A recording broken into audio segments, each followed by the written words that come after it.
Ladies and gentlemen, please be seated. Thank you very much.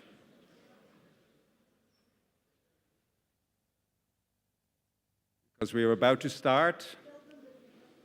We have more empty seats here in the front, so for the people who like to sit in the back, you can also sit in the front. Which is nicer. So if everybody is seated, I can give the microphone to Sneška Quaedvlieg-Mihailović, the Secretary General of Europa Nostra, to welcome you all here to this very special day.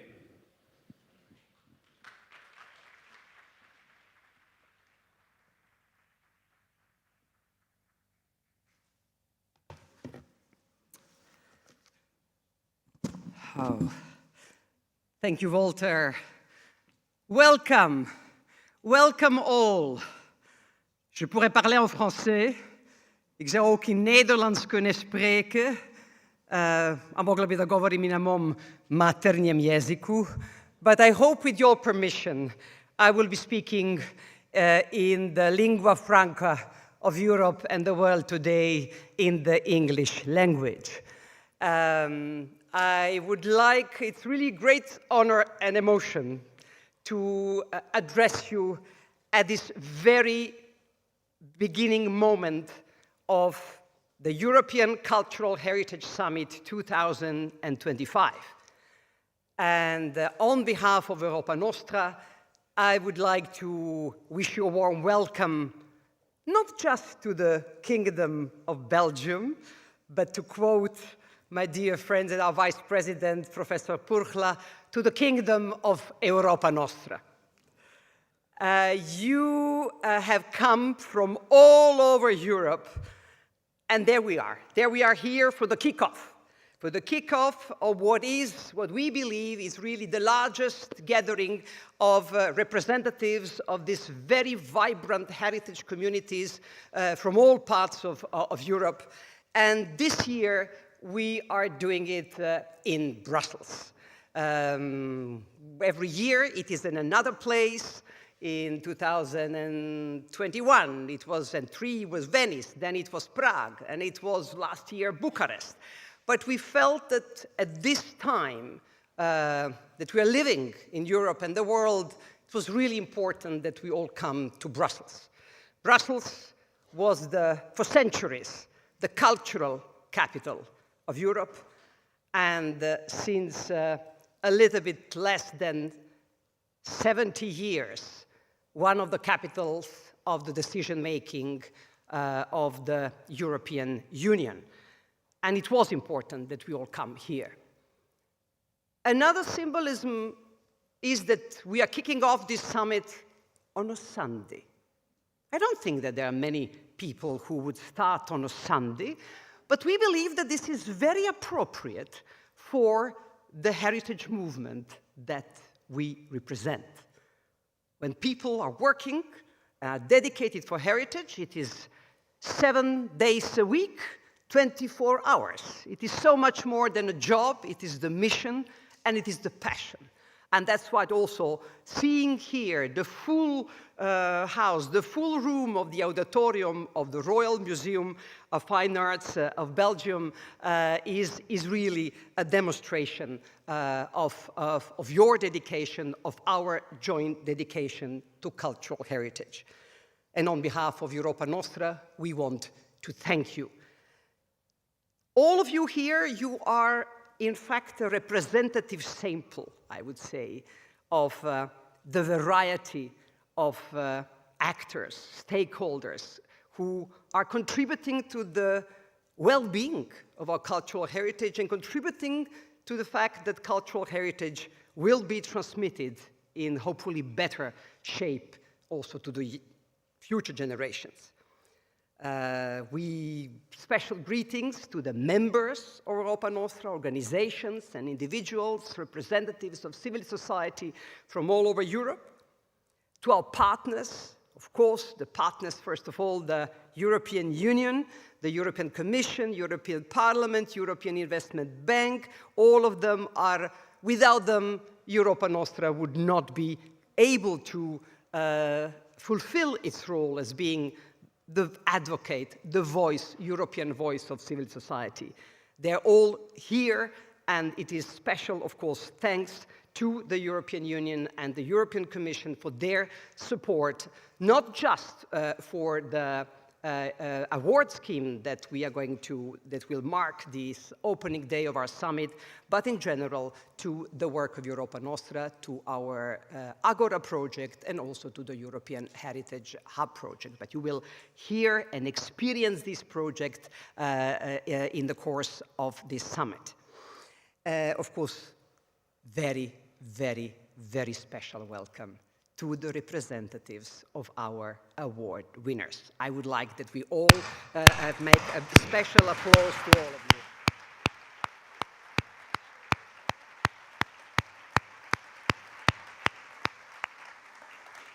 It is a big honor for Europa Nostra and the European Commission to have you all with us here, and it's honor and pleasure to start this European Cultural Heritage Summit with the Excellence Day, the presentation of the best of practices, projects, individuals, organizations who are moving mountains in Europe to demonstrate that heritage matters. And I think you have seen that the motto of our summit is Heritage Matters for Europe, but definitely also Europe matters for heritage. And when I see you all here present, if anybody was doubting, this is the demonstration that Europe exists. That for us, the motto unity in diversity is not a motto devoid of meaning. This is, we all and you all here are vibrant and tangible proof that this is a reality. And I won't speak about geopolitical reality of Europe and the world. You all know about it. The times are dark and full of anxiety, but that's why we are here, to shine light and to spread hope, because cultural heritage is an extraordinary power.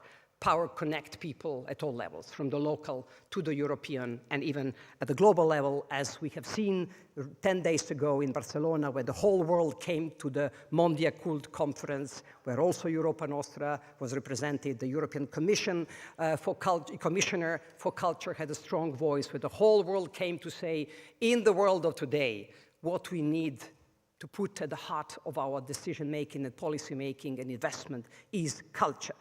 And also later this year, European Commission will adopt a cultural compass, will present a cultural compass, show that Europe cannot go further without culture. And when we have a compass, we also need a lighthouse. And the light, I think what we are going to see today, it is a lot of light. That's why I'm coming back to the symbolism of us having the 2025 summit here in Brussels. That was all from me as a sort of welcome, as a kickoff from the entire summit. But for the opening of this Excellence Day, it is my great pleasure to give the floor to the Vice President of Europa Nostra, Professor Dr. Jacek Purchla, who is I would say, personification of excellence in all forms. Professor Purchla is not only the Vice President of Europa Nostra. I'm not going to mention all the functions that he has in his own country, Poland, but he comes from Krakow, the city where we are very proud, the very first Europa Nostra Heritage Hub outside of The Hague and Brussels was created with his support in Krakow.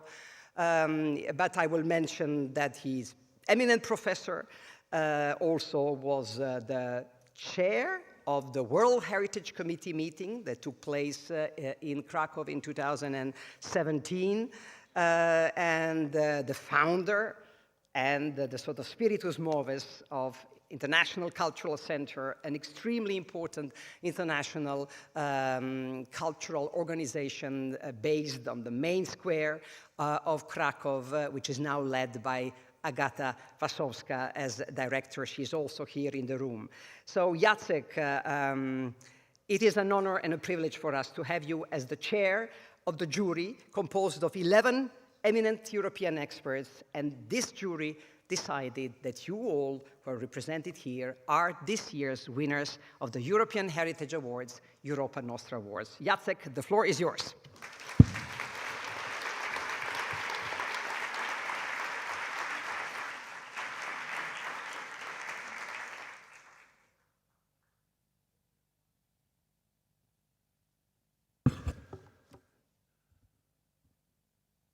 My dear Sneška, I'm very grateful I'm canonized here today. But indeed, at the moment I'm honored to represent the jury today and share a few words before handing the stage to the real protagonist of this very event, our award winners. First, I would like to thank the other members of the selection committees and the jury, as well as the assessors who have been involved in the selection procedure. Many of them are here with us today. I'm happy to emphasize that. We are a group of the experts who generously volunteer their time and insights. I also want to thank Europa Nostra for the privilege of chairing this year's jury and the European Commission for the invaluable partnership in this awards program since 2002. This year's selection process wasn't easy. We had 251 entries across 5 categories. The category with the most submissions was citizens' engagement and awareness raising, with 85 projects. We also received 69 entries for conservation and adaptive reuse, 39 for education, training and skills, 32 for research, and 26 for heritage champions. It is just statistics. The selection of award-winning projects is based, or has been based on 5 key criteria. Let me just remind them. The first criterion is, of course, quality. Projects must demonstrate the highest standards in heritage practice, aligning with European and international guidelines. The second criterion is European significance.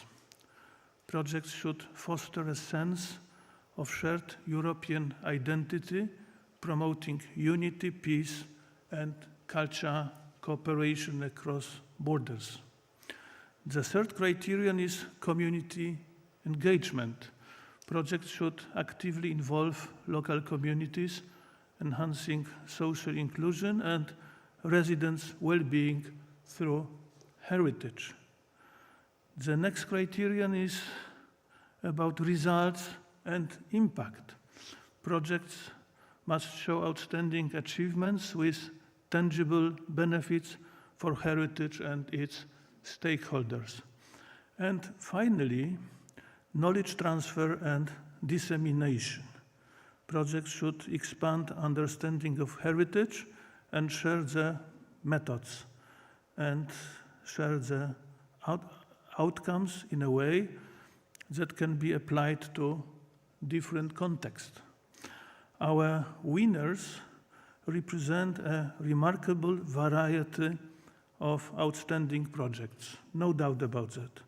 They include individuals who have dedicated their life to culture, initiatives that have restored sites to their original splendor and opened them to new audiences, and projects that are preserving traditions and skills to be passed on to future generations. Many of these initiatives set shining examples for a more sustainable, green, and inclusive future. They help to foster a sense of community and belonging. These projects have not only protected cultural heritage, they have engaged local communities, reached new audiences, and demonstrated how heritage can enhance social well-being and contribute to sustainable development. They have connected people across borders and generations through the power of our shared culture narratives. Some of these projects unite teams from different countries to explore the shared history of our common heritage, while others are deeply rooted in local identity and traditions. Each of them, in every case, is the result of the passion, dedication, and commitment of people who have devoted their time and energy to safeguarding and celebrating Europe's cultural heritage in all its rich diversity. Being a winner means joining a large network of cultural heritage professionals representing at the moment over 670 award-winning projects since 2002. It offers a platform for sharing knowledge, opportunities, and maybe even future collaborations. It is a mark of excellence and recognition for hard work and innovative ideas. Finally, my biggest thanks and congratulations go to you, to this year's winners. I hope your projects inspire others and spark new ideas for the future. All the best. Once again, congratulations. Thanks.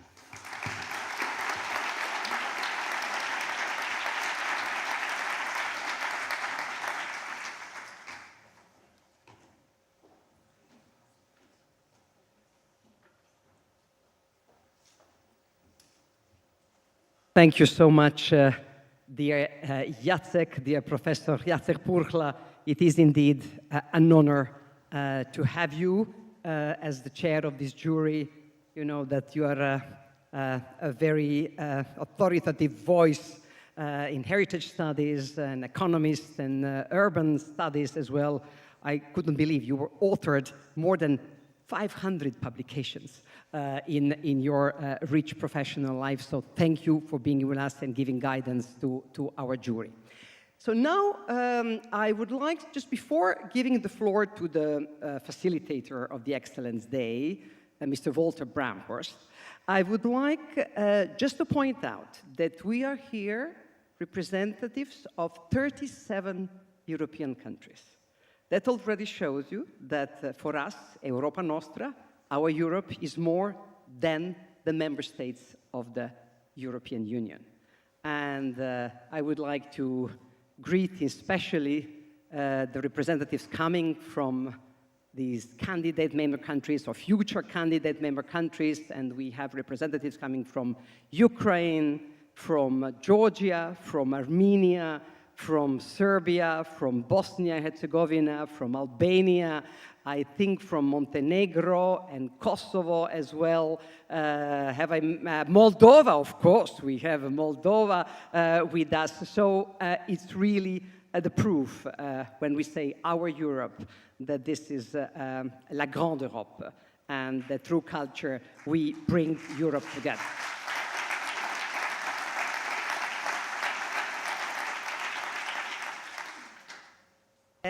And also I greeted, and especially the main partner of Europa Nostra, the European Commission and European Union institutions. But I also want to greet other the private foundations that are our partners, and they're also represented here in the room. We have the Leventis Foundation from Cyprus.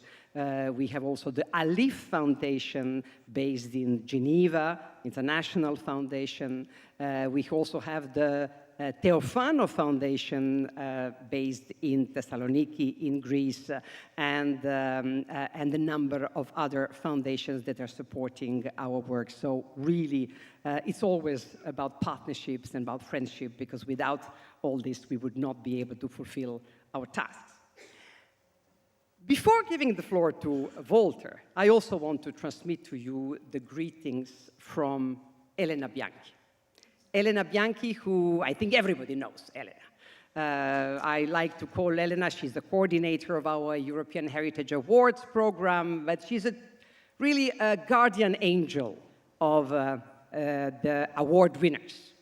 And for many, many years, she was taking, and she continues to take such good care of the winners, and that she worked again day and night to prepare a royal treatment to the awards winners. We are here in the Royal Museum of the Fine Arts. Unfortunately, due to family reasons, Elena had to remain in Italy and not travel to Brussels. But she's following every second of our program, and also in her absence, I would like to pay tribute to her immense dedication and professionalism in which she is coordinating this program together with Camilla Scopini, who is there behind, and who have prepared not only this day, but of course, in particular, the ceremony tomorrow evening. So big, I would like an applause for Elena.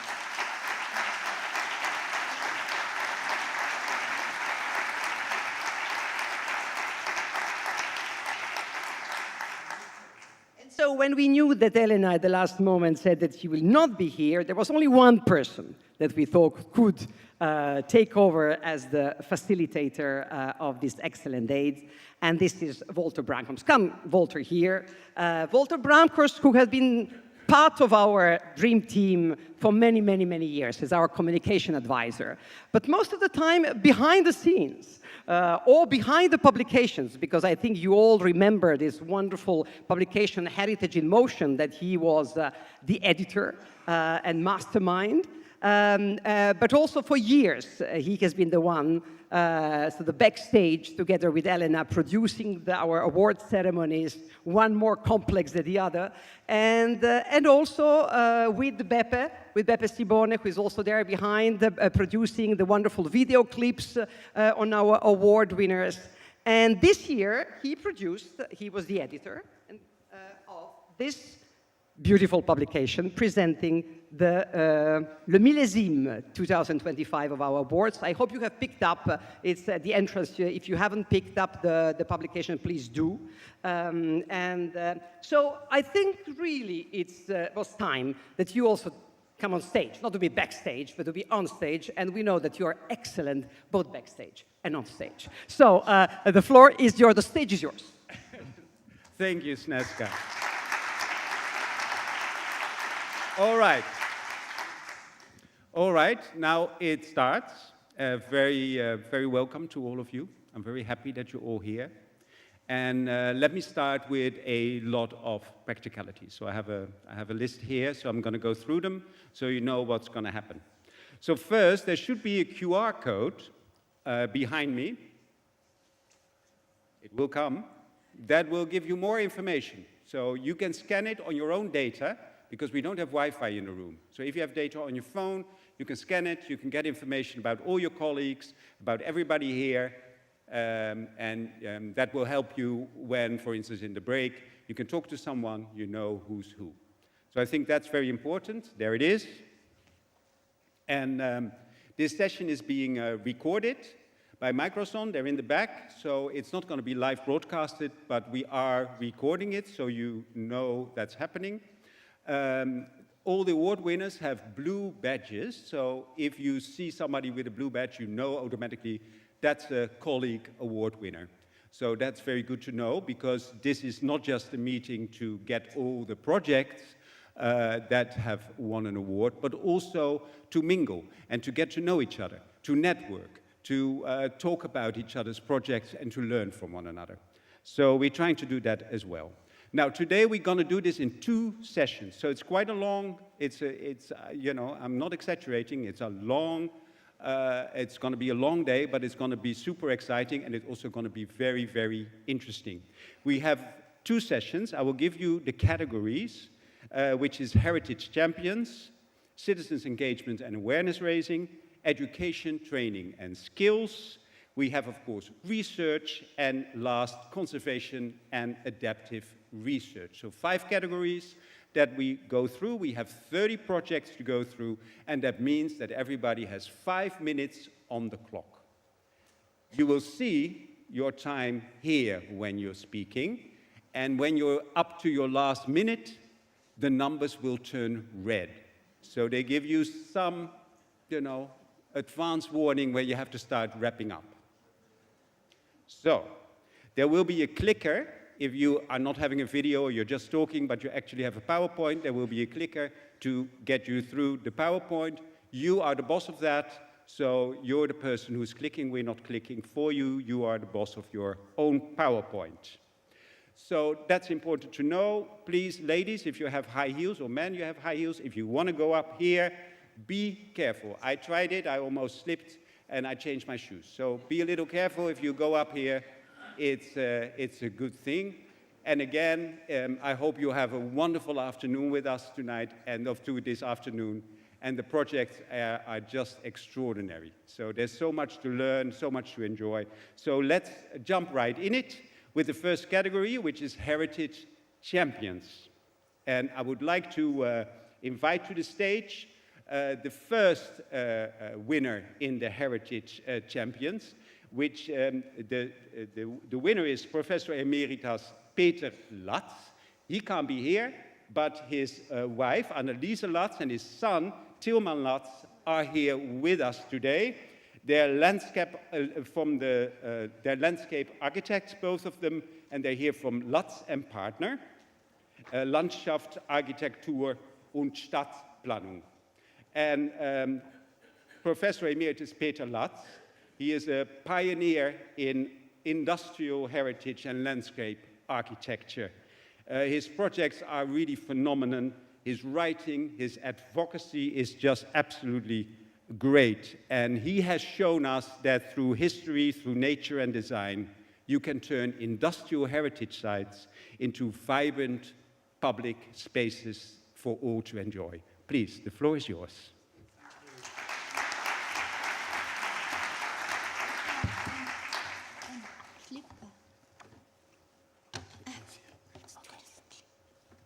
Okay, should I start? Yeah. Dear team of Europa Nostra, esteemed jury, due to serious illness, Peter Latz cannot be here, so he asked Tilman and me to represent him and express his gratitude to you.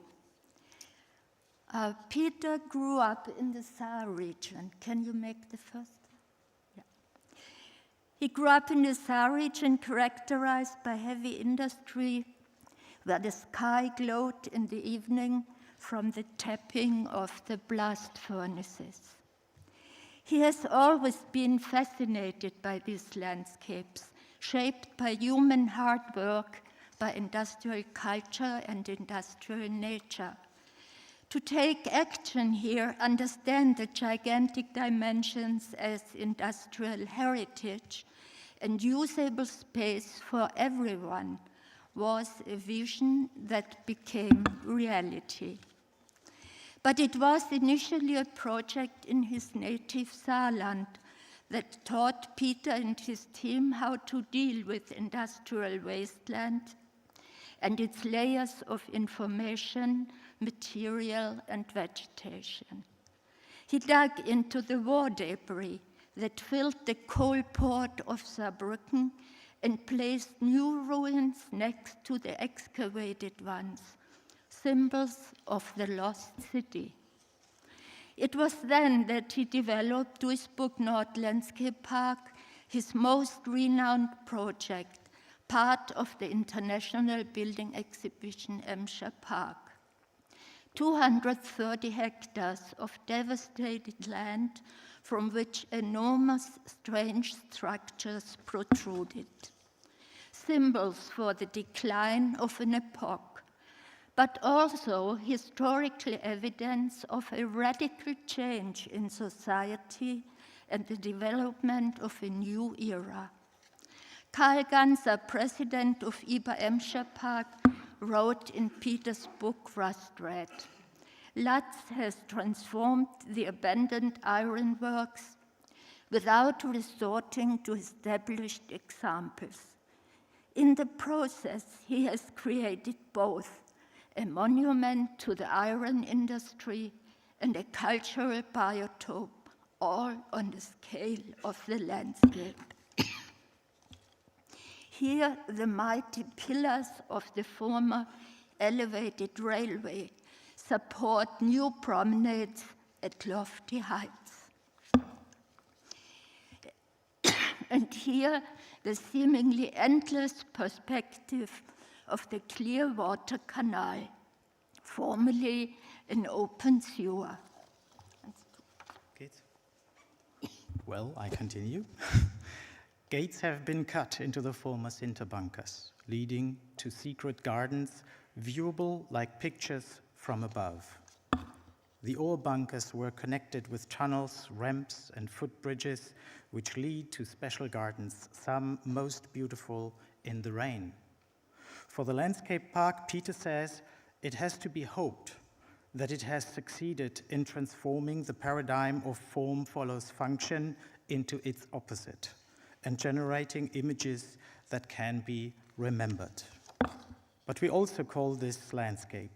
Even a mountain of rubbish is part of our culture, something we have to deal with. Peter realized his dreams of an oasis in a depression on the summit of Tel Aviv's disused rubbish tip. At last, a project I had the pleasure to develop together with my father. 45 hectares of urban wasteland transformed into Parco d'Ora in Turin. Among its most spectacular elements are the remains of the huge rolling mill. The steel pillars remind us of the past glory of the car industry. We could preserve the roof of this hall, which became a protected multifunctional event space for Turin's citizens. Peter's passionate commitment has made fantastic spaces possible while preserving industrial heritage, widely visible megasigns of the past. Thank you, Europa Nostra.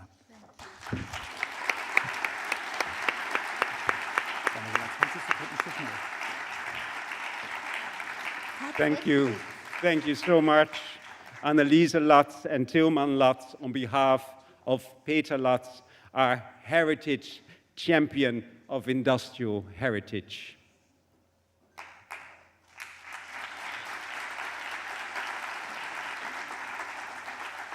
And from Germany, we go all the way up north to Greenland, to another heritage champion, our second heritage champion for the day, to Inge Bisgaard. She is a pioneering field worker. She has splendid conservation policies. She cared for the wooden heritage of Greenland and the 20th century heritage of Greenland. She's really one of the heritage champions that we're very proud to have here. And we saw a huge delegation supporting you, so that's fantastic.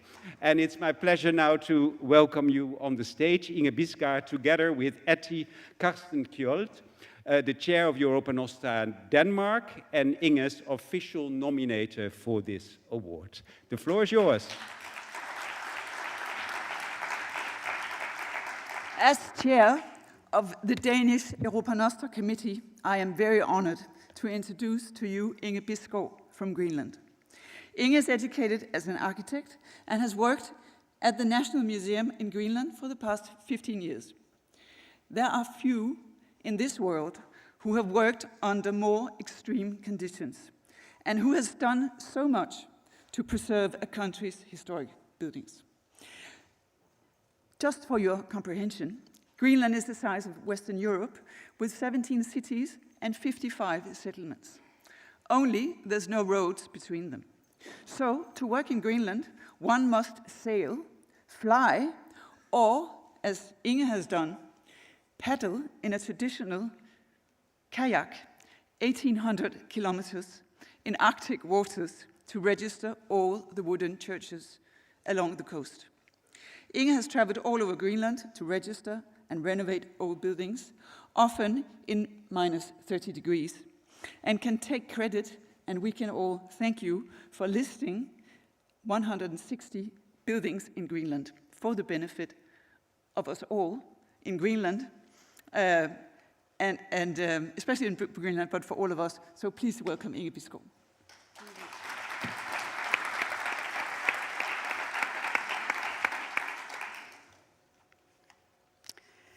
Yeah, I will use this first slides to tell you about the Greenlandic building heritage. It's a big country. So here you first see one of the pictures from World Heritage Sites in South Greenland. And this is a church with the stone cladding with the local sandstone. And this is the part where I come from South Greenland.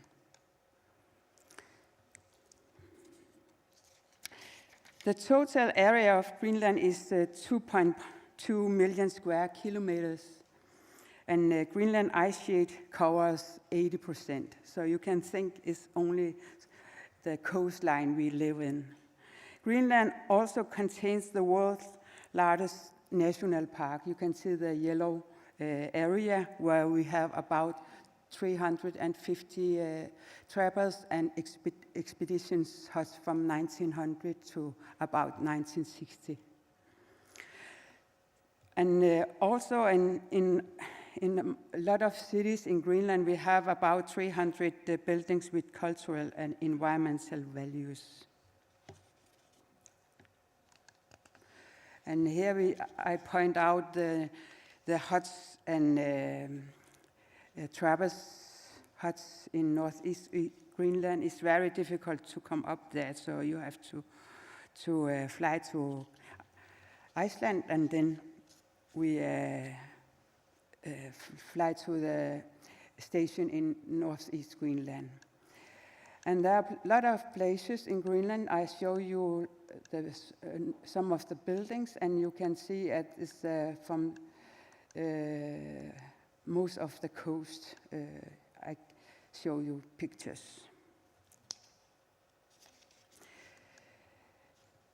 And the first people came to Greenland for 4,500 years ago.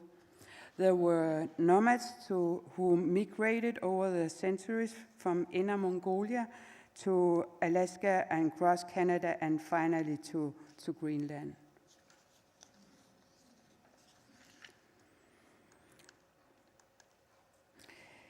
Greenland's colonization began in 1721 when the Danish-Norwegian missionary established a settlement near Nuuk, the capital city in Greenland. Before 1721, the Inuit have a circular economy. Building materials were animal bones, skins, tough stones, and snow and driftwood.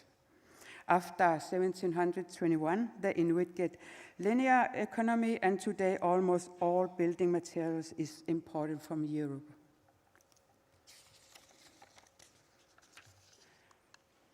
Yeah, I just show you the linear economy come in.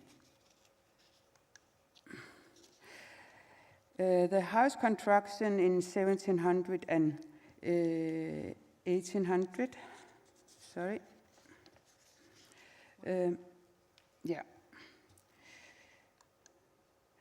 The first year, normally they make an application to the Norwegian or Danish government to get a building to Greenland, and then started to build it up in Bergen in Norway or in Copenhagen in Denmark, and just raise it up, and the construction number it, then peel it back down and sent with the ship to Greenland. And some of the building materials could be away because of shipwreck, but because of all this ice cap is just coming from northeast Greenland around the south Greenland. But year 4, you build the building up is a sample set building materials, so you can raise it up, and then when you don't use it anymore, move to another city. And today I can tell you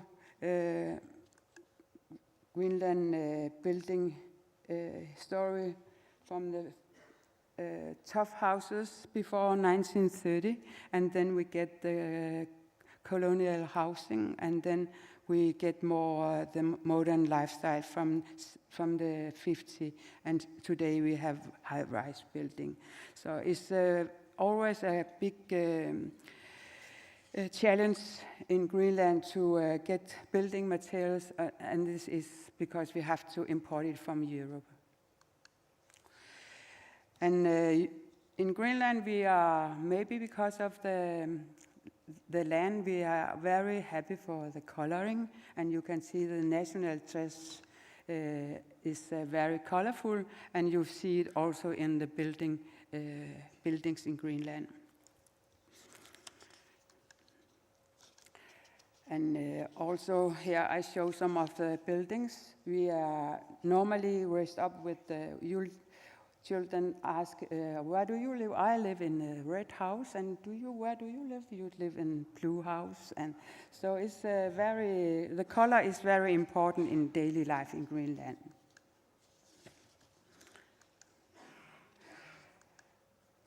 And I show you some of the sparsome flowers in Greenland and the building heritage too.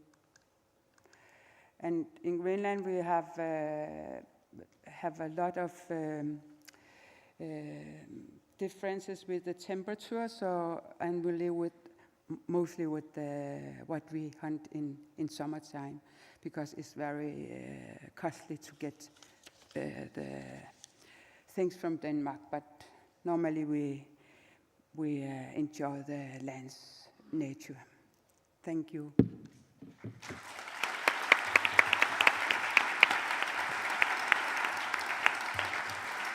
Thank you. Your warm applause for heritage champion Inge Bisgaard. Thank you very much.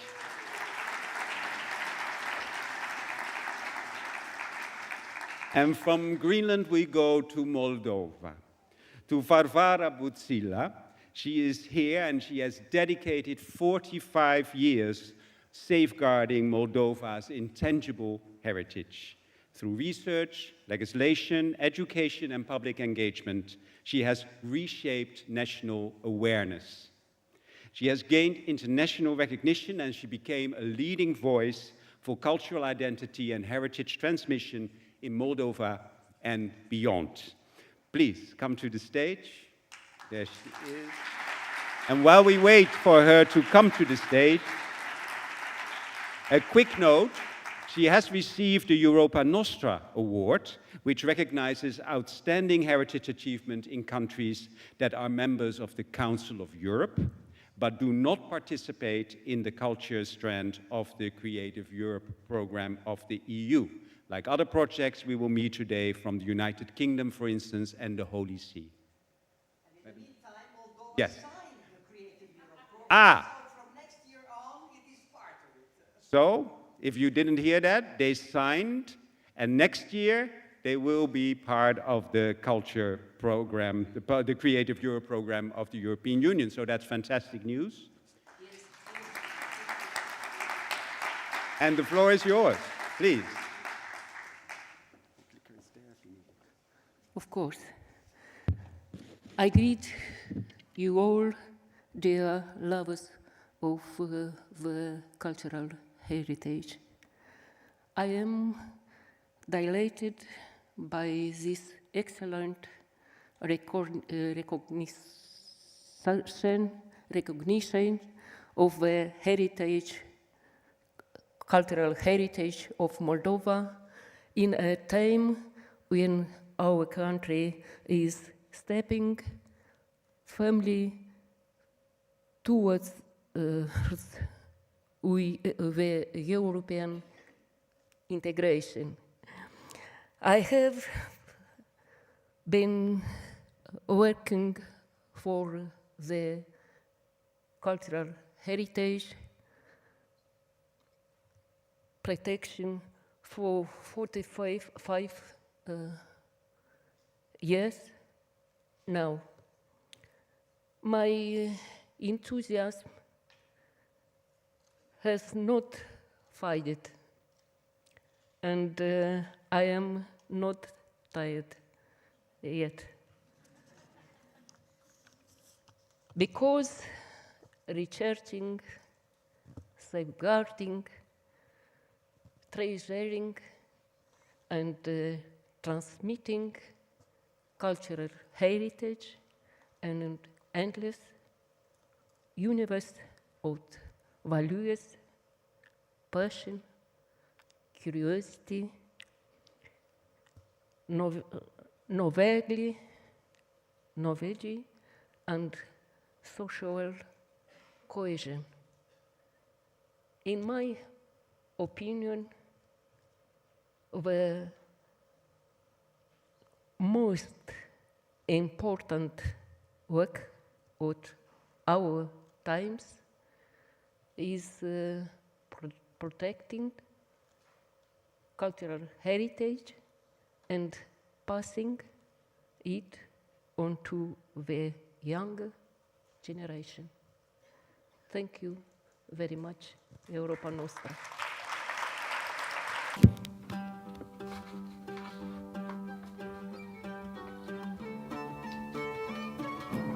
Eu sunt născută într-un sit arheologic deosebit, Vechi Orhei. Începând cu clasa a 5-a, vara, în vacanță, lucram pe șantierul arheologic. Treptat am descoperit în Orheiul vechi acolo atât de mult patrimoniu, atât de divers, că ne-am înfrățit cumva așa pentru toată viața. Nu știu ce au spus stâncile cele de la Orhei vechi, dar ceva i-a șoptit cu adevărat, fiindcă ea de mică este prinsă de valorile acestea, fiindcă ea de atunci a deprins să distingă ceea ce este valoare de ceea ce nu este valoare și până acum asta face, alege grâul de neghină. Eu am intrat în cercetare, am devenit muzeolog exact în această perioadă când patrimoniul cultural devine esența identității sociale. Când oamenii caută întotdeauna repere foarte sigure și le găsesc, bineînțeles, în patrimoniul cultural. Ei, prin intermediul dumneavoastră, am aflat foarte multe lucruri despre localitatea în care trăiesc. M-a motivat și a zis că trebuie de studiat orice lucru important din comunitate pentru care o valoare aparte. Toată viața a dedicat-o acestui discurs al identității noastre, încercând să-l descopere, să-l valorifice, să-l promoveze. Varvara e cea care construiește punți între generații prin valorile noastre perene, fiindcă ea nu s-a potolit cu faptul că a scris așa cărți de căpătâi. Nu, ea nu a vrut doar asta să facă, să ne deschidă nouă ochii după atâția ani când ne s-a reprimat istoria, când ne s-au recruit hotarele, când ne s-au strivit valorile. După atâția ani, ea nu a vrut doar pe noi să ne întoarcă cu fața spre adevăratele repere de legitimare identitară. Ea a vrut să le promoveze în context mondial. Datorită Varvarei Buzilă, astăzi în Republica Moldova, practic în toate satele, s-a produs această schimbare a atitudinii față de patrimoniul cultural imaterial. Și astăzi există o înțelegere la nivel popular a ceea ce înseamnă cu adevărat patrimoniul cultural național imaterial. Dacă noi ne orientăm după spusele doamnei Varvara Buzilă, să știți că mergem pe drumul cel drept, pentru a ne întări neamul prin ceea ce facem noi. Când începe să vorbească și să răspundă la întrebări, afli că de fapt știi de toate, nu există un subiect despre care să nu-ți vorbească și cred că este o adevărată enciclopedie a națiunii. 5 proiecte care ne-au conectat pe noi, basarabenii de aici, împreună cu românii de peste Prut, ne-au conectat în această listă a patrimoniului UNESCO pe același firmament. Pe firmamentul neuitării noi suntem grație eforturilor, nesomnului și energiei consumate a Varvarei. Ne raportăm la Varvara, înțelegeți? Noi ne raportăm la Varvara.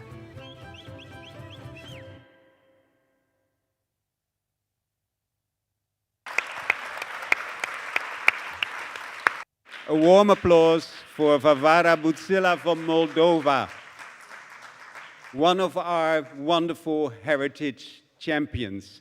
And it's just incredible to see what individuals, in a sense, can accomplish. Of course, they do it with a large group of people, but still, the inspiration and the strength from individual heritage champions, they really can make a huge difference. And we're very grateful that all 3 of the winners this year are here with us, or represented here with us. So we go to the next category. From heritage champions, we move to citizens' engagement and awareness raising. And this again is a very important category of awards that deals with social cohesion, with inclusion, with multicultural and intercultural dialogue. And our first winner that we're going to hear from is from Bulgaria. So please come to the stage. The art of protecting Bedechka in Bulgaria is the Bedechka Park was threatened by urban development, and it became a community-driven symbol of ecological and cultural preservation. It's really civic-led advocacy and creative industries and initiatives that transformed Bulgaria's first land art and heritage park. They created the first land art and heritage park. And it will be presented here by Mirjo Ristov and Parfam Simionov, the co-chairman of the Art Collective on the Street Association and the co-founder of Save Bedechka Association. Very welcome, and please.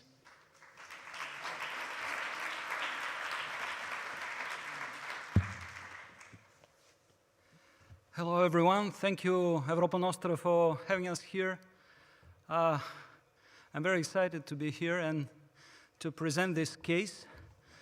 It's just an ordinary place in Stara Zagora, our birth town in Bulgaria, an ordinary place that became a vibrant example of reconciliation of different narratives and epochs. A crossing point, a combination, a successful story of combination between private interest and public interest. A combination of 2 types of narratives for our past and our future. So Mirjo Ristov is here, and he will tell you more about the lessons learned. But before this, I would like you to watch a short 3 minutes video for our story, and then have Mirjo with us.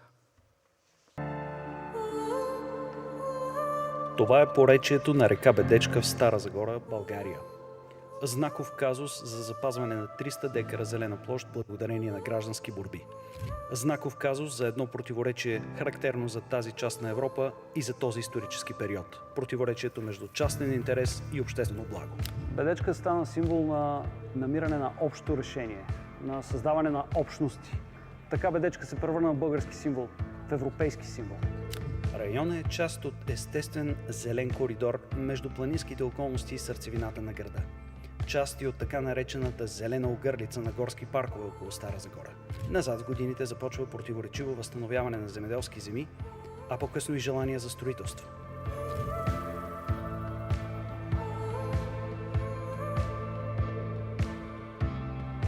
След падането на комунизма във вече съществуваща паркова територия е извършена реституция на частни имоти. Още от 2012 година се създаде Сдружението Запазете Bedechka от група ентусиасти и доброволци, радетели за запазването на парка.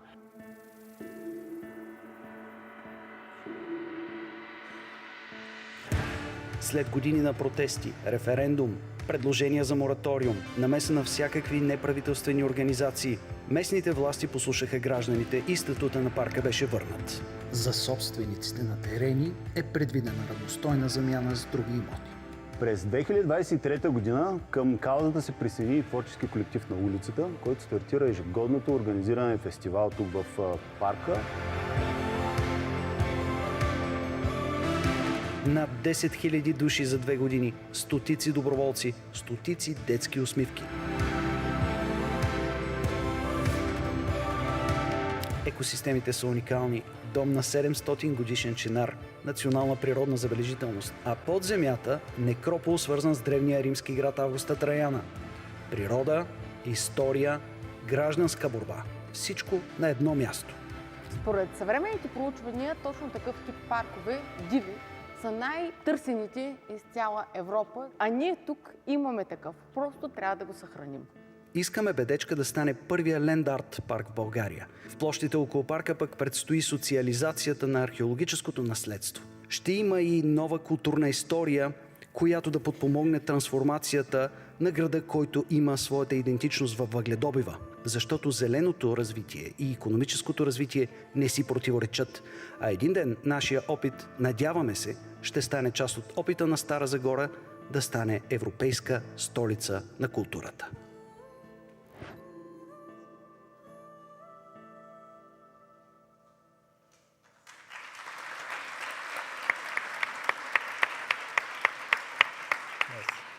Thank you. Yes, as you can see, the case of Bedechka is something that could be very usual, but for us, for the people from Stara Zagora, is something very unique because this park is giving us a lot, an opportunity to integrate cultural heritage, ancient necropolis with unique nature, the 700-year-old tree, and also many cultural opportunities. And if it was not the local community and the active citizens of Stara Zagora, this park would not have been available, and the necropolis would not probably have been excavated. And we are to see many things that could come up from this place to the future of the city, and we do believe that this trend is something that would help us achieve much better in the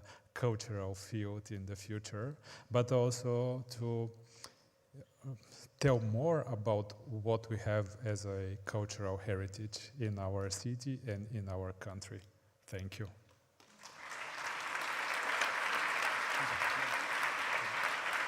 Warm applause for the art of protecting Bedechka, which shows that the power of community to save a park or another natural environment for future generations is possible. I mean, it is incredible what has been achieved. And we go from Bulgaria, we go to Finland for the Baltic Sea 3D Wrecksite Ontology. And this project created the world's largest public collection of 3D models of historic shipwrecks, entirely volunteer-driven. It provides open digital access, promoting awareness, research, and sustainable diving in Finland and beyond. And it's wonderful that you're here, and I'm pleased to welcome to the stage Markku Liotto and Vesa Saarinen, Chairman of the Board and Vice Chairman of the Maritime Archaeological Society of Finland. The floor is yours.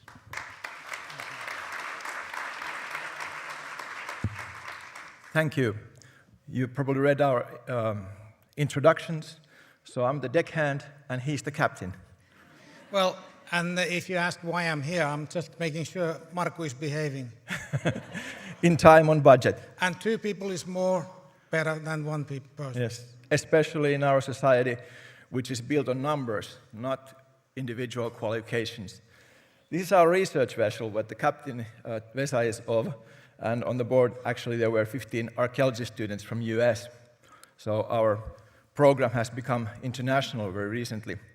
And thus we say that we are the leading research organization on the Baltic Sea, at least in the numbers of research done, more than 800 man-hours or man-days per year.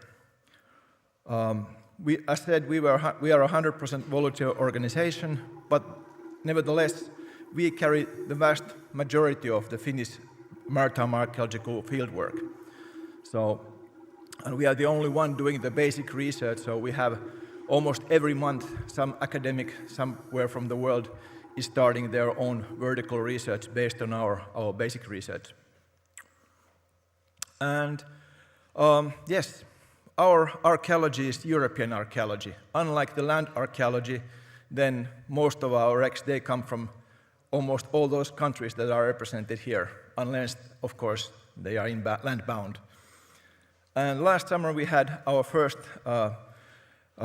exhibition in a World Heritage Site, Suomenlinna, on the very same day when the Europa Nostra Award was announced.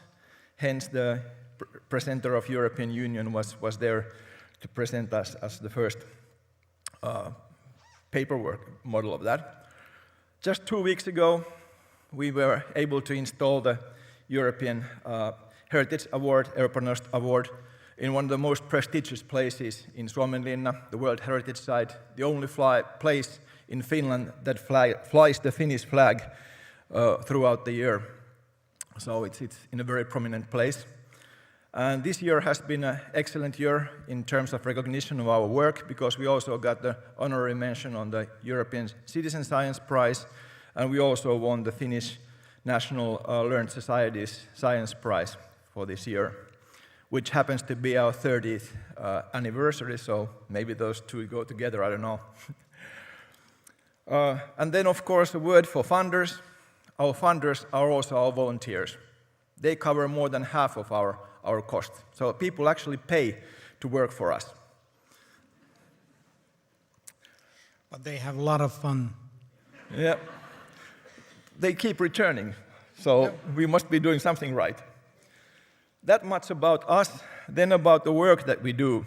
So 3D models are just one aspect of what we are doing. We are actually creating digital twins of shipwrecks, so underwater cultural heritage, that is disappearing every single day. So again, unlike in land archaeology, where things tend to remain the way they were 1,000 years ago, the disappearance of stuff underwater can be seen by decades. So some of the wrecks that we studied 30 years ago are not there anymore, because the global warming, the warming of the seas, and the advanced, or let's say, more biological effect on the shipwrecks. Yeah, there are thousands of wrecks, and that's why we... Okay, this is not advancing. Now it comes there. Just a second. But actually, it's a wonder how Finland can keep those treasures under the waves accessible for everybody.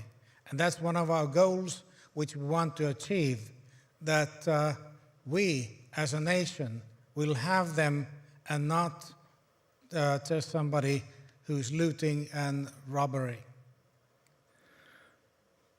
Yes, that's of course an international phenomenon, and on the Baltic Sea it's even worse because the wrecks are so shallow that all kinds of private collectors can access them easily.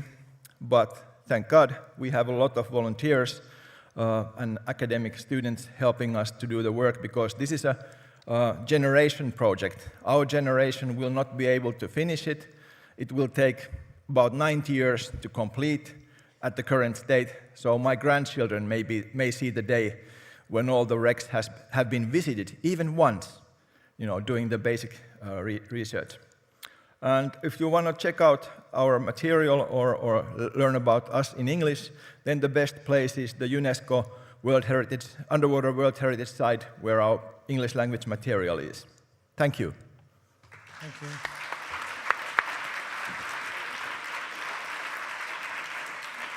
The Baltic Sea 3D Wrecksite Ontology. What a fantastic project. And I hope you're going to go to the website we did and to explore. We go from the Nordic countries, we go to France, to the Notre-Dame de Paris restoration outreach. The restoration of Notre-Dame has reached millions through digital content, exhibitions, and educational kits. It has made the process accessible for everyone and inspired the public to discover the crafts and values behind the restoration. This project will be presented by Ludovic Lebeau, the Deputy General Director of the Rebâtir Notre-Dame de Paris. Welcome, please come to the stage.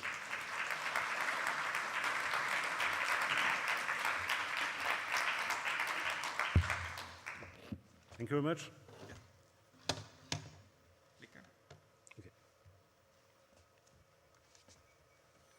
Hello. So the devastating fire on April 2019 at Notre-Dame de Paris and the fear of losing this jewel of Gothic art remind us, for French citizens, but also heritage lovers around the world, how vital it is to preserve and care for our shared cultural legacy. International mobilization and generosity made it possible to restore the cathedral within 5 years, in line with the objective set by the President of the French Republic. Behind the great work carried out by craftsmen to restore the cathedral to its former glory, these 5 years also allowed us to highlight and shed light on the knowledge and expertise involved in this endeavor. And here you can see a few examples of the remarkable work carried out by skilled craftspeople specialized in the restoration of historic monuments. Masons, stonecutters, sculptors. Here an example with the vault of the transept crossing who collapsed during the night of the fire. The south gable entirely rebuilt. You can see the work of carpenters, joiner, cabinet makers. Here the framework of the choir. And the new framework of the cathedral, the medieval framework, also called the Forest of Notre-Dame. And some ornamental roofers here with the lead roof of the nave and the new spire entirely rebuilt during this work. And at least the mural painting restorers.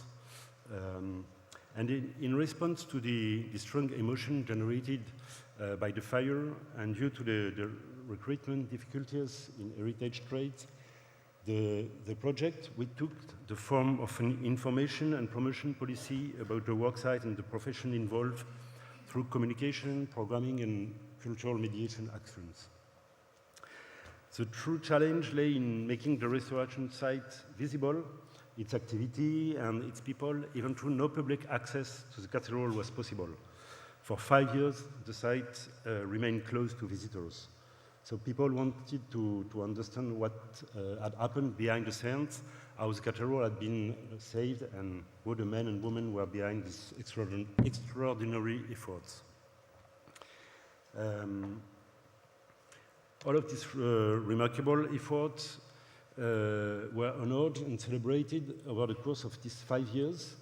Their dedication and craftsmanship were brought to the forefront, most notably during the deeply symbolic moment of the cathedral reopening in December 2024.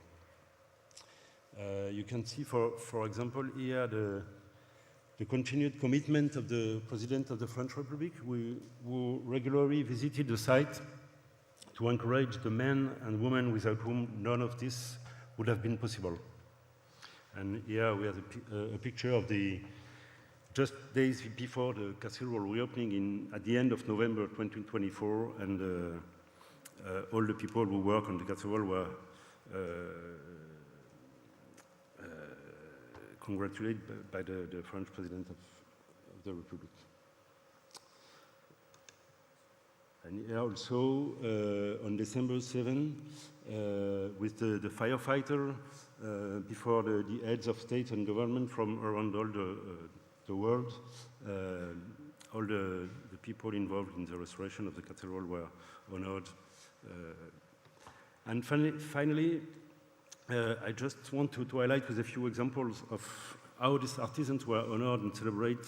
So we organized numerous visits to workshops across France, and each of one receiving local, national, or even international media coverage. Here, for instance, you have an example in the workshops of the carpenters who uncarved the timber frame of the nave, the forest, and in total, more than 12 kilometers of wood were shaped by hand in this extraordinary effort. Similarly, every year we organize major events during the European Heritage Days.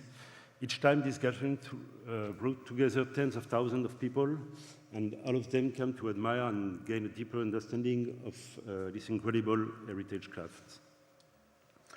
Among the most notable initiatives, we can highlight the Notre-Dame de Paris towards the reopening seasons, developed by the public establishment, which brings together around 15 cultural programs in France and abroad to promote the monument and the construction site. For instance, it is within this framework that the immersive digital exhibition carried by the company Stara fits in partnership with us. And since 2022, Notre-Dame de Paris, the augmented exhibition, as you can see here, has been hosted in 19 cities in 15 different countries. It reached 1 million visitors, and particularly in Asia and the United States. We also developed an ambitious and high-quality editorial policy with the publication of a restoration logbook titled La Fabrique de Notre-Dame, and it was a real success. And give the opportunity for people to understand the high-quality work and how people work, and we can follow each major milestone of this restoration project. So here are a few examples of how, alongside the restoration project, we can highlight and honor the men and women who day after day care for our historical monuments, and without whose expertise and craftsmanship, none of this would be possible to preserve our shared heritage. Thank you. Thank you. Thank you. So applause for the Notre-Dame de Paris restoration outreach. Thank you very much. I'll put the mics a little closer here for the next speaker. And from Paris, we move to Lithuania and Ukraine for the donation campaign, The Culture of Ukraine Has No Means of Defense. The campaign mobilized public support to provide vital restoration materials to Ukrainian museums affected by the war. It stands as a testament of solidarity, international cooperation, and active heritage protection in times of crisis.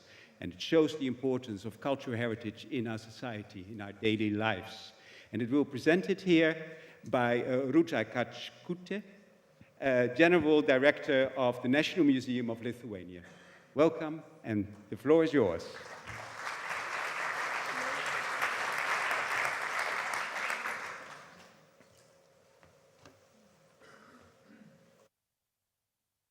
Hello.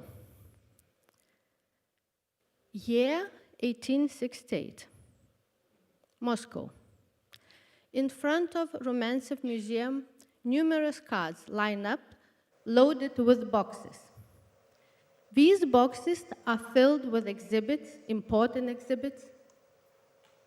Everything is stolen from the museum in Lithuania, Vilnius. This is a crime against Lithuanian culture. I represent the National Museum of Lithuania, a museum established 170 years ago, the biggest museum in Lithuania in capital Vilnius. In 19th century, Russian government, occupying government, took more than 10,000 of very important exhibits representing our identity, and these exhibits haven't been returned to us to this day today.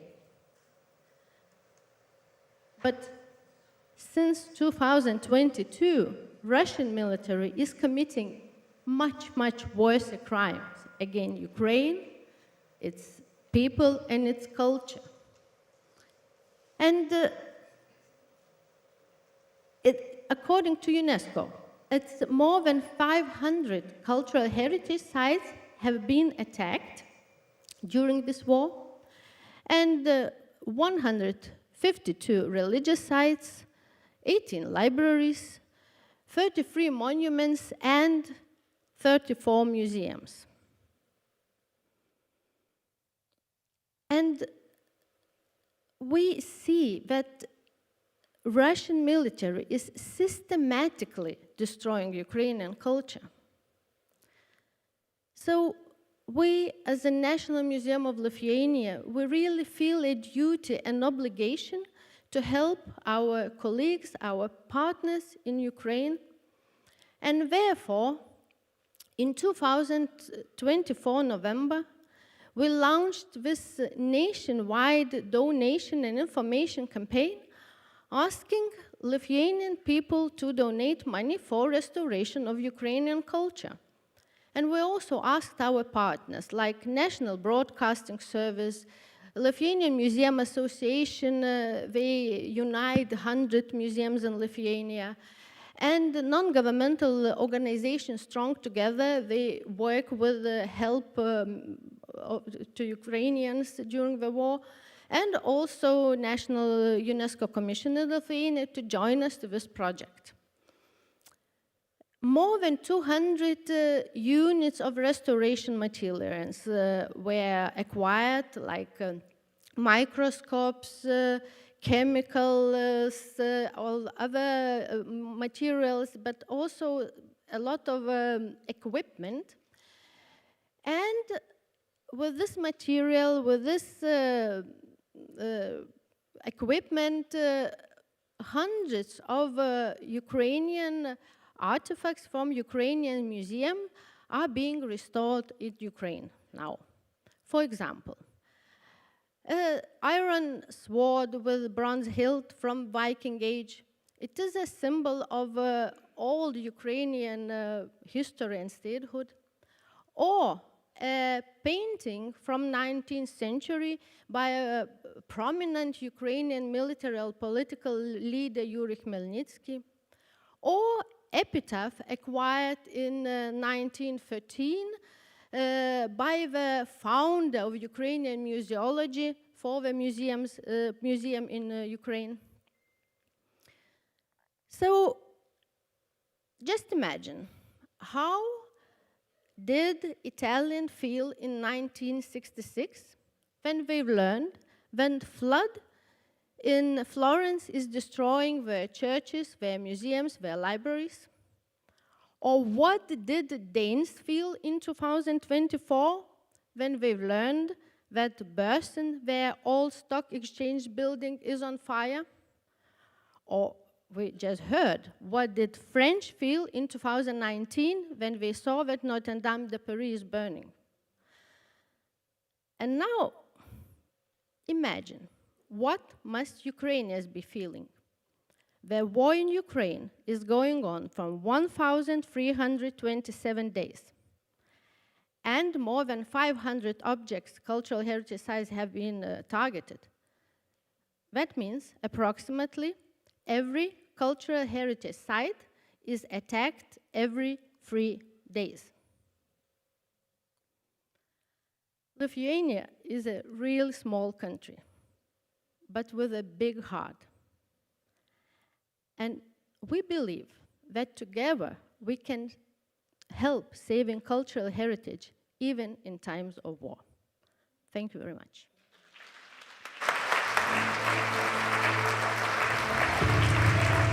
Thank you.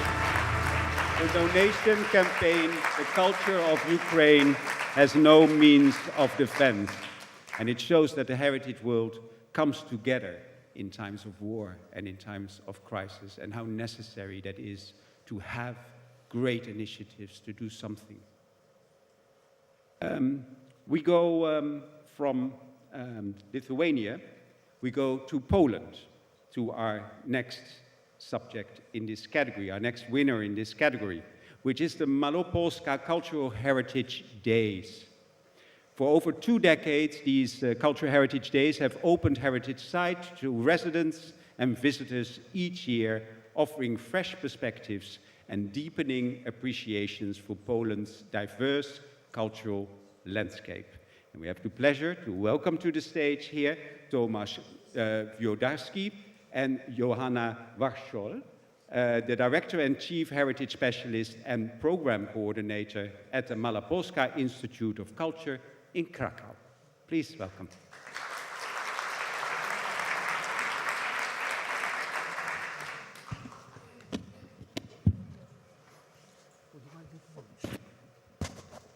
Good afternoon. We are extremely honored and proud to be here today, and we appreciate the challenge with our names.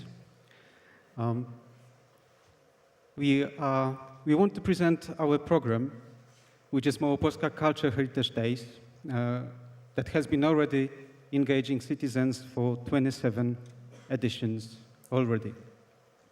But before we actually go to details of the program, I'd like to have some short historical introduction, as we Polish people like to talk about history. That's Małopolska on the map of Poland.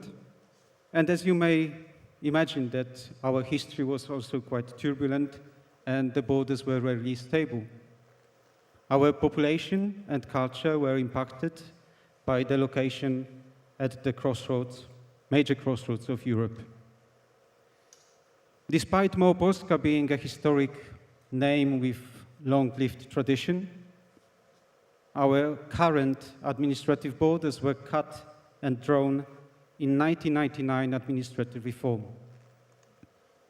Historically diverse population was altered by the wars, which paved the way for the homogenizing ideology of communism. Therefore, after 1999 administrative reform, there was a strong need to re-establish, to reconsider Małopolska cultural identity.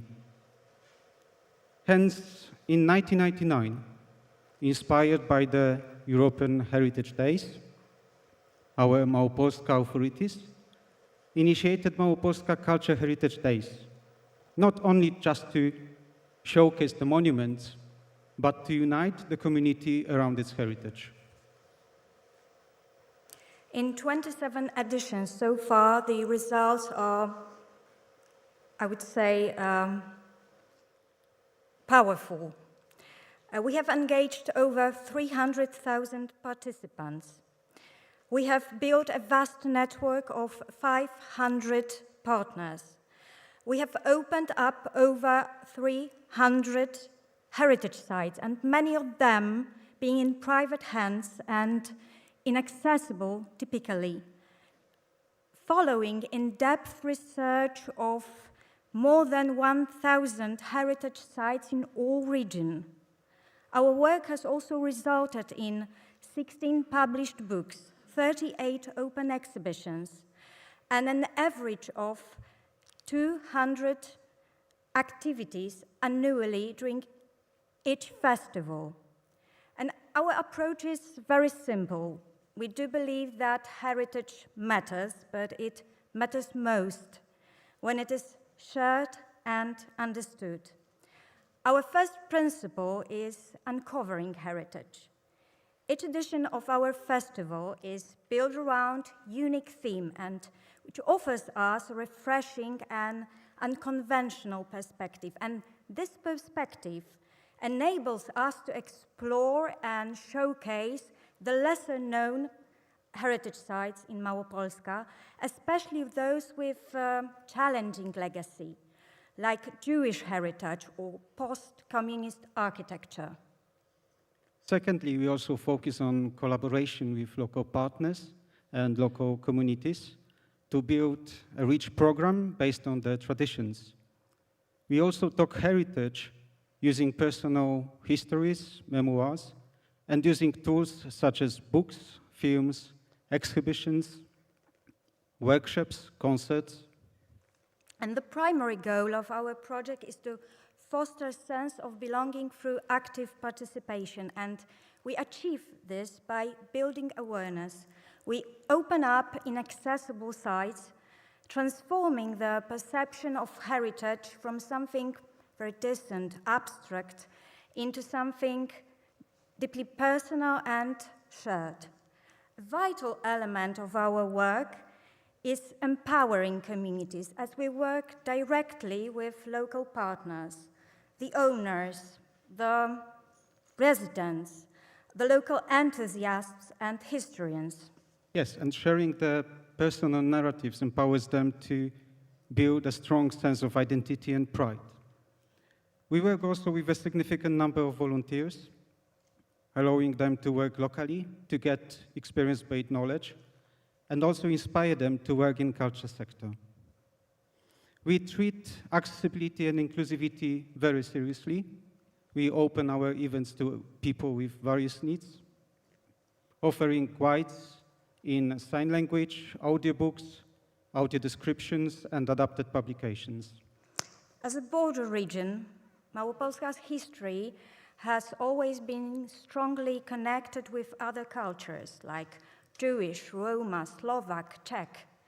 And in our work, we promote acceptance and understanding by showcasing also the heritage, this diverse heritage of all these ethnic and regional religious groups, fostering the sense of fostering a culture of respect and solidarity. And at the end, each event is evaluated with partners and participants, which helps us to improve year by year.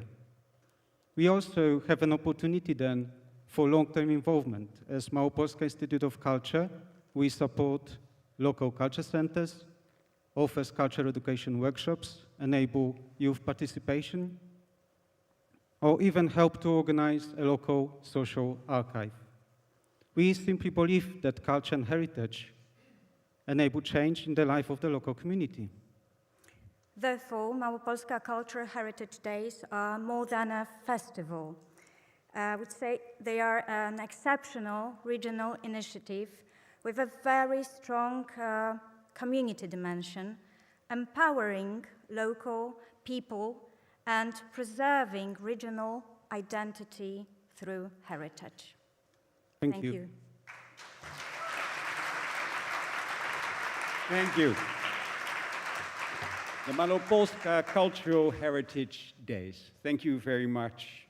And we go from Poland, we go to Portugal, to Almalaguês, weaving the future from the tapestry of time.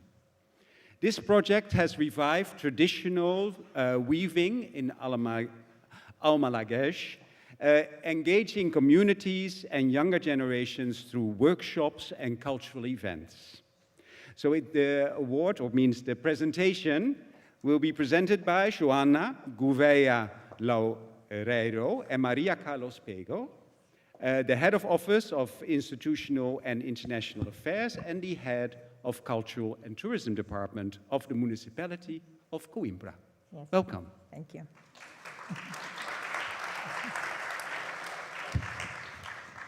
Good afternoon. Good afternoon. It is with profound honor and great emotion that we stand here in Brussels to receive, on behalf of the Municipality of Coimbra, the European Heritage Award granted to the Almalaguês weaving tradition. This award fills us with pride, but above all, it is a tribute to an entire community, to the women of Almalaguês, to their families, to the generations who have preserved with dedication the memory of a know-how that spans centuries. We would like to begin by expressing our deepest gratitude to Europa Nostra and the European Commission. Thank you for believing that the Almalaguês weaving tradition is not merely a craft, but an intangible cultural heritage of great significance. And now, Joana will take the floor to present our weaving tradition project. Thank you.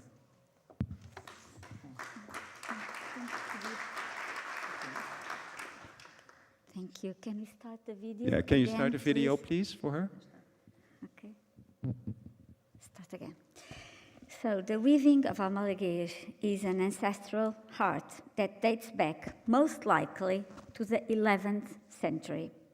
For a long time, it was a source of income for families, but it was always much more than that. It was a language, a meeting place, a form of artistic expression. Each pattern and each color holds the stories of the community. Every piece is, at the same time, a historical document and a work of art. The knowledge of weaving was passed down from generation to generation, especially by women, through oral tradition and practice. Young girls learned from their mothers and grandmothers, sitting beside the looms, listening to stories, absorbing techniques, understanding symbols. Weaving was not only about labor, it was also a school of life. With modernization, this ancestral practice came under threat. The number of weavers decreased, the interest of younger generations diminished, and there was a real risk of disappearance. It was in this context that in 2007, the municipality of Coimbra, together with the community of weavers, the parish council of Almalaguês, and other institutions and researchers, decided to act. We initiated a consistent and systematic process of documentation, research, and promotion of the weaving tradition. We recorded techniques, patterns, and designs. We collected testimonies. We engaged both the educational and scientific communities. We worked in partnership with schools, universities, polytechnic institutes, research centers, cultural associations, social institutions, and of course, with the weavers themselves, who are and will always remain the heart of this project. Over the past 17 years, we have created intergenerational transmission workshops, exhibitions, fairs, documentaries, books, and education materials. We invited designers and contemporary artists to engage in dialogue with this tradition, giving it new life and new applications. We carried out awareness-raising initiatives for children and young people. We welcomed migrants and refugees, fostering multicultural dialogue, and we opened the House of Weaving in the historic center of the city of Coimbra as a space for appreciation, dissemination, and also to sell. Today, we can proudly say the Almalaguês weaving tradition has once again become a living part of our collective identity. This project goes far beyond heritage safeguarding. It generated social, economic, and cultural impact. And we must highlight the sustainability of this legacy. The Almalaguês weaving tradition relies on natural fibers, low-impact manual techniques, material reuse, and principles of circular economy. It is a real alternative to fast and disposable consumption, aligned with the Sustainable Development Goals and with the values of the new European Bauhaus. This recognition we receive strengthens the path ahead of us. In 2025, the Almalaguês weaving tradition will be inscribed in the National Inventory of Intangible Cultural Heritage in Portugal. It will be a decisive milestone in its safeguarding. But our work does not end here. We are creating a center for craft interpretation, developing thematic routes that connect crafts with contemporary design, and preparing a digital platform to promote the Almalaguês weaving tradition globally. We want this tradition not only to be preserved, but also to be reinvented, transmitted, and shared. Ladies and gentlemen, the Almalaguês weaving tradition teaches us something that we found precious. When threads cross, a fabric is born, but a community is also born. Each crossing is a meeting, a moment of sharing, a collective construction. That is what we are celebrating here today. Not only the beauty of a tapestry, but the strength of a community that has known how to resist, to innovate, and to project itself into the future. We are thankful, and we thank Europa Nostra and the European Commission for this recognition. And above all, we are truly thankful to the women of Almalaguês, the weavers, who, with their hands, remind us that memory is made of threads, but the future is woven together. Thank you very much. Ladies and gentlemen, Almalaguês, weaving the future from the tapestry of time. And from Portugal, we go to Serbia for the Hedgehog's Home, Inventing a Better World.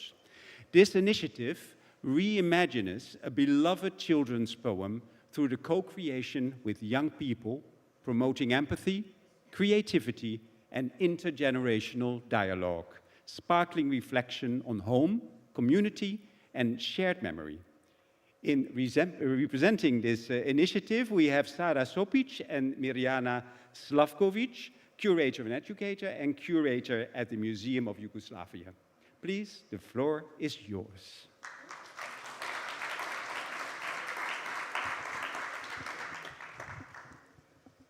Hello, everyone. Two of us are here today, but we are representing a much larger team, and we are all very happy to have this opportunity to share something about our project with you. So our project is an exhibition, and it is based on a children's story called Hedgehog's Home.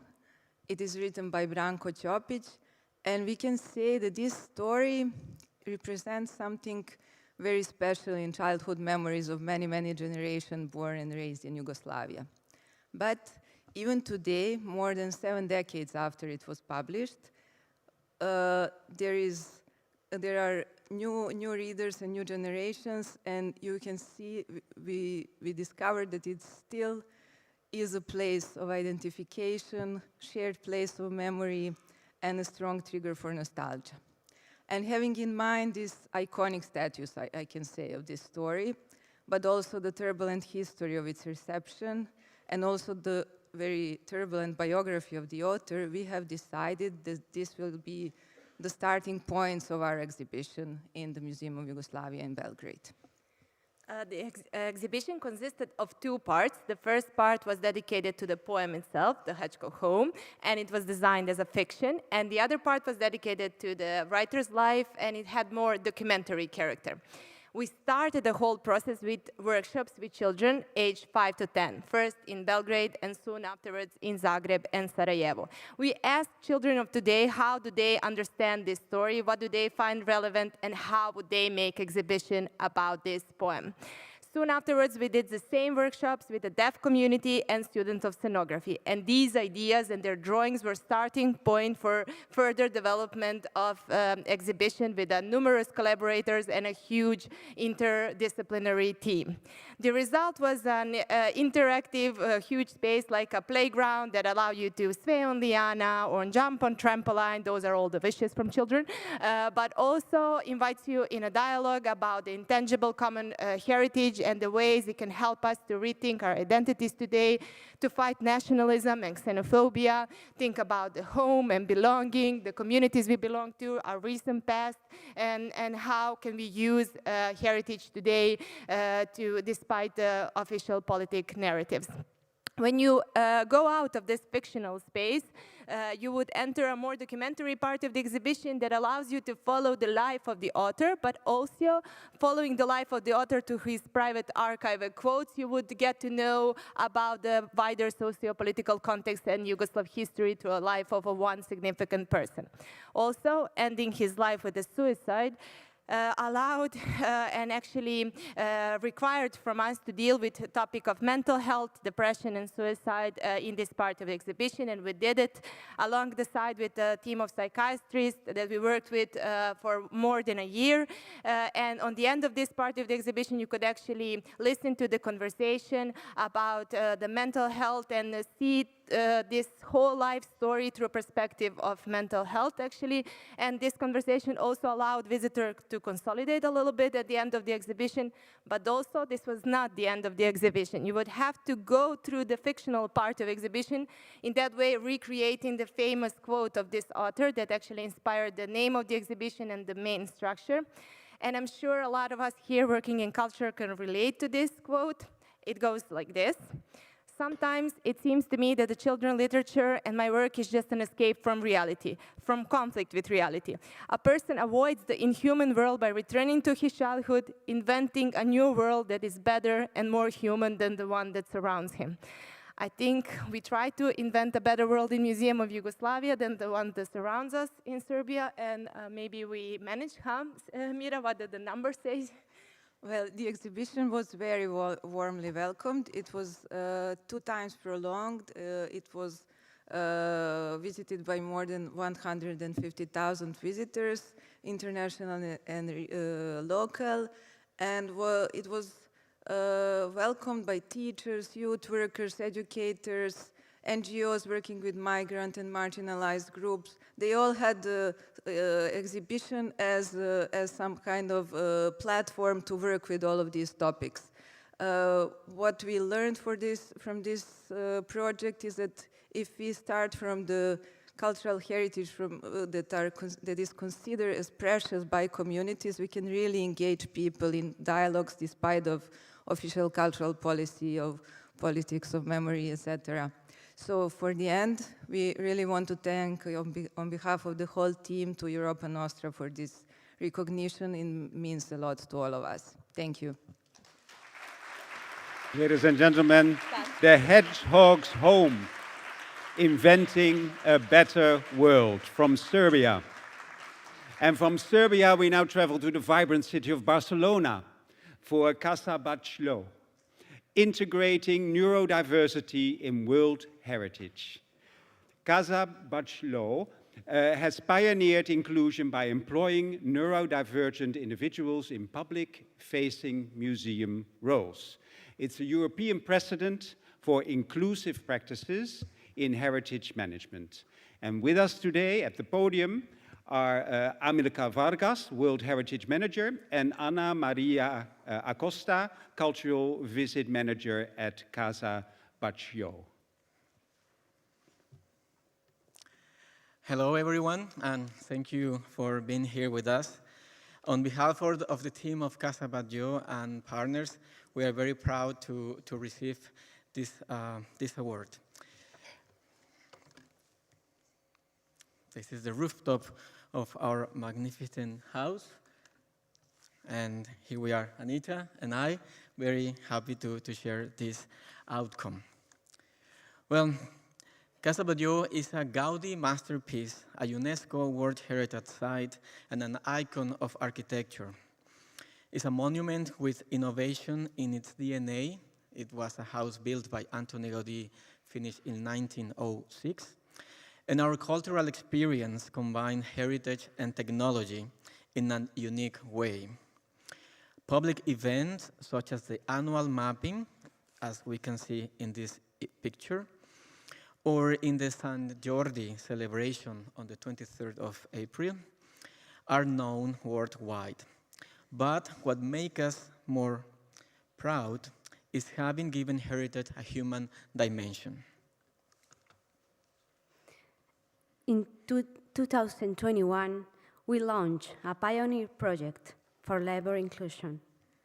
After 4 years, we have incorporated 100 neurodivergent people into Casa Batlló's services team, most of them on the autism spectrum.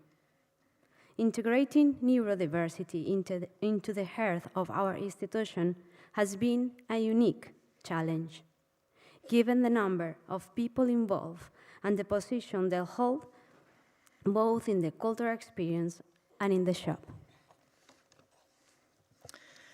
And how did we achieve this?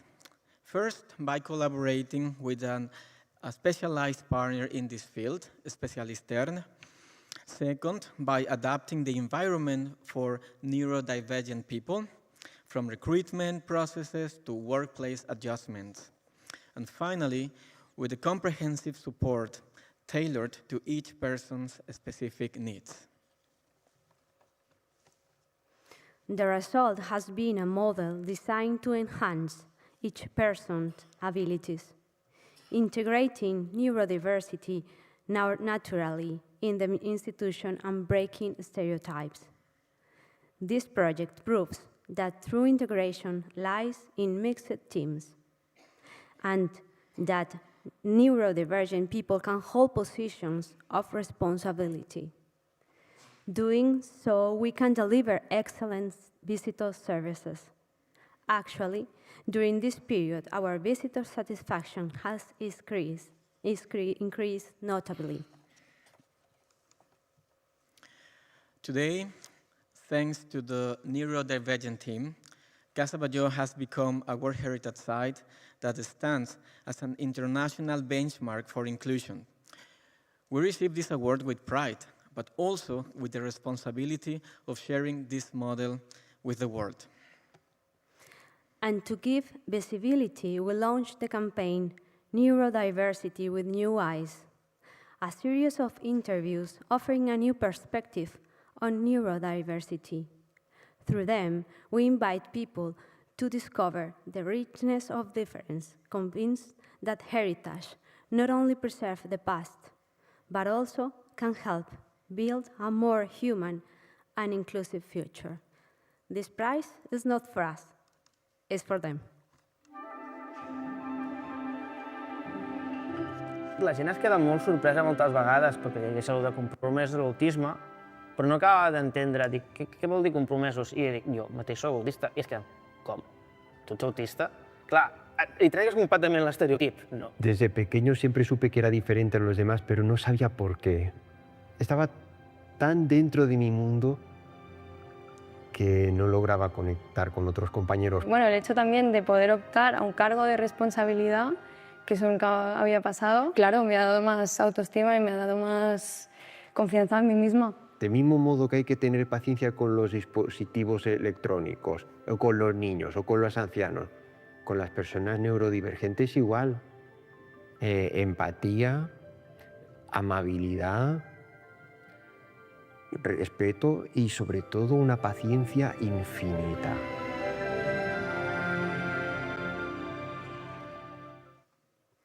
Thank you very much. Thank you. Casa Batlló, integrating neurodiversity in World Heritage. What a fantastic and important project.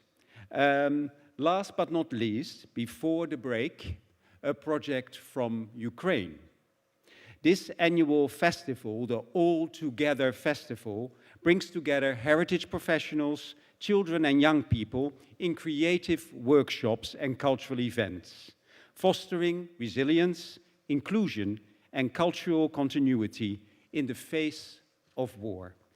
And we're very happy to welcome here Anna Prorybna, Director for Programs, and Hanna Klimenko, Head of Education at the National Arts and Culture Museum Complex, Mieczycki Arsenal. The floor is yours.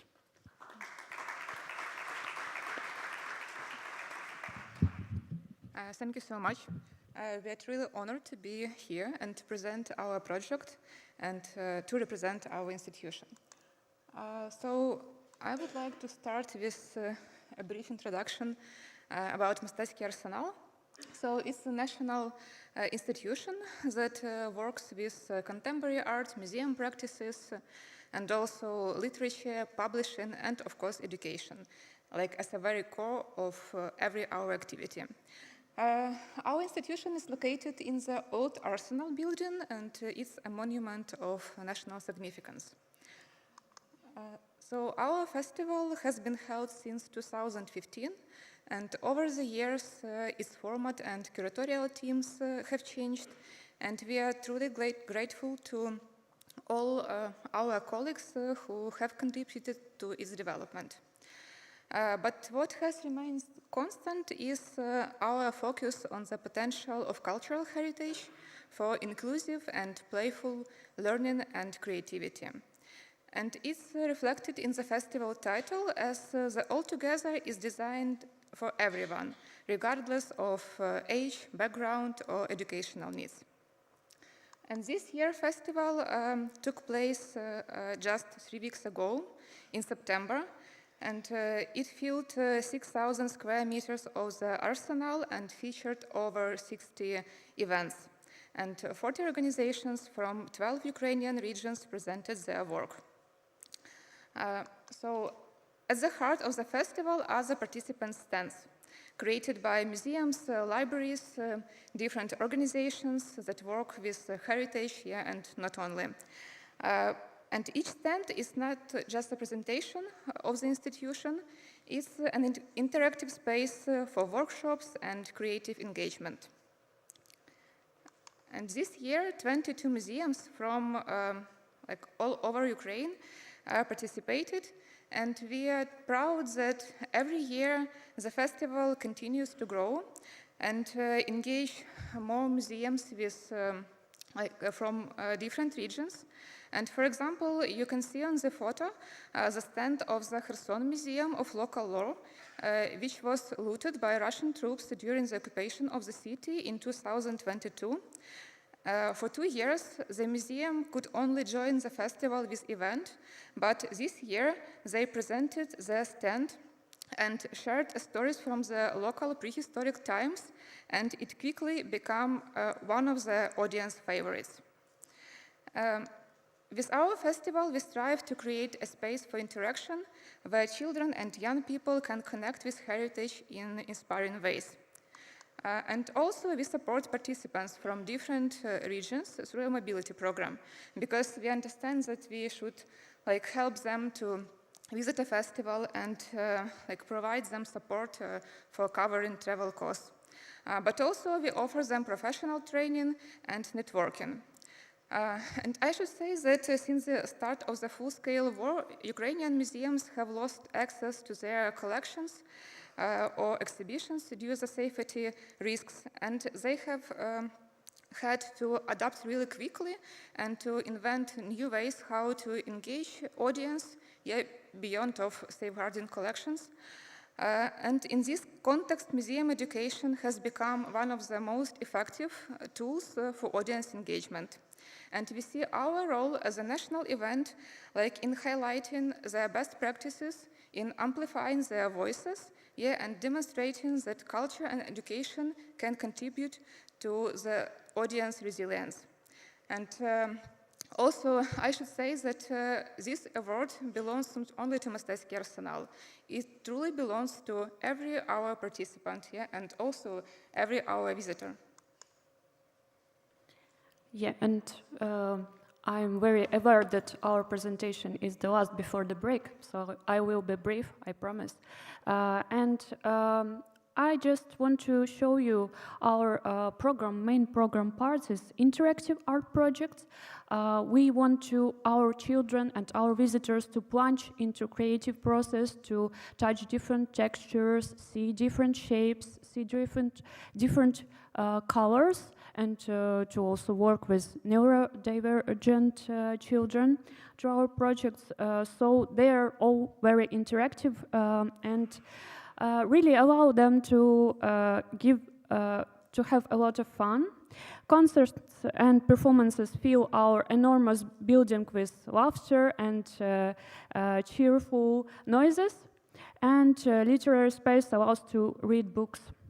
And also a special program curated by teenagers, and our amazing colleague Liana is here with us. It's all thanks to her work with our teenagers, and also obviously to our talented team of Youth Council that works with Mostecki Arsenal. These girls worked for their special curated program. And also the the dark reality that surrounds this cool, bright, vibrant space that our festival creates. 3 times during our festival, the air raid alarm was called, and we must proceed to the shelter. But after it was dismissed, we all returned to our places, to our locations, and continued to work. And we will continue our work despite all of the detrimental effects of war that nowadays continue to surround Ukraine. Thank you. Ladies and gentlemen, the All Together Festival from Ukraine. What an incredible accomplishment. Thank you so much for being with us today. And that brings us to the end of the first section of today. Many wonderful, incredible projects and incredible people who presented here today. It's now time for a short break. We are slightly behind schedule, but not too much, not to worry about it. And please go and have a refreshment, and of course talk to everybody, talk to your colleague winners, talk to everybody else, network, make new ideas, find new programs together, cooperate, and enjoy your break. And we'll see you back here, let's say 4:30. Is that a good moment? 4:30, we have half an hour. That would give everybody a little breathing time. And we see you in a bit. Thank you very much. And we're back. I hope you all had a nice break. And we're going to continue now with our presentations. And we're going to continue with the next category, which is education, training, and skills. And this is all about knowledge transfer. It's about capacity building, and it's about enhancing traditional and new skills and crafts. And our first project in this category is coming from Germany, but its impact reaches far beyond. The European Heritage Volunteers Program. These courses, held all across Europe, bring together participants from many countries. They are grassroots, cost-effective, and community-based. And they revitalize heritage sites while bridging generations and cultures. So please welcome to the stage Bert Ludwig, Director, and Juan Carlos Barrientos Garcia, the coordinator of the educational program of the European Heritage Volunteers. And they will tell us more about this inspiring and already long-lasting initiative. Bert, the stage is yours.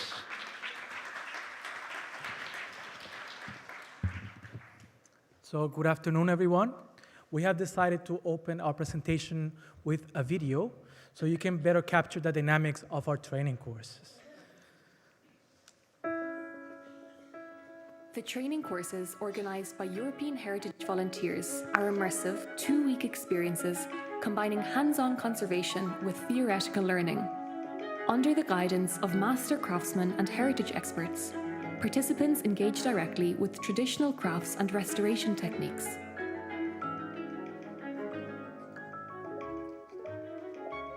Through their work, they gain a deeper understanding of the historical, cultural, and environmental dimensions of heritage, while helping preserve vanishing skills and endangered sites. The training courses take place at a wide range of heritage sites, reflecting Europe's cultural diversity. Some are iconic landmarks, celebrated for their historical and artistic value. Most, however, are smaller, often overlooked sites rooted in rural areas. Many are located within vulnerable cultural landscapes closely tied to local communities, where intervention is urgently needed. Each course is guided by technical instructors, whose expertise ensures a high standard of heritage conservation and education. Coming from numerous countries across Europe, they bring diverse perspectives and bridge traditional knowledge with modern conservation practices, creating a dynamic platform for learning, innovation, and exchange.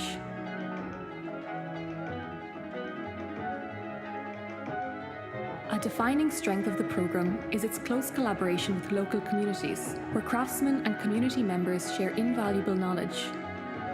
These exchanges celebrate the living culture and wisdom at the heart of heritage, ensuring that endangered skills are passed to future generations. European Heritage Volunteers organises training courses in almost 30 countries across Europe. Between 2022 and 2024 alone, 921 participants from 78 countries worldwide took part in 67 training courses, guided by 52 technical instructors representing 21 European nations. The European Heritage Volunteers Programme promotes shared learning, interdisciplinary exchange, and international collaboration, strengthening a network of young heritage professionals across Europe and beyond. Participants from diverse academic and cultural backgrounds are united by a common mission: to preserve Europe's cultural heritage through direct action. These training courses are more than educational experiences. They are a celebration of heritage as a living force that connects people, strengthens communities, and protects cultural traditions for the future.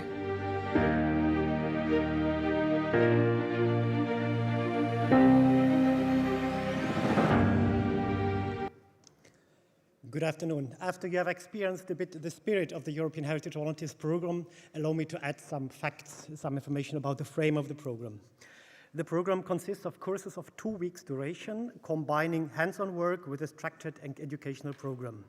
The participants are emerging heritage professionals aged between 20 and 32 years, and the groups are composed of 12 to 16 participants from all over the world, each one optimally originating from a different country.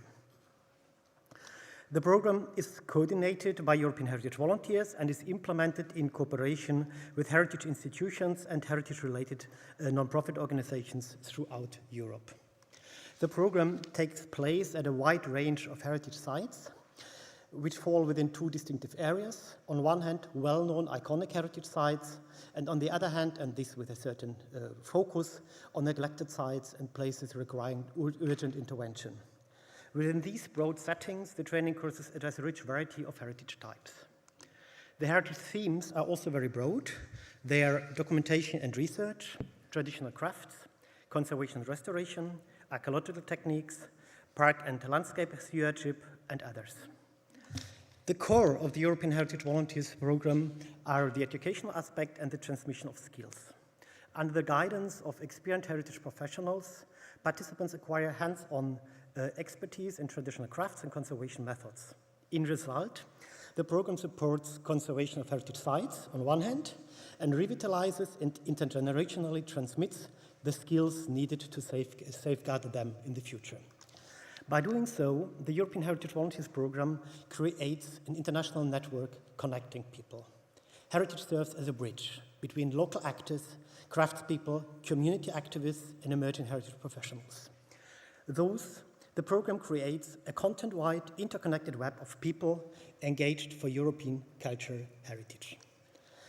As a symbol of this interconnectivity, we did not place the bronze plaque we received as a sign of the European Heritage Award in the office, but we did send it this summer on a journey throughout Europe, visiting more than 20 training courses and those heritage sites in 14 European countries, illustrating those that the European Heritage Award has not been awarded only to European Heritage Volunteers as a structure, as a network, as an organization, but to the whole network of heritage activists who are cooperating with us.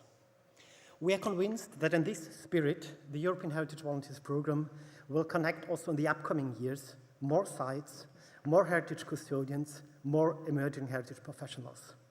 And if one or the other institution or organization present in the room would be willing to cooperate with us, they would be warmly welcome. Thank you for your attention. Thank you. Ladies and gentlemen, the European Heritage Volunteers Programme. Thank you very much. In the category Education, Training and Skills, and we go to the second award winner in that category, and that's Saber Fazer from Portugal. This program and strategy safeguards traditional crafts and skills. It transforms ancestral techniques into tools for social and economic resilience. And I'm pleased to welcome to the stage Elena Martello, in charge of research, publishing, and dissemination at the General Directorate for the Arts. Thank you very much. The stage is yours.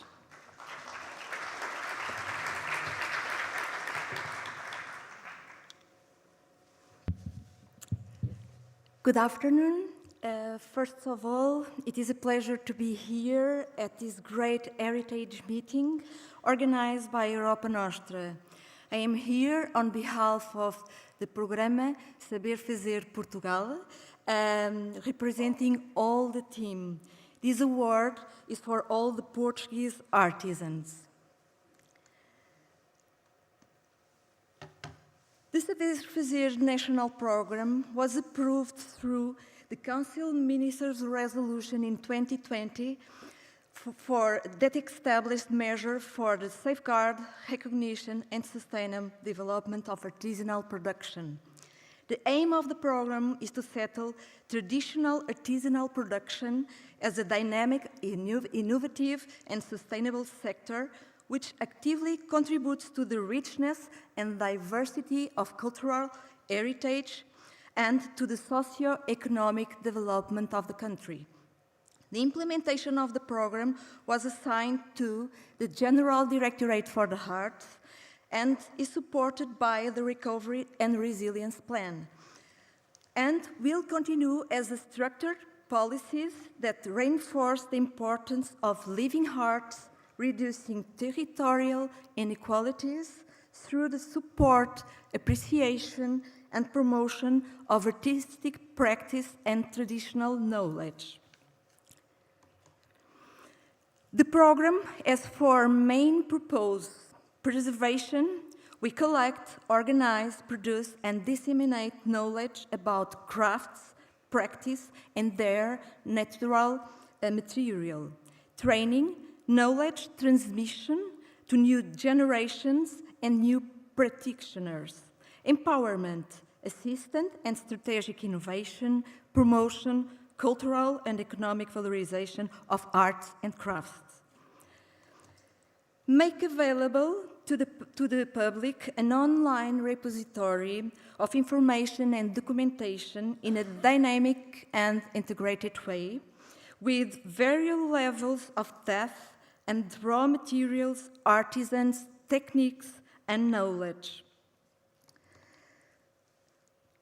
The educational and informative activities for the young generations to stimulate their interest in heritage through creative experience, raising awareness of the value of artisanal production and the need to attract more practitioners to this sector. Teach responsible consumption with less negative impact on the planet. These laboratories take on different formats, provides moments of reflection and sharing around certain traditional practice, convening different local actors. We are talking about artisans, production units, research centers, heritage, economic and tourist agents, to debate the challenge that the arts and crafts sector faces. The Saber Fazer National Programme proposed themed routes with no starting or finish points, which everyone builds their journey, comprise arts and crafts.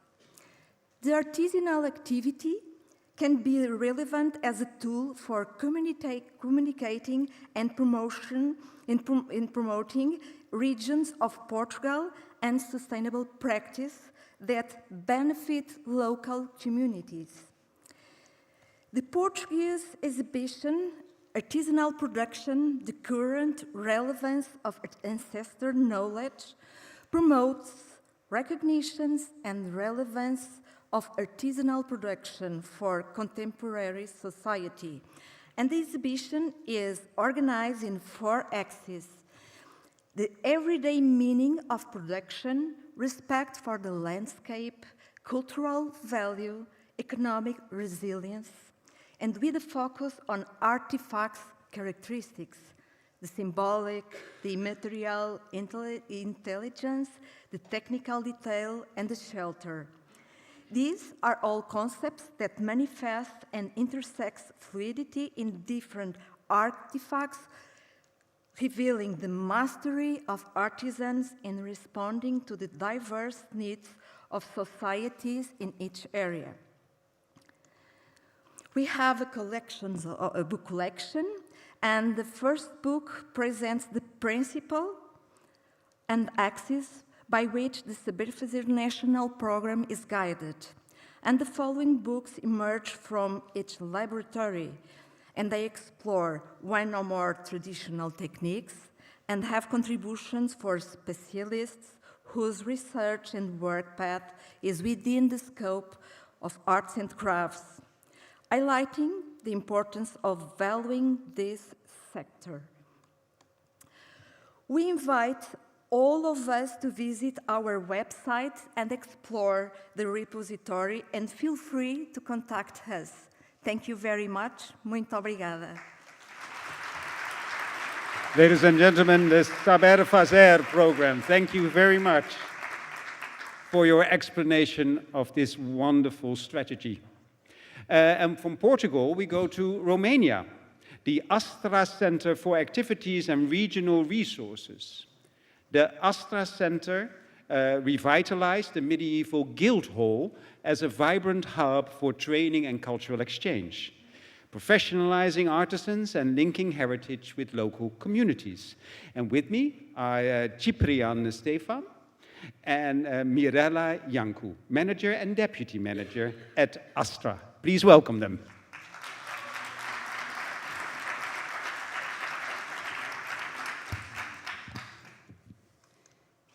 Good afternoon, everyone, and it's such an honor and a privilege to be here together with all wonderful achievements of cultural heritage throughout Europe. We are here to share with you one of our dreams that came true.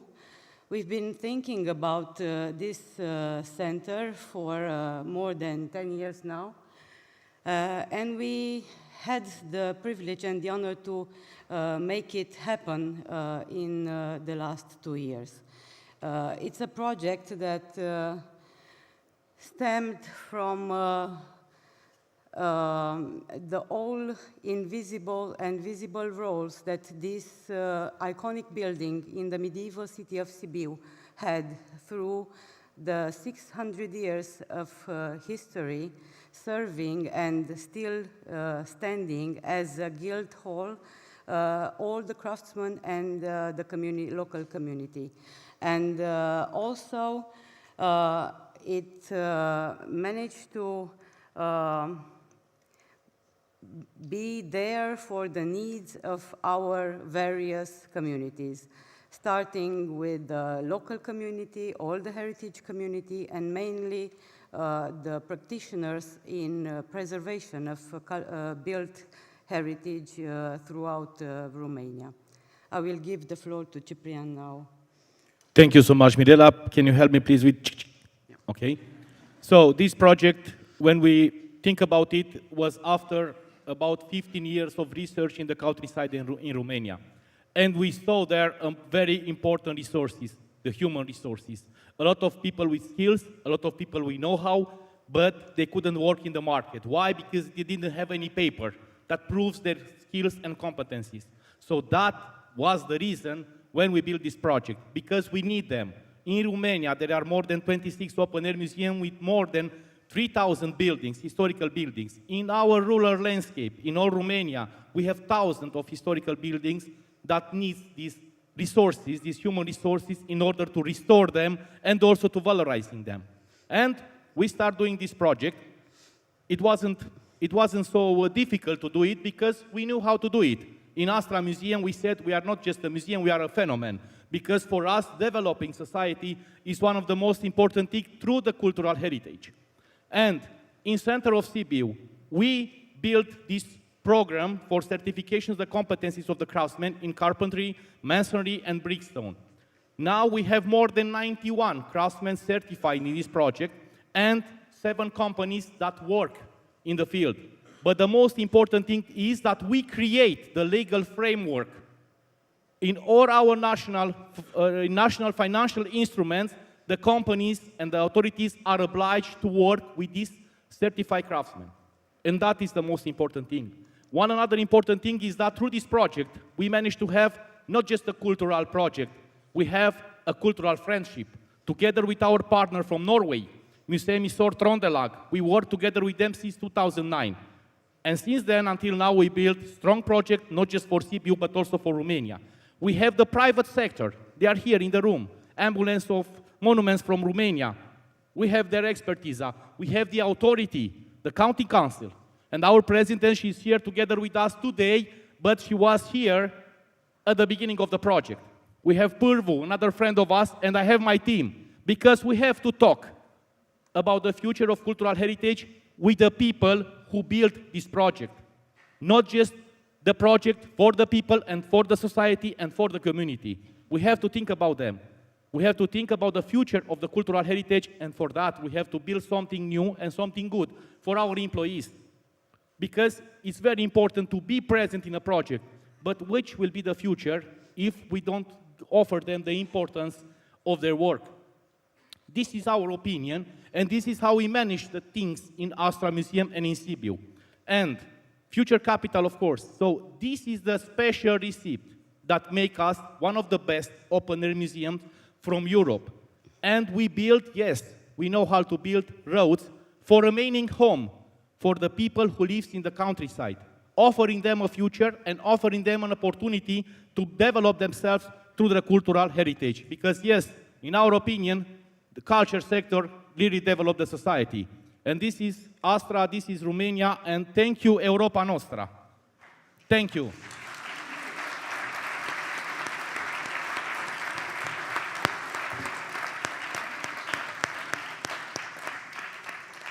Thank you very much. The Astra Center for Activities and Regional Resources. And it proves again the importance of cooperation and networking and doing something together, reaching out to one another and trying to develop projects together. And this also shows the importance of certification, for instance. And from one important aspect of the heritage field, we go to another one, which is maintenance. We go from Romania to Slovakia to talk about maintenance with Pro Monumenta, preventive maintenance of monuments. And everybody knows how important early intervention is to preserve heritage and how to reduce the restoration costs later on. But how to do that? Well, the answers to that have Mr. Branislav Resnik, who is the director of the Department of Preventive Maintenance of Monuments at the Monuments Board of the Slovak Republic, very long title, and Mr. Pavel Išvold, the technical coordinator of Pro Monumenta. Welcome, and please teach us. So it is always tricky to go after Cyprian. After this, okay, I tried. So for the first of all, thank you, Europa Nostra. Salute to others winners. Congratulations. We are proud that we are be a part of you. So our presentation will be started beginning for the film, and after this we tell something about our future.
So this is what is done, but we don't rest on our laurels. So we are currently preparing a new project, Promonumenta 3, also based on the grants project. Basic idea is expanding of the numbers of monuments inspectors among the largest property owners, managers through the transfer of our know-how to regional governments, regional capitals, churches, big state culture institutions with a lot of monuments like Slovak National Museum or Slovak National Gallery, National Library, and etc. And for this, we offer two options for the be part of this project. First is direct participation as partners. It means complete training of 2 in-house monument inspectors and also providing funding for the fully equipped mobile workshop, what you see in the film. It means that we increased our numbers of monuments for other 6 persons, or second is participation of existing staff from these big owners in the series of training, courses, workshops for no minimum 180 persons. But other main activities is transfer know-how abroad, because Poland, Romania, Norway are interested in our system, and also series of culture heritage advocacy action like films, podcasts, social network campaigns. But also creating strategy for the restoration of the manor houses in the Slovakia as a bilateral research. Something more about it is Pavel.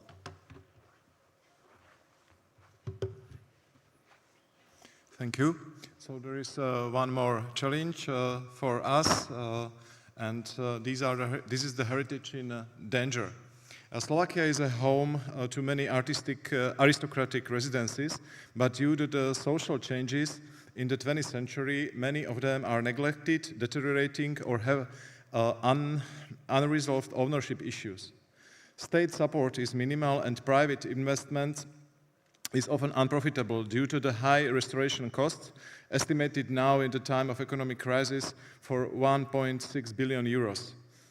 So a comprehensive analysis of their current state, economic potential, and suitable use is urgently needed. Drawing from research of the international best practices in cooperation with universities and experts, we would like to develop a national strategy to preserve these monuments in a sustainable way.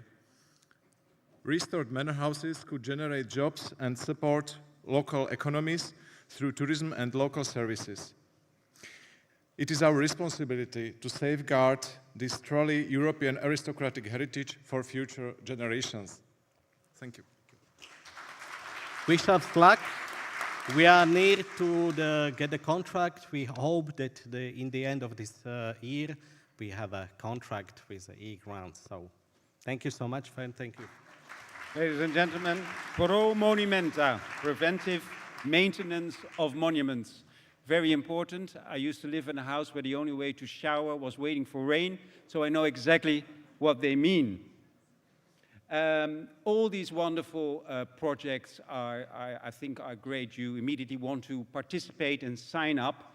And the last project in this category certainly made me want to sign up, because we go from Slovakia for the first time to the Holy See. And for the Europa Nostra Award to the School of Arts and Crafts of the Fabric of St. Peter. And this is a unique school offering full-time, tuition-free training in heritage craft and reviving century-old traditions while nurturing community and spiritual growth in the heart of the Vatican. And I welcome Father Francesco Orchetta and Gloria Amaducci of the School of Arts and Craft of the Fabbrica di San Pietro in Vaticano. Thank you very much. Please.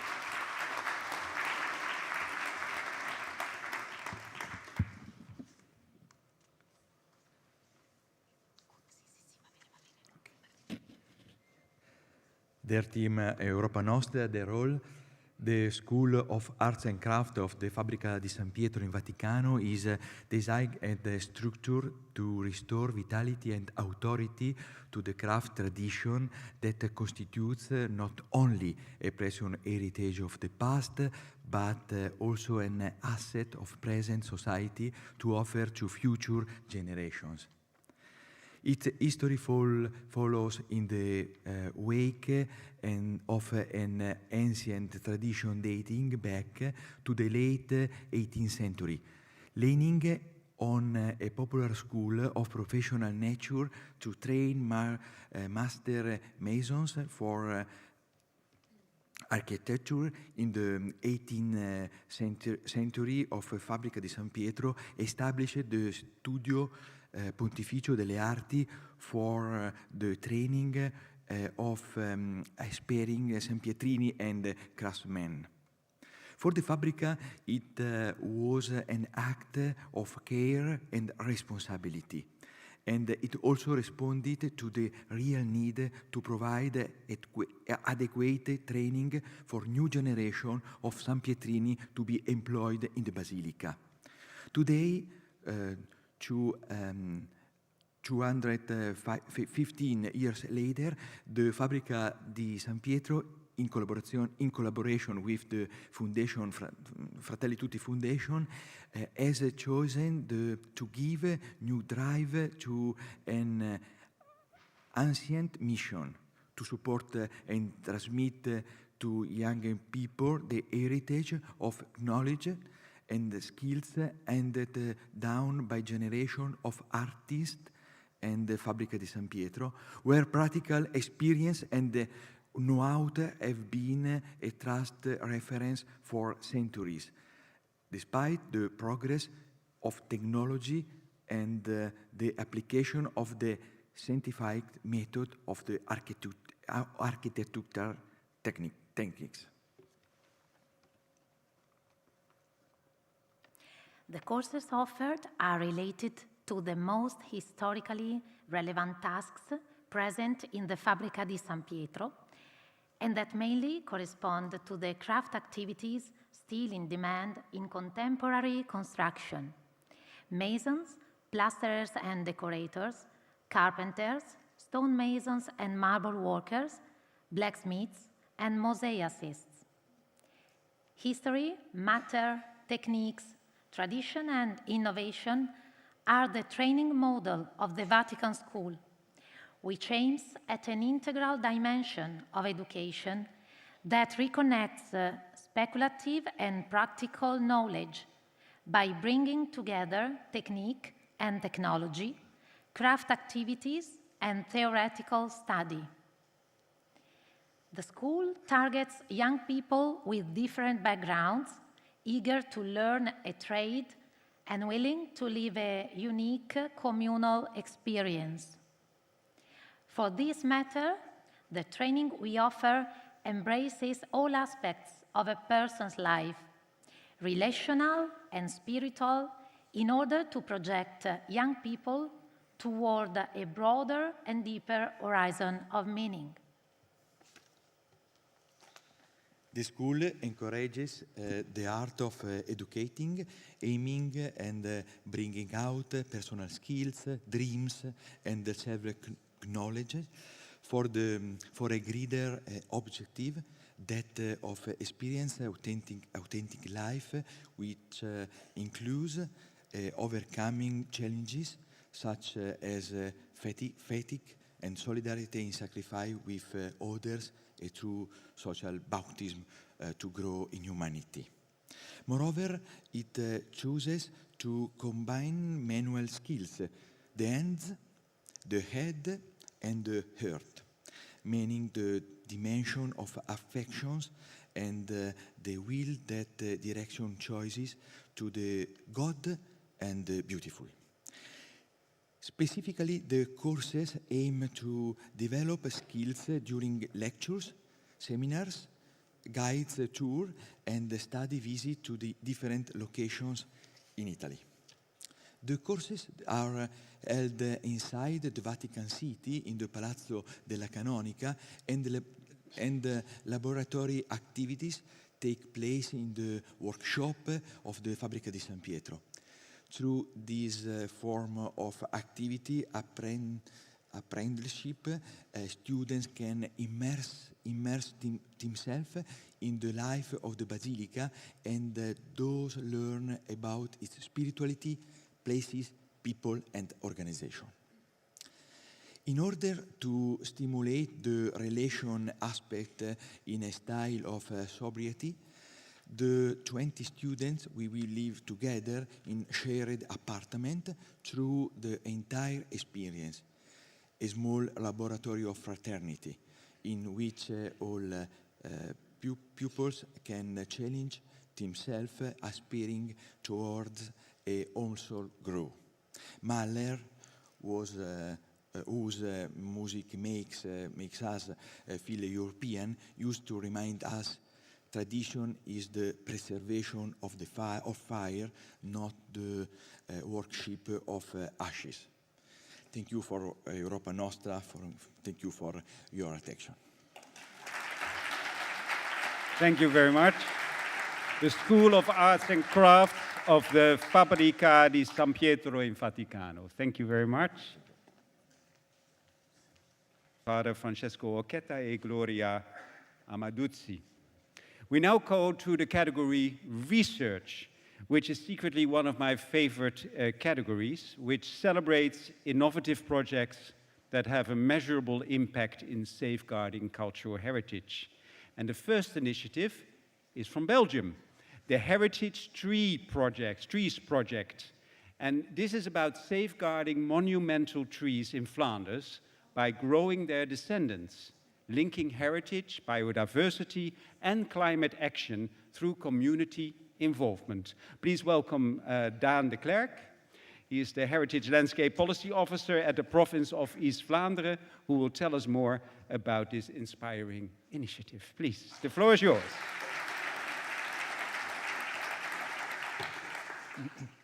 Thank you very much. Good afternoon, everyone. I am very happy to be here today and to learn about all your wonderful projects, and also to tell you more about our Heritage Trees project. The main goal of this project is propagating heritage trees. In other words, multiplying them and then planting the young trees, the offspring, in order to preserve the genetic material and its heritage value.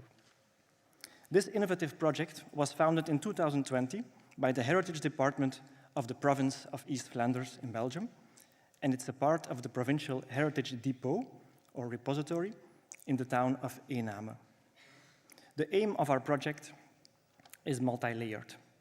The first aim is, of course, the preservation of indigenous genetic material, because these ancient trees are genetic time capsules.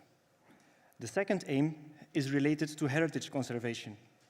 We grow genetically identical offspring, basically clones, which have the same physical properties, and we use them for the conservation of green heritage sites. The third aim is the preservation of the craftsmanship related to propagation. And fourth is about community engagement and raising awareness. First, you should know that in Flanders, we don't have many really ancient trees. A tree of more than 300 years old is extremely rare and so very valuable. Also, most of our heritage trees are not found in forests, but are found in traditional agricultural landscapes or in relation to built heritage, such as this impressive chapel tree from the 17th century. But we mainly have more modest examples of heritage trees, such as these welcoming trees traditionally planted in Flanders at the entrance of a farmhouse. Unfortunately, heritage trees are under pressure by climate change, by building projects, but also by a lack of recognition. For example, this beautiful Liberty tree planted at the Belgian independence in 1830 was needlessly cut down only 2 years ago. When a tree like this dies, not only its DNA, but also its heritage value and its historical meaning are lost forever. Propagation of ancient trees to save their genetic material isn't a new idea. However, our heritage approach, our focus on scientific research, combined with community engagement, is unique. We also want to show that you cannot simply replace a heritage tree with any other tree. Certain trees have been selected in the past for a specific quality, like this row of 18th century pruned lime trees, which grow very flat over time. Last year, one of them died, but you cannot simply replace it with a tree that you would plant in your own backyard.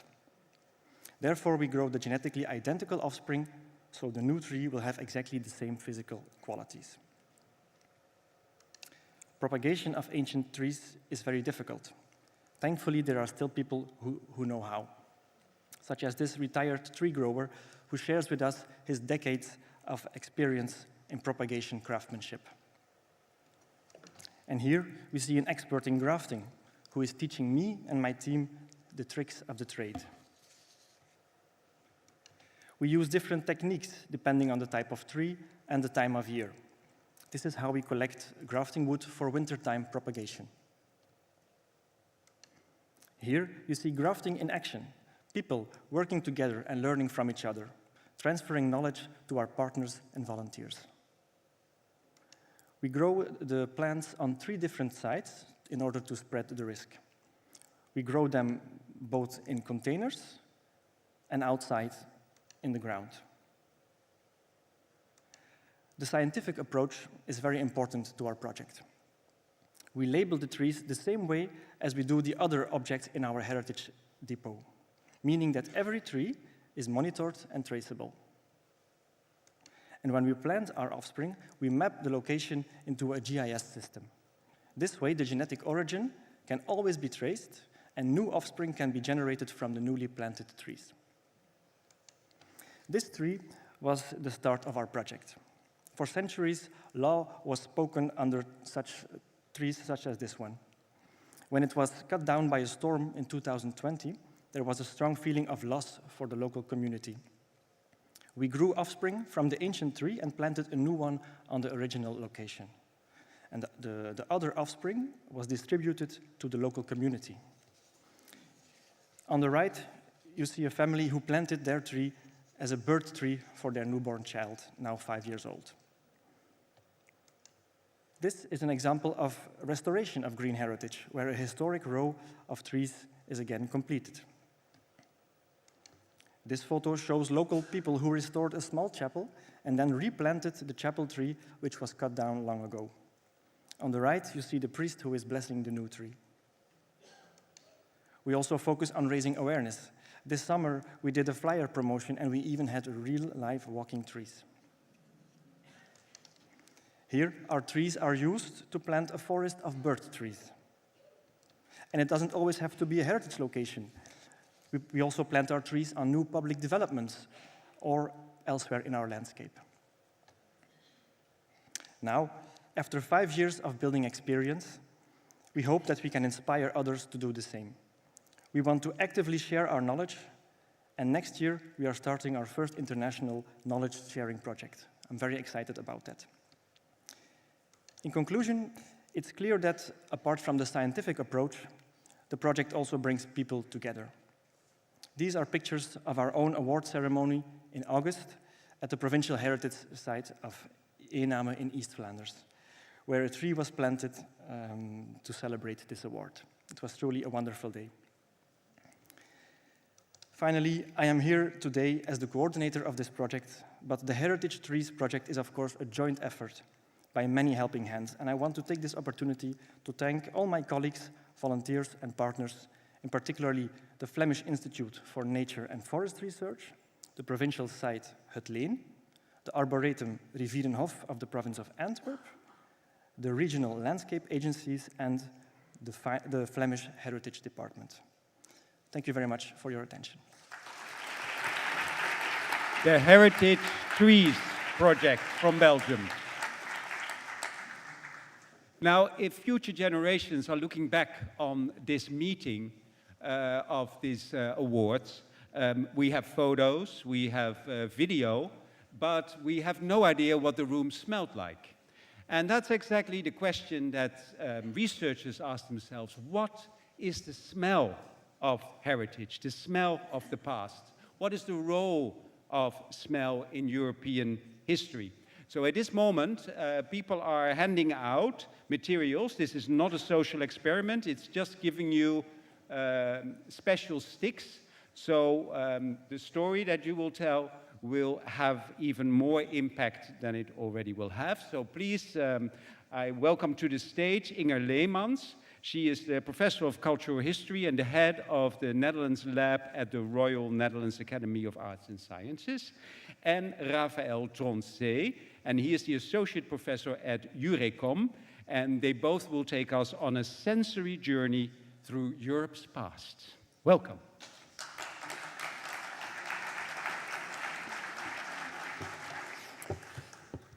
Welcome, everyone. I think we sat long enough, right? So shall we go on the tour maybe together? Come, follow me. We go not to the Fine Arts Museum next door, but let's go to Amsterdam to the Rijksmuseum. And we dive all the way into the basement of that beautiful museum where historical fashion and jewelry collections are displayed. Now, often visitors sort of struggle with these collections because they're beautiful, but they're also sort of distant behind glass windows. And also, what is it that we're actually looking at? What is this strange object, for instance? But now, all of a sudden, a tour guide hands you a blotter, and you move that blotter under your nose. And then you start to realize that that jewel is actually a fragrant jewel, that it opens. And it was used for people to sort of store their preferred fragrances in. And that people would hang it either from their belly or around their necks as a personalized jewel. And now, all of a sudden, you start to realize that what you're smelling is actually a historical reconstruction of a historic recipe from a 16th century old book of secrets, made by the perfumers of international flavors and fragrances. And now, when you're walking through the Rijksmuseum, all of a sudden, you see pomanders everywhere. They were used in anatomical lessons, for instance, not only for people to smell nice, but also to shield them from the diseases and the foul smellscapes that they were in. And not only pomanders were used for that, but also the burning of incense or holding laurel. So we had this large category of olfactory strategies. This example, I hope, is maybe a bit convincing for you to show that smell is actually heritage. It's part of our cultural heritage, and we think we should ignore that aspect much more. And then you can think about pomanders or other historical fragrant objects, such as perfume bottles and the ingredients in there, the perfumes themselves. But we can also think about olfactory rituals, and practices such as the burning of incense, or smellscapes, fragrance spaces such as parks or farms or historical libraries, and the use of the nose in cultural practices like the crafts that we've been engaging with. So there's a wide world of smell heritage there to explore, and we are very lucky that some countries now are taking steps to include the sensory aspects of heritage into their heritage policies. Well, that's one great step, but then there are a lot of challenges. For if we start to acknowledge smell as heritage, how do we find out about the world of heritage and history? And that is one of the challenges that the Europa project, and you saw some team members here handing out the blotters in this room, has set to face. So for a couple of years, we were very lucky and able to work on the topic of smell heritage and sensory mining. And our aim was partly to develop digital tools to recognize and find and trace the moments of scent events in European history, to then reconstruct these scents and bring them to the noses so that museums and libraries and archives can enhance their impact. Well, Maybe, Raphael, can you tell us a bit more about how we did that? Thanks, Inge. So indeed, Europa was really a multidisciplinary project in which, among others, computer scientists and computational linguists wanted to explore how much artificial intelligence can help us to see smells or to read smells. So we already show you this painting. What our friends of computer vision colleagues from Germany have done is that they have trained AI models that can recognize tiny objects such as this pomander, and this in any paintings, regardless of the shape, color, position in the paintings, they can recognize this. And they can not only recognize olfactory objects, but also smell gestures or fragrance spaces or any olfactory iconography, such as this boy pinching his nose. We also did that with text. We analyzed tens of thousands of texts in 7 languages, everything published from the 17th to the 20th century. We start with smell words, and then we try to train the machines to automatically read smell experience, including the quality of the smells, the circumstances of the smell, the perceiver, the time, the location, etc., etc. So that now we have tools that, given any text in those 7 languages, can recognize all those parts of the text that refer to smell experiences. And we assemble all these pieces of information in what we call knowledge graph. So this is pieces of structured information, and this is data sets we give for free to the research community to further explore so that historians can try to make now sense of all those stories.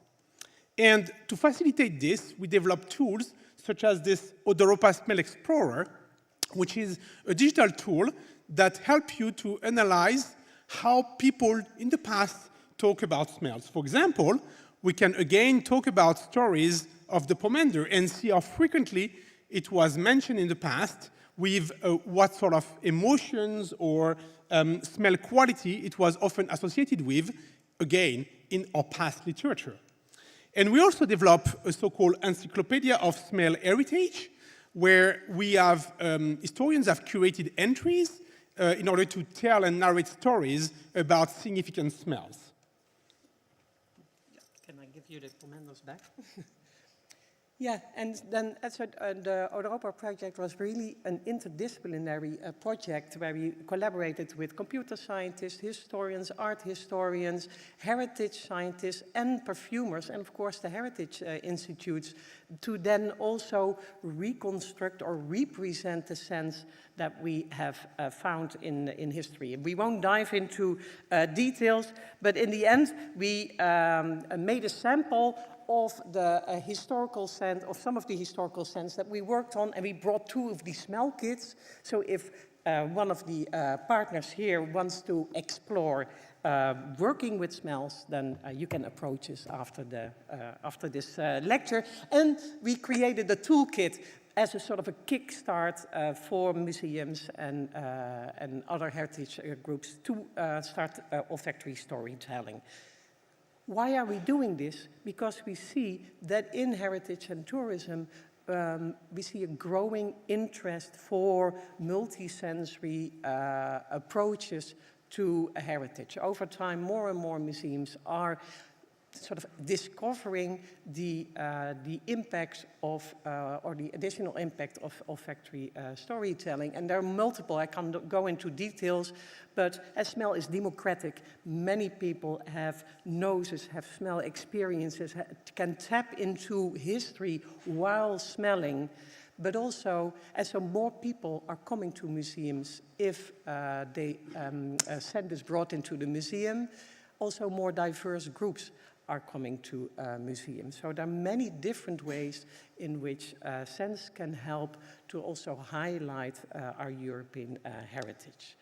So thank you for smelling with us. Thank you so much, the Europa team, for handing it out, and European Nostra for awarding us so that we could study it. Thank you. Thank you. Europa, a fantastic award winner in the category Research. And there's a large variety of projects, of course, in this sector, which is absolutely fascinating, because now we go from smell, we go to glaciers in Norway. The Glacier Archaeology Program, Secrets of the Ice. It documents artifacts revealed by melting glaciers, offering fresh insights into human life in high-altitude environments. Please give a warm welcome to Espen Finstad, archaeologist and co-director of the Glacier Archaeological Program at Innlandet Country Municipality. The floor is yours, sir.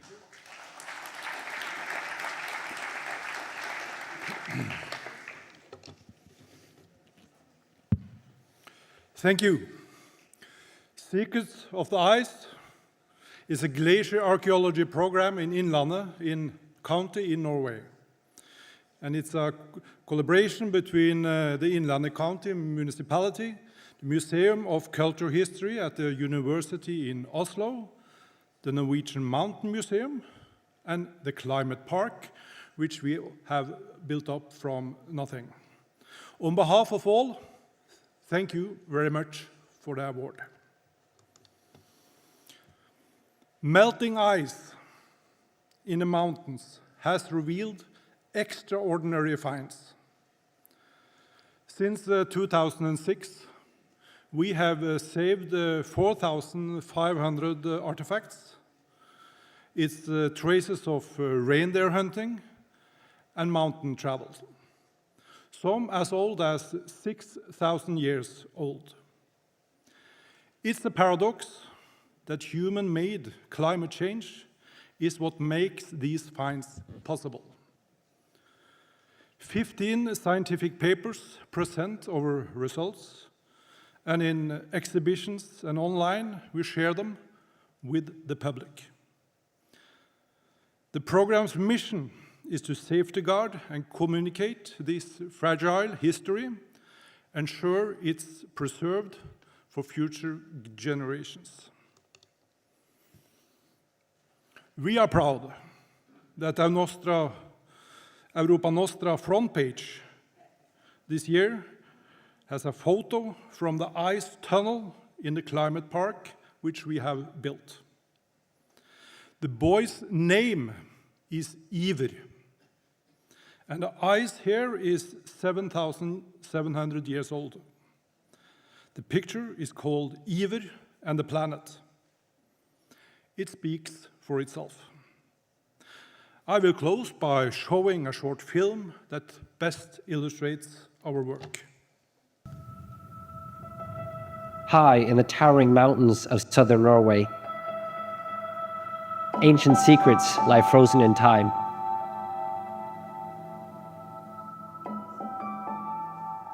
For thousands of years, the ice have preserved the traces of our past.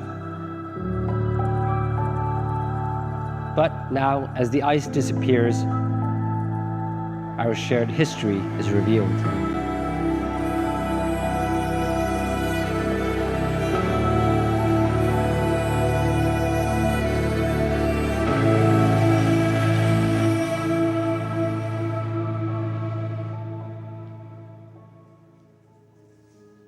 Since 2006, we have saved thousands of artifacts going back to Stone Age. It's bows, arrows, different hunting equipments, it's Viking clothing and dead pack horses, even the best preserved prehistoric skis. Fy søren, det funn, altså! Det her jo en sjeldenhet av de helt store. Hele ski med bindingen, de finnes det et ytterst fåtall av i hele verden fra forhistorisk tid.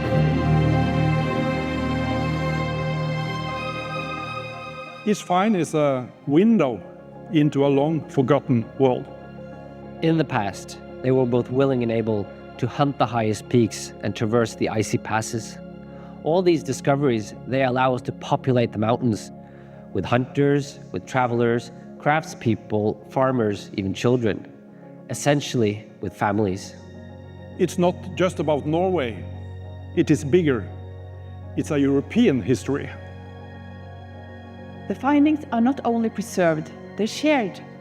Here at the Climate Park and the Norwegian Mountain Museum, visitors meet the history, face to face. Online, the stories reach a global audience. We are proud and humbled to receive the Europa Nostra award. We are more motivated than ever.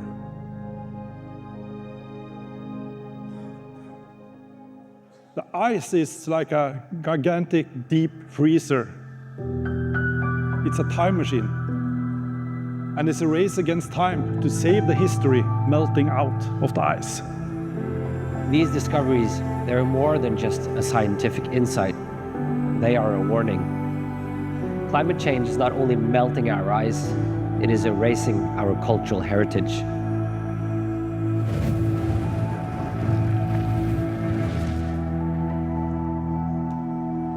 Thank you.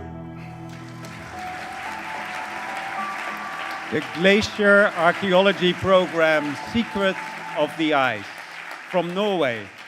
And from Norway, we go to Spain, or actually a pan-European project originated in Spain called ISLE, Islamic Legacy. It connects over 80 partners and explores Islamic heritage influence on European arts and culture, fostering collaboration and inclusive narratives. And we're very pleased to have Borja Franco Lopez and Elena Paulino Montero, professors at UNED, the Universidad Nacional de Educación a Distancia, to present your pioneering work.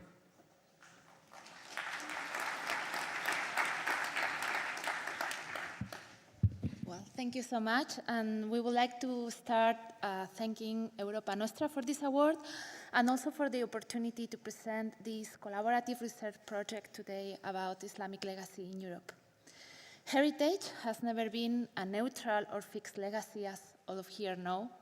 Throughout history, it has been shaped, contested, and reinterpreted, used to build identities and define the other. These processes of confrontation and negotiation are not new. They have always accompanied the way societies relate to their past. In a time of deep polarization, where war and social division dominate headlines, and where Europe's identity and heritage are questioned, what we have tried to do is to analyze these dynamics to understand how different narratives have emerged over time, how images of alterity have been constructed, and how heritage becomes a tool to express identification or distance. This has real consequences, not only in how we see ourselves and others, but also in the way heritage is preserved, transformed, or sometimes deliberately neglected.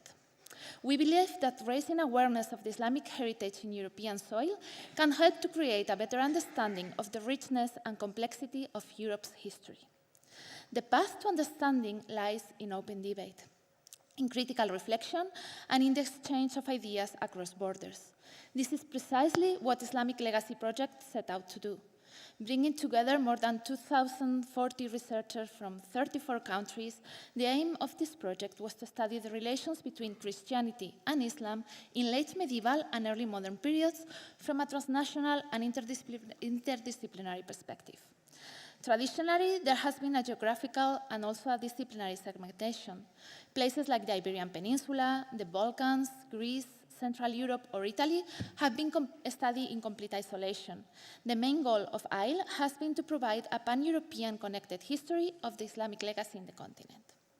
This European project was funded by the Coast Association and ran between 2019 and 2023 and was hosted by Spain's National Distance University. It was structured around 3 interconnected working groups. The first working group focused on how the image of Islam was shaped in Europe through literature, through visual arts, and through material culture. It explored how representations were created, transformed, and transmitted over time.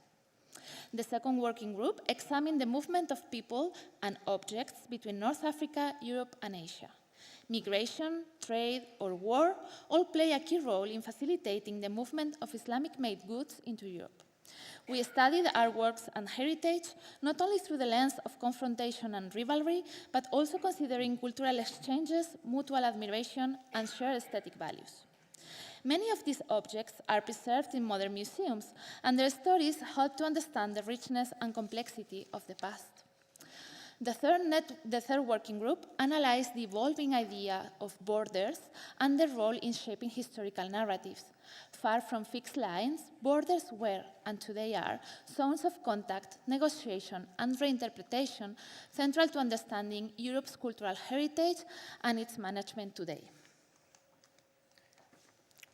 These research lines were developed through key academic activities such as the organization of international conferences and study workshops, as well as the publication of scientific articles and 6 books. We are especially proud of the publication of a book in which each chapter was co-written by 3 or 4 researchers from different countries and academic backgrounds.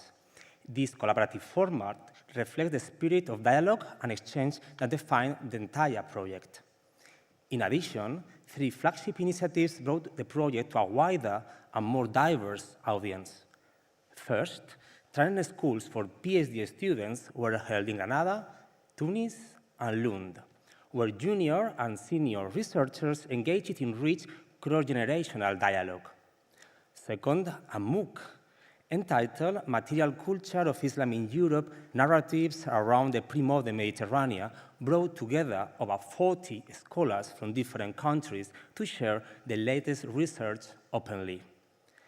Finally, a series of 10 documentaries about the Islamic heritage in Europe, broadcast on international channels and still available on YouTube, helped bring the project's insights to the general public, bridging the gap between academic research and cultural outreach. This project has shown that cultural heritage is a dynamic field shaped by dialogue, movement, and historical perspective. By connecting diverse regions, disciplines, and voices, the project has helped reframe how we understand Europe's shared past and the place of Islamic heritage within it.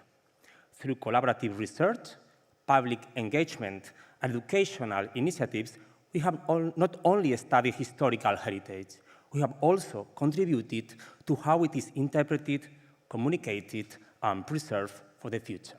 Thank you.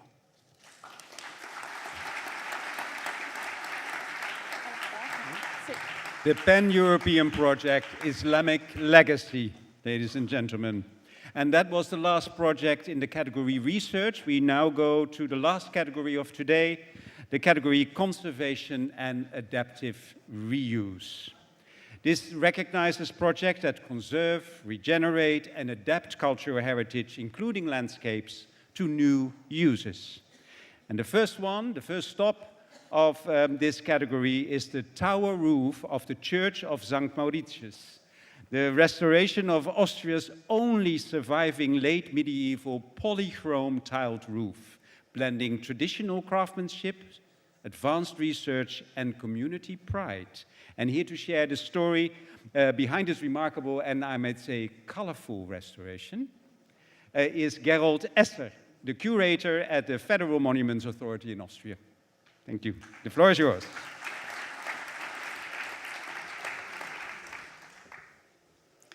Thank you very much for the introduction. I stand here as part of a bigger team of professionals and volunteers who made the realization of this project possible.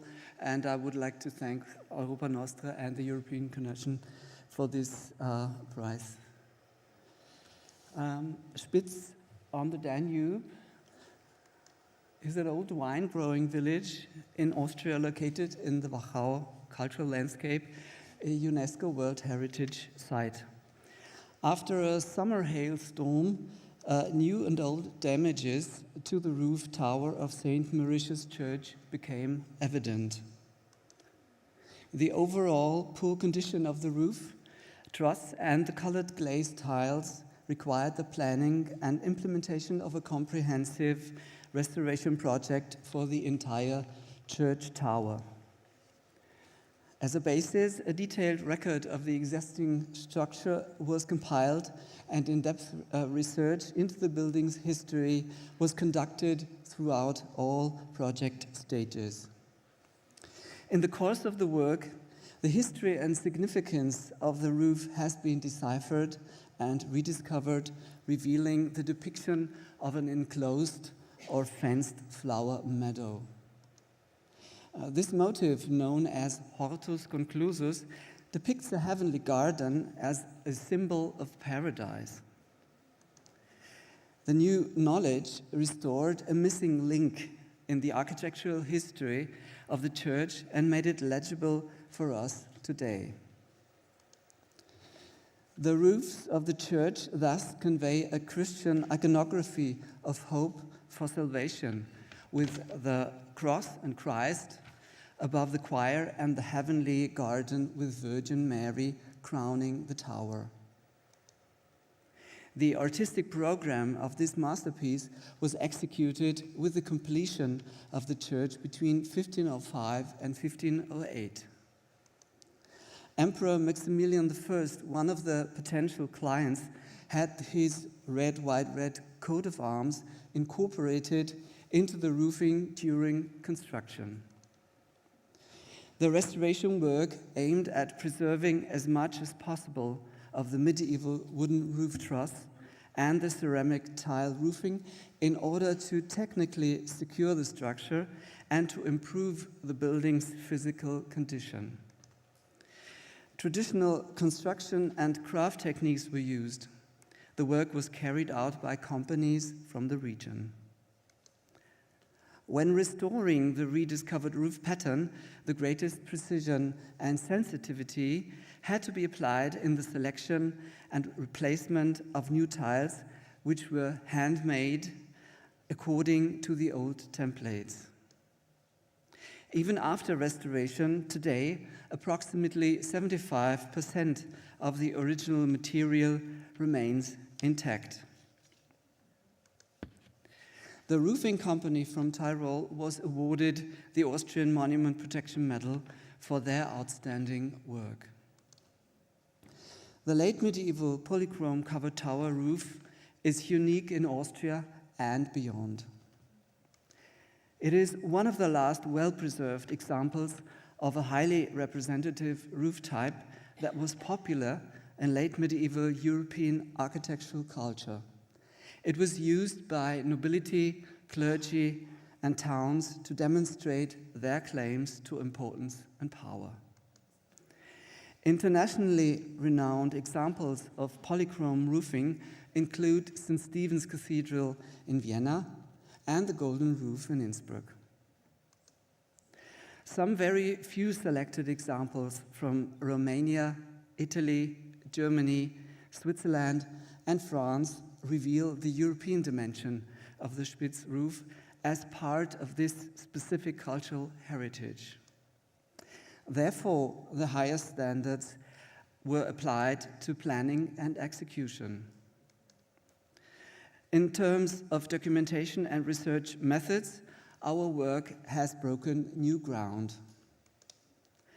The project and the new scientific findings were communicated to the interested public at all stages. It has set new standards and already brought about a changed understanding of the need to preserve historic roofing. As a further result, a project on compiling a catalogue of historical roof tiles in Austria has been started. This inventory already provides essential foundations for guiding restoration projects on historic roofing. Es ist ja vielen Spitzern vorher nicht bewusst gewesen, dass das Blumen sind. Und like to have das the ist jetzt sound sicher in the im Bewusstsein background. von jedem. Das ist einfach, The striking significance of the object and the dedicated collaboration of people and institutions have clearly demonstrated the need to work together to preserve the Wachau World Heritage Site and have strengthened regional identity. The project is therefore a symbol and guide for the preservation of cultural heritage as an important basis for a sustainable and inclusive future. A joyful work of many, the willingness for cooperation and innovative ideas have made it possible to save a cultural jewel for generations to come. Our thanks go to all those who have contributed with conviction and a positive attitude. Thank you for your attention. the tower roof of the Church of St. Mauritius. Thank you very much, Mr. Escher. Now we go from Austria, we go to Belgium. Not for one project, but for two projects. So let's start quickly with the first one, the Antwerp City Hall. It's a technically sophisticated restoration that enhanced public access and safeguarded a UNESCO-listed Renaissance landmark. And Philippe Lemineur is with us today, the architect and manager partner at Origin Architecture and Engineering, and he will now take the stage to tell us more about this outstanding project.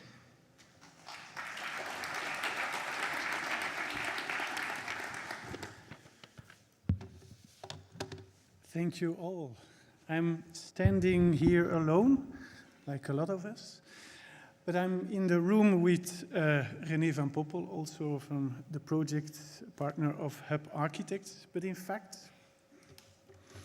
I represent a large and passionate team. As mentioned here, you see all the names just beneath. For all of us, it has been an honor to contribute to renewal of this remarkable building, the Antwerp City Hall.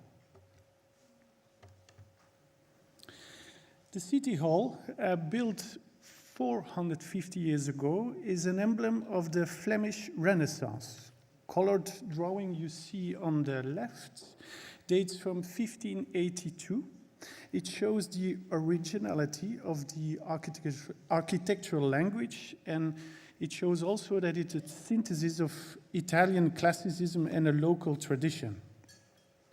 And its richness of color through the use of diverse stone materials, what you can see on site, but also on this image. On the right, we see the grand staircase beneath the stained glass dome, and this is a later addition from the 19th century, mid-19th century. This intervention transformed the open courtyard into a prestigious entrance hall.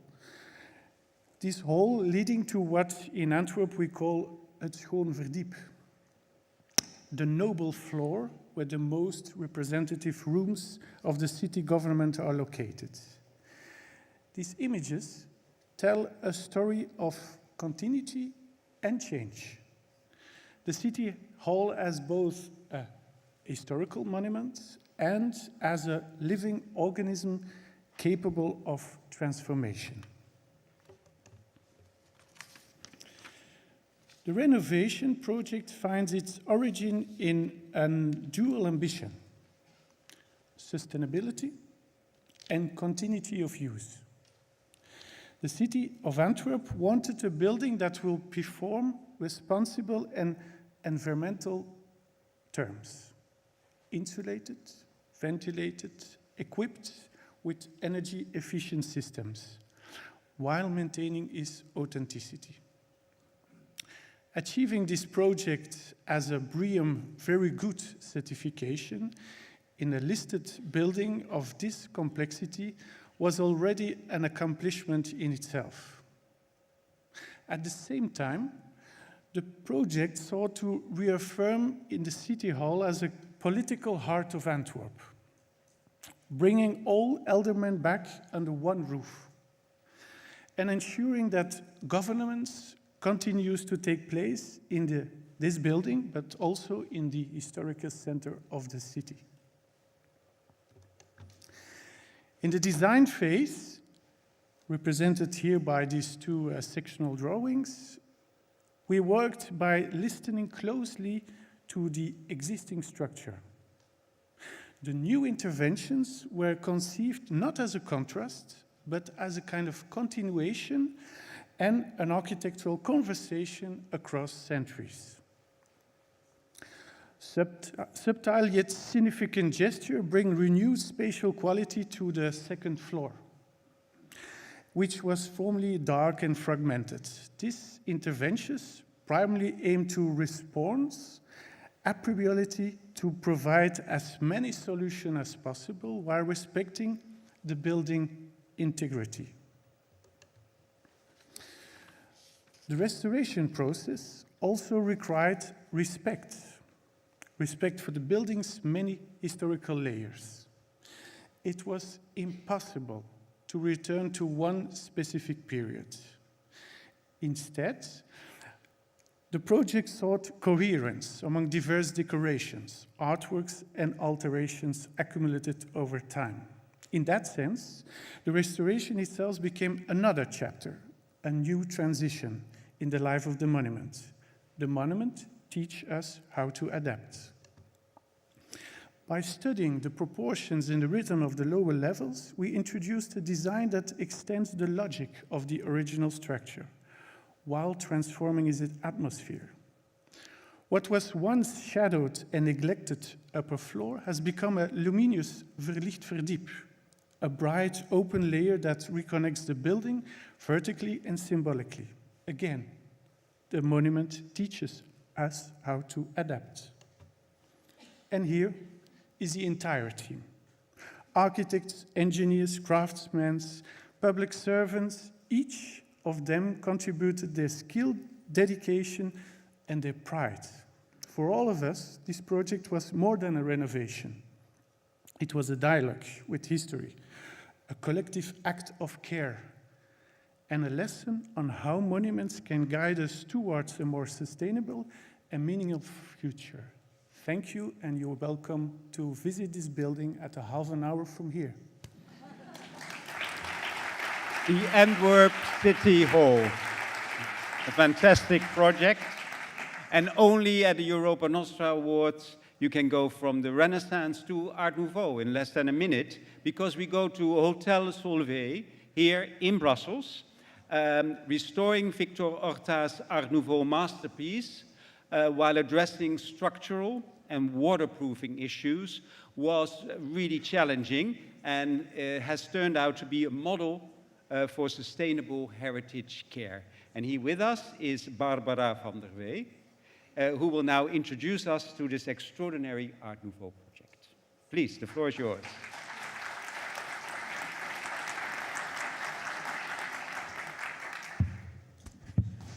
It's a great honor for me to present you today the restoration of the Hotel Solvay in Brussels.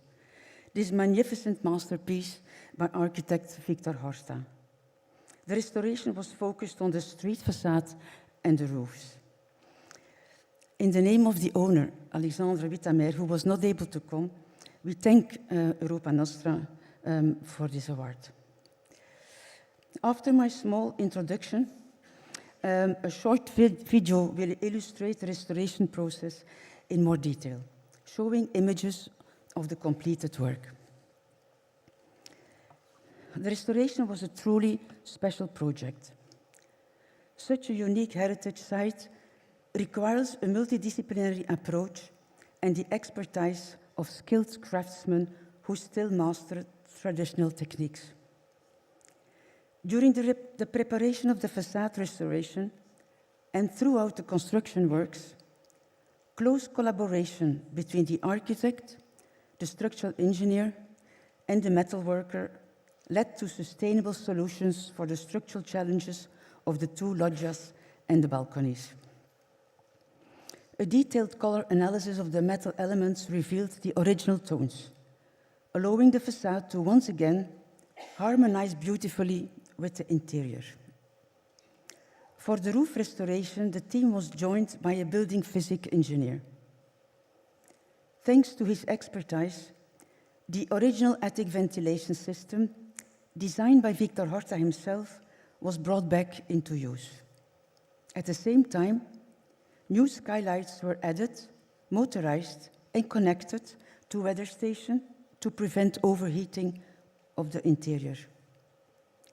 The theme of rational energy management was also addressed, always with great respect for the historical value of the monument. Bienvenue à l'Hôtel Solvay. Nous venons de terminer un chantier de rénovation qui a duré 2 ans et demi. La façade et la toiture ont été restaurées entièrement. L'Hôtel Solvay est un chef-d'œuvre de l'architecture Art Nouveau et inscrit pour cette raison sur la liste du patrimoine mondial de l'UNESCO. Het project van de gevel situeert zich in een globaal groot project, maar in feite is begonnen met een vaststelling dat er corrosie was aan het metaalwerk boven de voordeur. Toen hebben we gedacht, het is toch de moment om te kijken of dat er niet andere problemen zijn. En toen hebben we een visuele inspectie gedaan over de hele gevel met een hoogtewerker, foto's genomen. En toen hebben we beseft dat niet alleen er corrosie was in de metaalstructuur, maar dat er eigenlijk ook problemen waren aan het schrijnwerk, dat er stabiliteitsproblemen waren, want 1 kolom was uit de as. En dat we eigenlijk moesten een volledige restauratie van de gevel voorbereiden. En dus hebben we een team samengesteld van specialisten.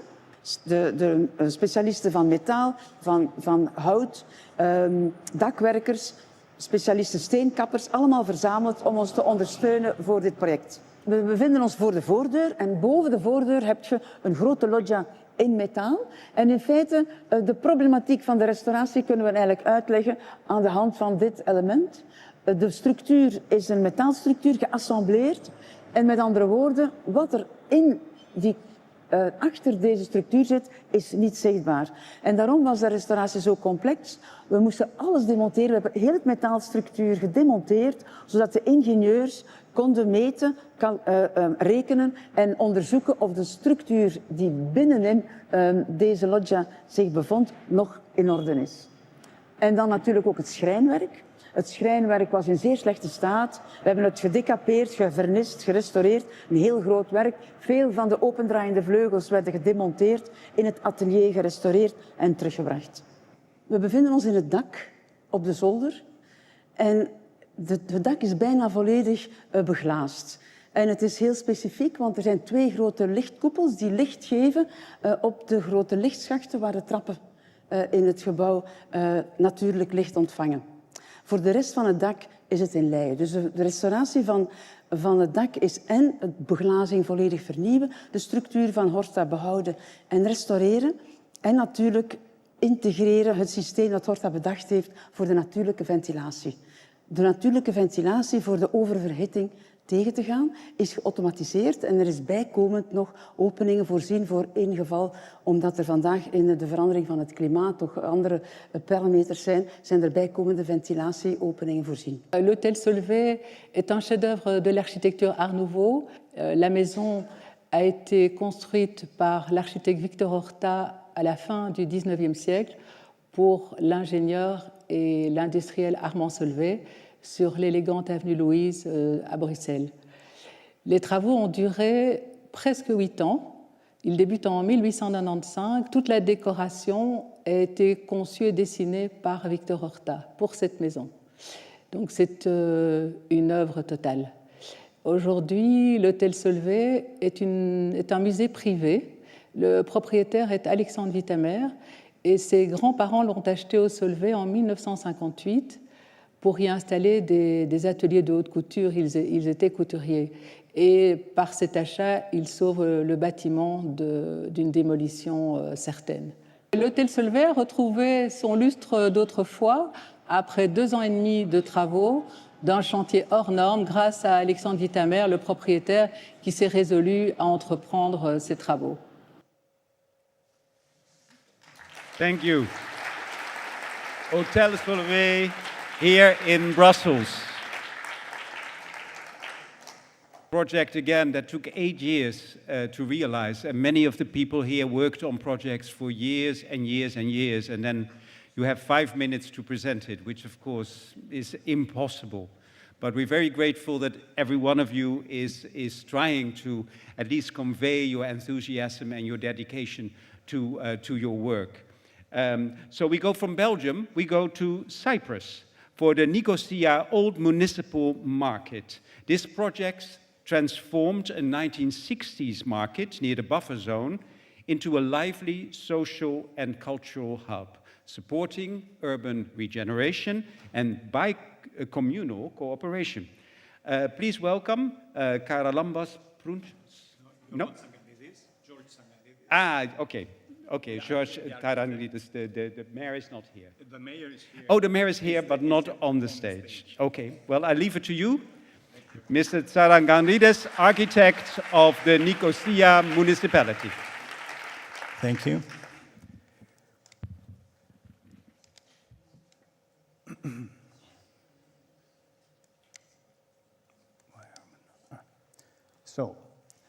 The old municipality market in Nicosia is situated in the city center of Nicosia, right in the middle, in between the old Venetian walls.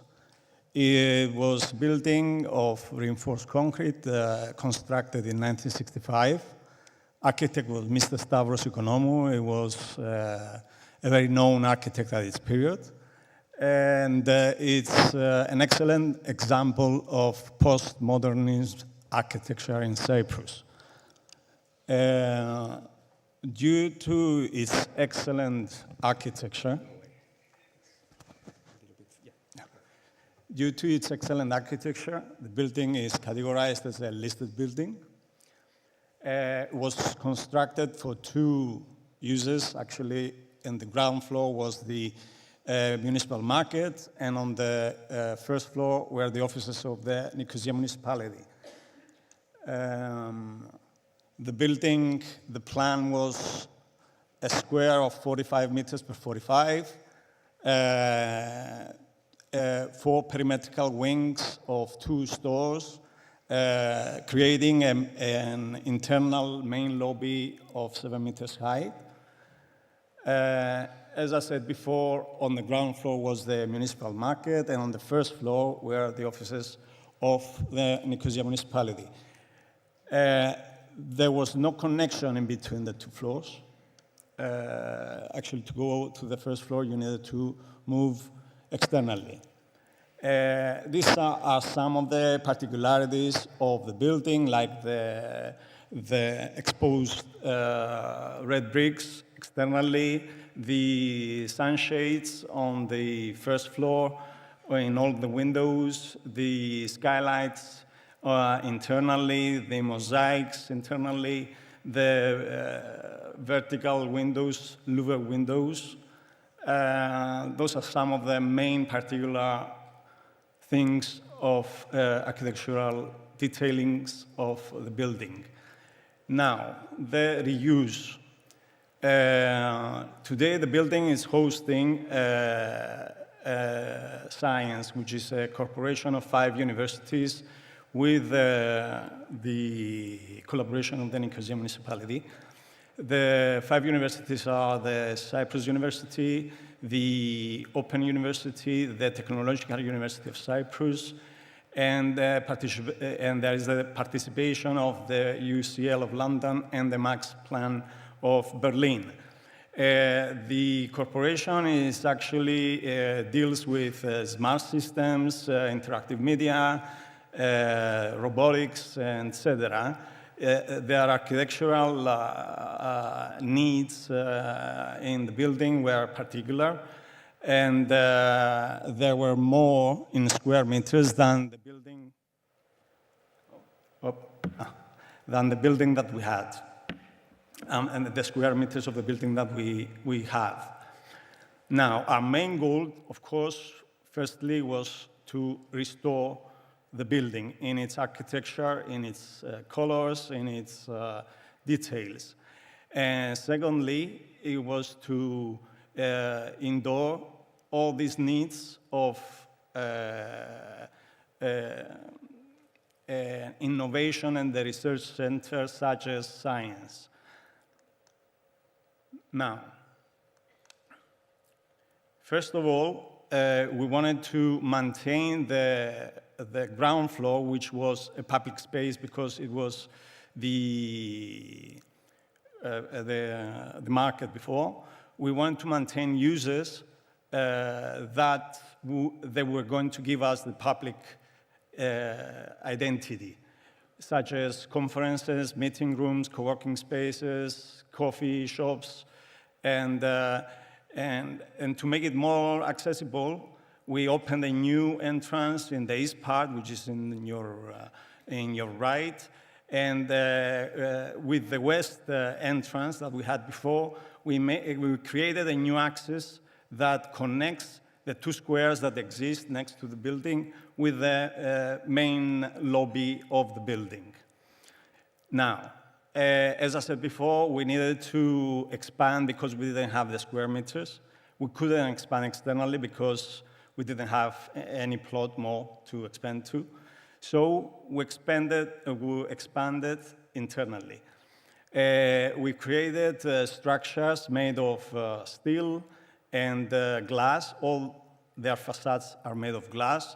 2 structures on the ground floor and 1 raised one on 4 pillars, all made of glass, so that they could be transparent and you could still see the perspectivity of the old building through them.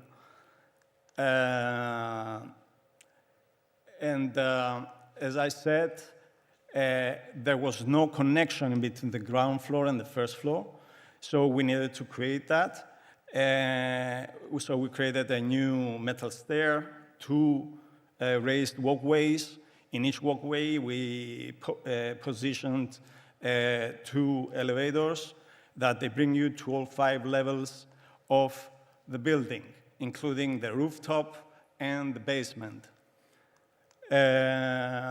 On the first floor, we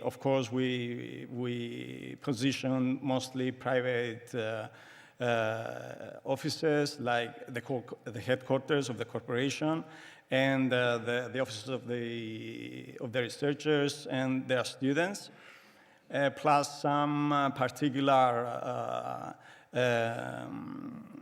needs like virtual reality studios and some, the name is not coming now, fabrication labs, etc.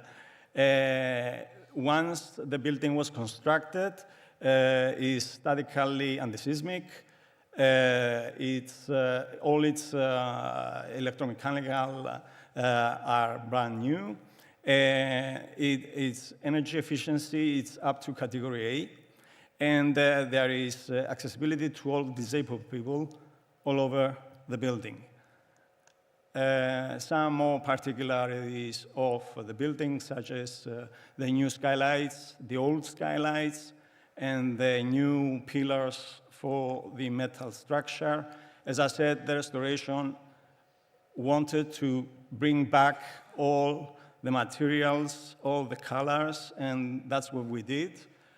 And we gave a new architectural lighting for the night. Let's see now a video of the building. Here is the external part once restored. Going in from the west entrance, here are the new structures internally.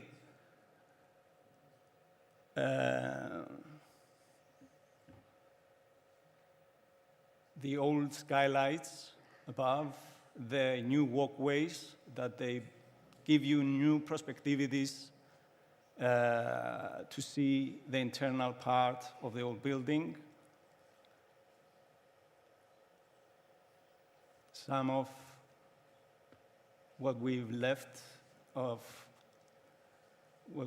from the old part of the old market, and the rooftop that gives you a nice view of all the old city of Nicosia. Thank you very much. I want to thank the Europa Nostra for the award. Thank you. Architect George Tsangarides of the Nicosia Old Municipal Market. Thank you very much for explaining your project, wonderful project. We go from Cyprus, we go to the Greek island of Naxos. Kambones 1615 historic house in Greece, a Venetian tower house restored with sustainability, authenticity, and community engagement. And please welcome Sofia Emanuel, the owner and property manager of Kambones 1615, and she will share with us the fascinating story of this private restoration. Yeah, will you turn it on? Huh? Will you turn on the video? They will turn it on. Okay. Good afternoon. 1615 is not a founding date. It is the date of the last major restoration of the Venetian tower house at Cambones. It forces us to ask, will our own work keep it safe for the next 400 years? We are honored, Europa Nostra, that you appreciate our use of traditional skills and materials, but there was no choice. The tower house, farm buildings, and olive groves have difficult access, reached only by a narrow dirt track from the west side. There was no running water on the property until 10 years ago, and no electricity until 5 years ago. The working conditions were essentially no different from those in 1615, when Michel Sanudo completed his own renovation, except that he had as many mules as he needed to transport materials. We had one old, tiny, broken-down pickup. When the whole north wall collapsed due to water infiltration, there was no alternative than to take down the loose stones and rebuild stone by stone from the basement to the roof, locking the walls together securely. We kept original render, woodwork, stone floors, and integrated plumbing and electricity discreetly. Stonemasons could be found easily, but workmen experienced in traditional render were more difficult to find. For carpentry and metalwork, skilled craftsmen were even more scarce. Several items had to be taken to Athens for specialized repair work. Upon completion, our first priority was to get ecotourism certification. This was perhaps the only easy thing in the whole project, because the house has perfect orientation, it needs no air conditioning, and as such, prevents a functional model for bioclimatic architecture with many transferable elements. It is still fit for purpose today, even though the summers have got noticeably hotter. We focus on water economy, having only a few drought-resistant and scented plants, remember, and recycling all our water through a natural 3-chamber settling process using no power. The choice to allow the area to rewild was not the easiest for a family with generations of farmers, but the natural beauty of the area dictated this choice. It is a haven for indigenous flora and wildlife which breed undisturbed in the old olive groves. It is also a microcosm of European cultural heritage. Michel Sanudo himself was the quintessential European, being a Venetian but working remotely for the French king as a spy. He became fabulously rich, but he put his money to good use. He built the double chapel, a large grape press, lime kilns, and a water mill. That will be the next phase. Today, the same challenges we faced during restoration because of the rugged terrain apply when organizing events. The music lessons and concerts in the olive press are very intimate.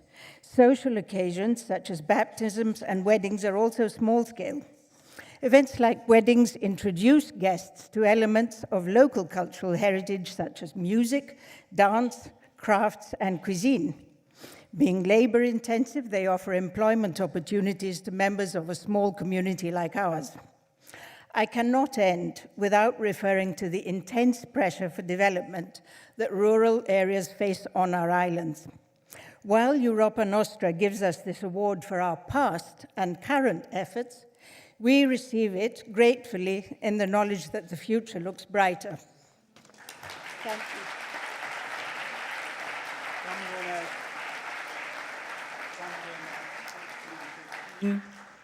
Cambones 1615, the historic house in Greece. And we now, that was number 26, I think, of the Heritage Awards by the European Union and Europa Nostra. And we go from Greece, we go to Poland for our next project. And this is the EC1 Łódź, the City of Culture Complex. And it's a former power plant transformed into a dynamic center for culture and science. And Błażej Moder and the director of EC Łódź will present this inspiring industrial heritage transformation. The floor is yours.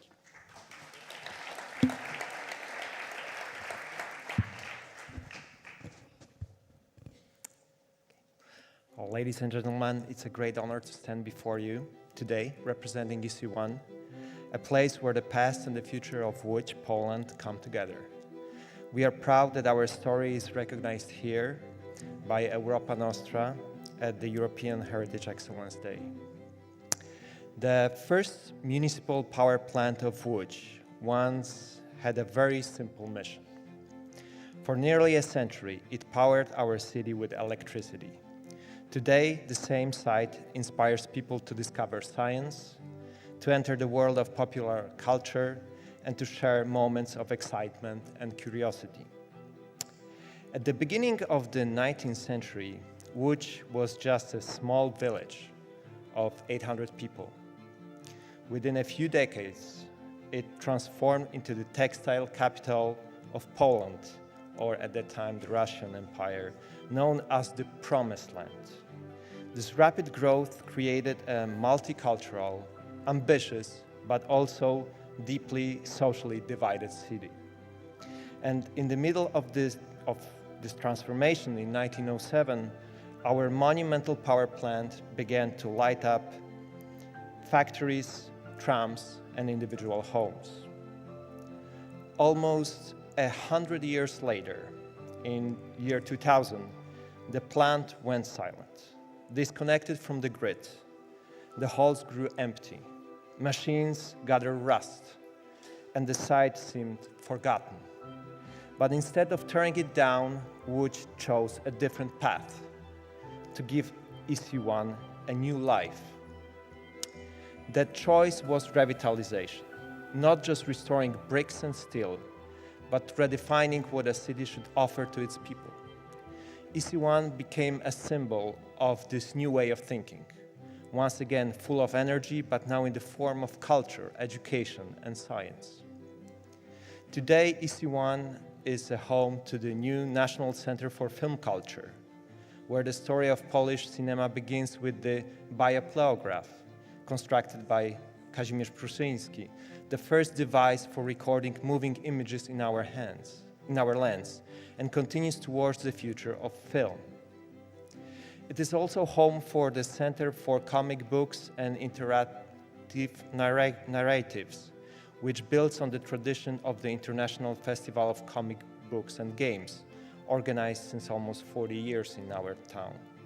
Here we present the only permanent exhibitions of comic books in Poland, making Łódź the true capital of this medium. I think that our love to comic books is probably well understood here in Belgium. And there is the Center for Science and Technology, a place where visitors of all ages explore physics, astronomy, and engineering, and where the modern planetarium brings the universe closer to ever before. Everything in the presence of 100 years old machines. 3 permanent centers, a planetarium, cinemas, workshops, festivals. EC1 attracts thousands of visitors every year. It is a place to learn, to create, and dream of becoming a filmmaker, an astronaut, or a scientist. We have preserved the architecture and the spirit of the power plant, but we gave it new energy and a new meaning. Łódź is alive. Łódź is changing, and Łódź believes that heritage, when cared for, can be stronger foundation of the future. We see EC1 not only as a heritage site, but as a promise that history can inspire innovation and that culture can build stronger communities. I would like to thank at this moment to the City of Łódź, Ministry of Culture and National Heritage, and to the European Union, to the Commission, to the Parliament, for their constant support. Without it, this transformation would not have been possible. And finally, I warmly thank the jury for this recognition, and I invite all of you to visit Łódź and experience EC1 in person. 12 years of my life in 5 minutes. I didn't think I can make it. Thank you. Thank you very much. EC1 Łódź, a city of culture complex. What an extraordinary project. And we go from Poland, we go to Portugal, to the National Museum of Resistance and Freedom. The Peniche Fortress is a place of imprisonment that was turned into a museum of memory, courage, and freedom. João Barros Matos is the architect coordinator, and you will guide us through this impactful and meaningful restoration. Please, sir, the floor is yours.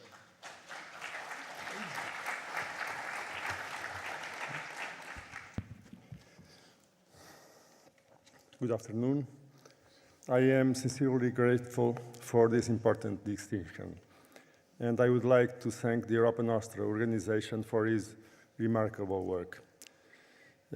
Our project focuses on the rehabilitation of the old fortress and political prison of Peniche and its adaptation into the National Museum of Resistance and Freedom.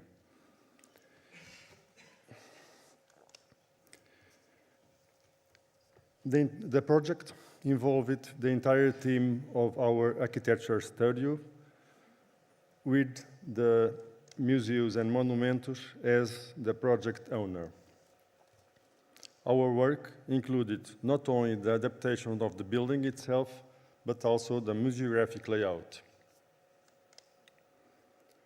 From the initial public competition to the inauguration of the museum, the process was long and complex, but also incredibly rich. It took place under 4 different ministers of culture and involved the active participation of local community, as well as many different institutions such as the municipality and associations of former political prisoners, all with a strong political engagement. A special commission was appointed to accompany the project and define the museum's content. This commission was composed of former political prisoners, historians, politicians, and myself as the architect. It was an extremely rich process that also led to a deep reflection on Portugal's recent history.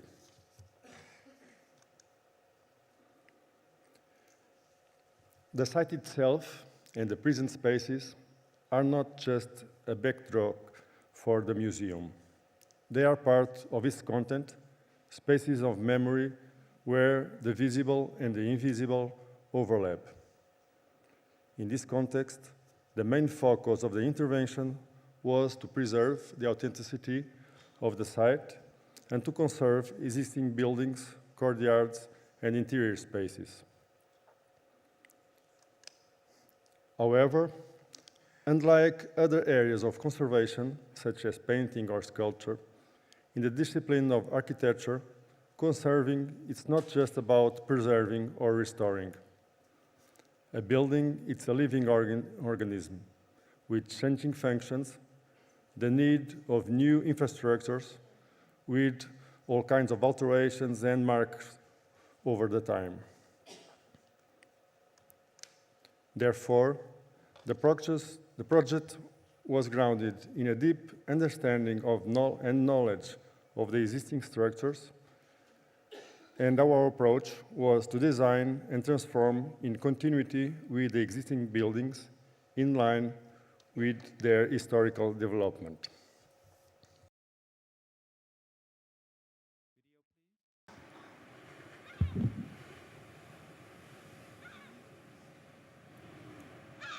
The site of Peniche was once an island of rugged rock, isolated from the mainland. Due to its strategic importance for coastal defense, a large fortress was constructed here from the second half of the 16th century. Built directly onto the rock and using the very stone of the site, the fortification ensures a strong isolation from the mainland. From 1931 to 1974, under the dictatorship, the fortress served as one of the main political prisons, with the purpose of silencing the opponents of the regime. After the revolution of 25th April 1974, the prisoners were liberated, and the fortress itself became an important symbol in the collective memory. In recent years, facing the building's deterioration and following a commercial logic, the site was on the verge of being converted into a hotel. However, the struggle of a civic movement led to the decision to create a museum that preserves the memory of the resistance against the dictatorship.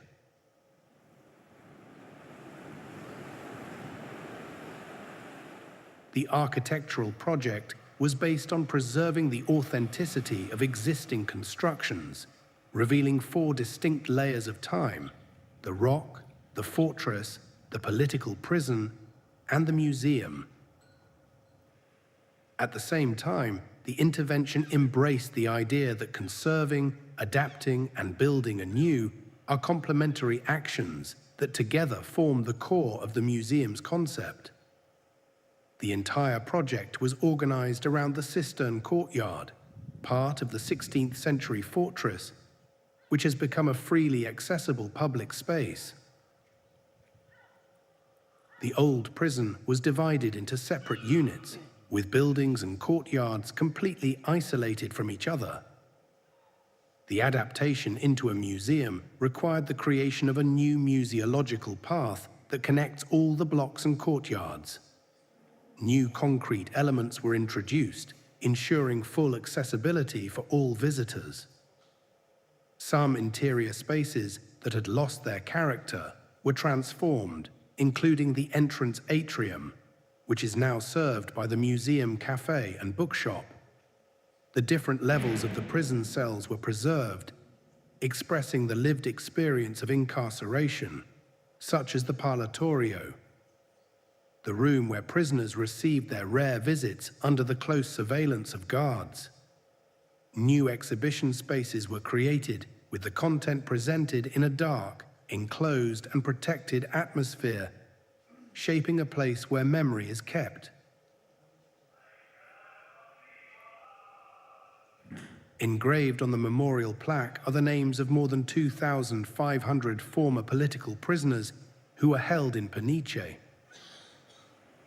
Inaugurated on the 50th anniversary of the revolution, the museum became the city's main cultural hub, with visitors from all over the world standing out as a strong memory site of the resistance against fascism and the fight for freedom.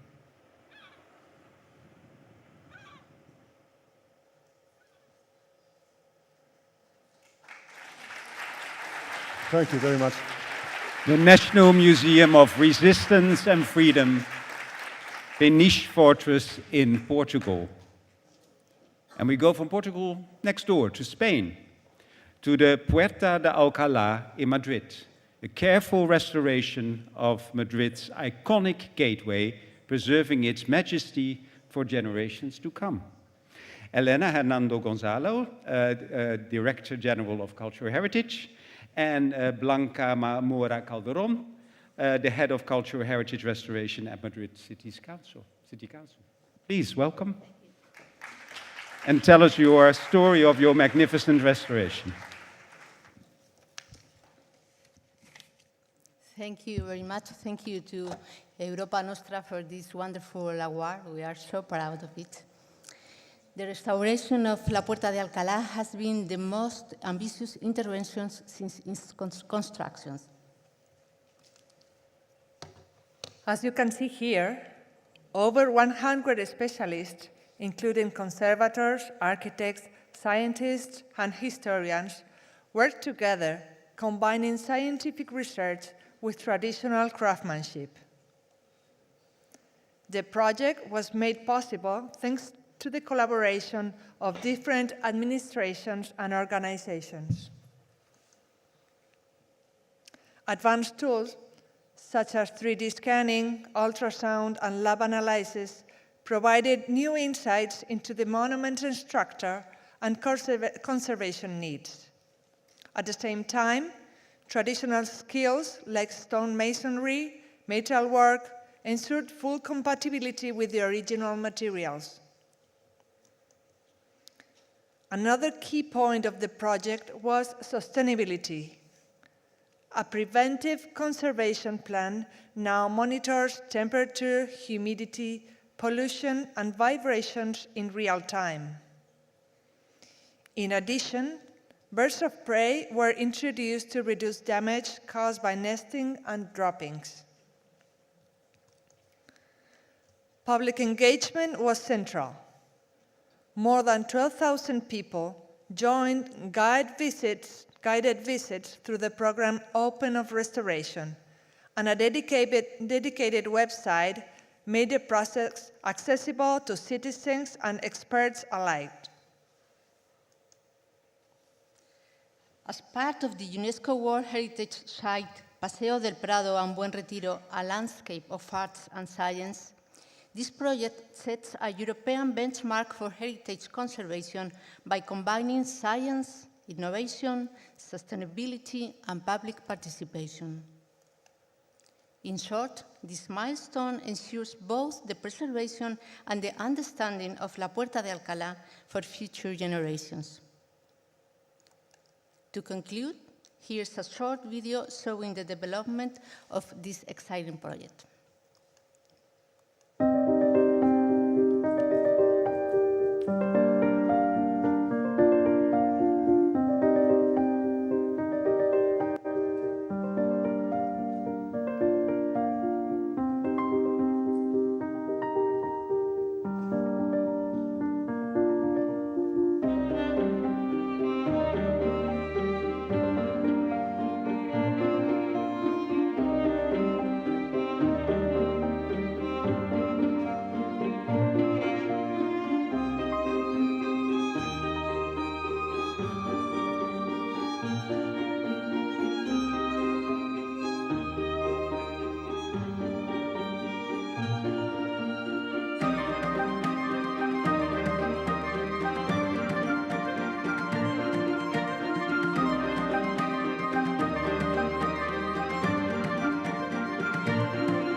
Thank you very much. The Puerta de Alcalá in Madrid. 50,000 hours of work. It's incredible. We've come to the last project of this afternoon. And we go to the United Kingdom for the 3rd Europa Nostra Award and to the Camellia House, Wentworth Wood House in the United Kingdom. It's a restored, rare Georgian glass house, and the restoration blends technical mastery with a deep respect for craft heritage. And with us here is Dorian Proudfoot, the Chief Executive at Donald Insall Associates. Mr. Proudfoot, the floor is yours.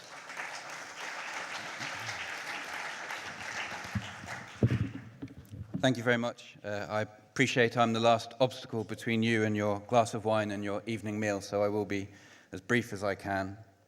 It's an honour to win a Europa Nostra award, and as with a lot of the projects that we've seen this evening, there's a large team behind these projects, so I'm the lucky one that gets to share it with you this evening.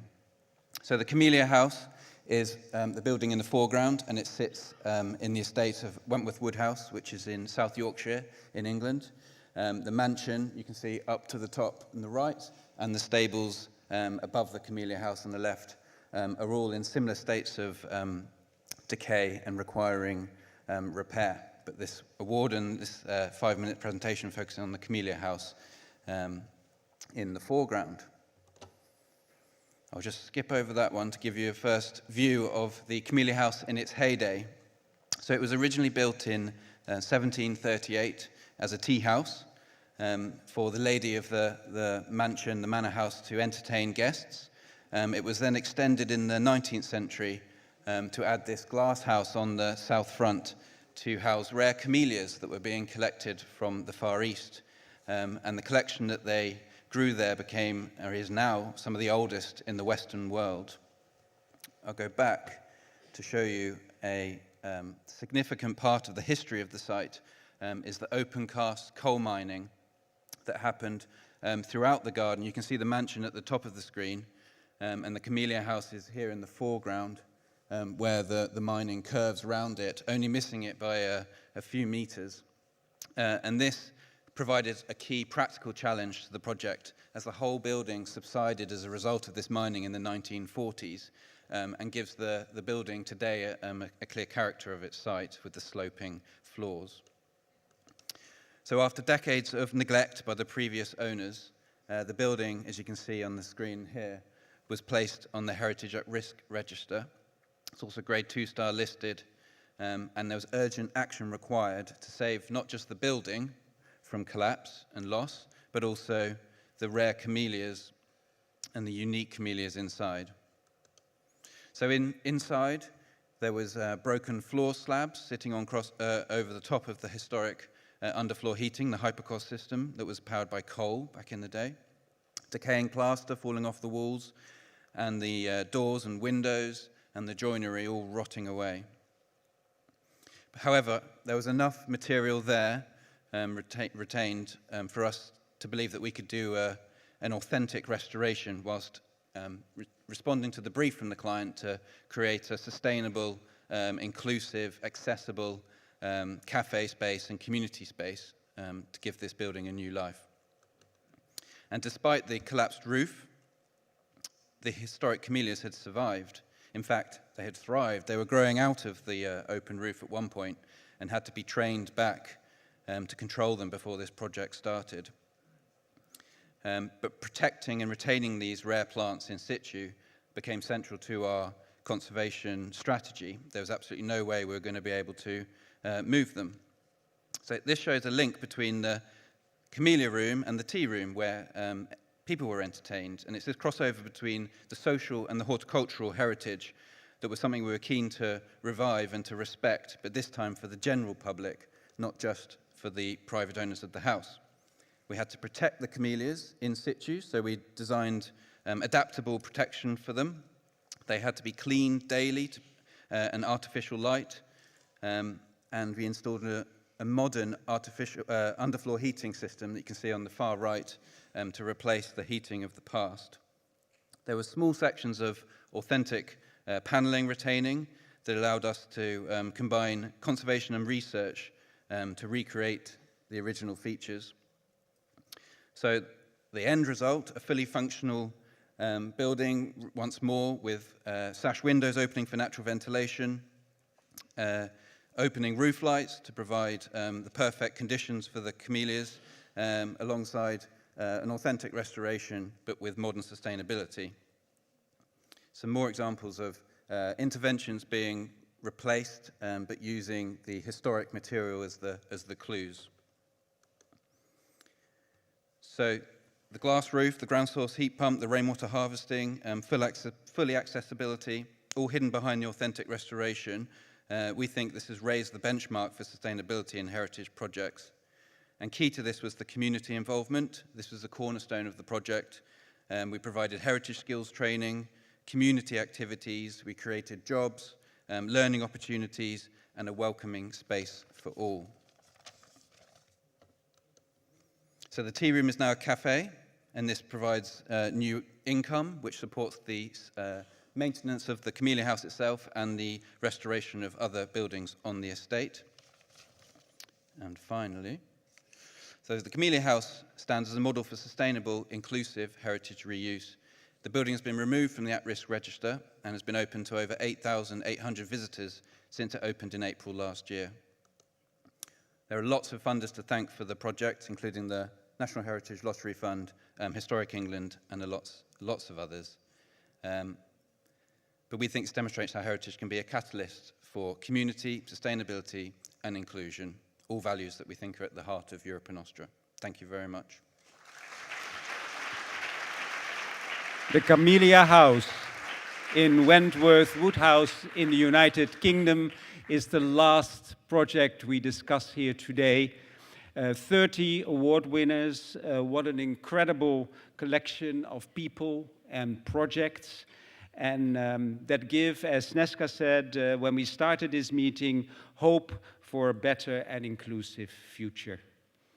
And to close our day, I would like you to join me in welcoming Judith Wiedekock, the head of the Creative Europe unit at the European Commission, to the stage.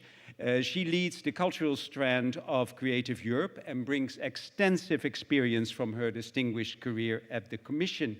And while you're walking to the stage, I will say that since 2002, Europa Nostra has developed a strong partnership with the European Commission, collaborating closely with colleagues across the DGAC, including Maximilian Voigt, who is also with us today.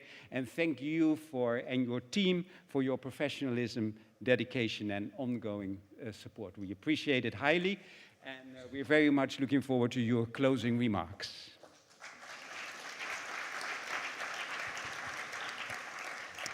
Thanks a lot, ladies and gentlemen, esteemed guests, and of course, more importantly, dear heritage champion.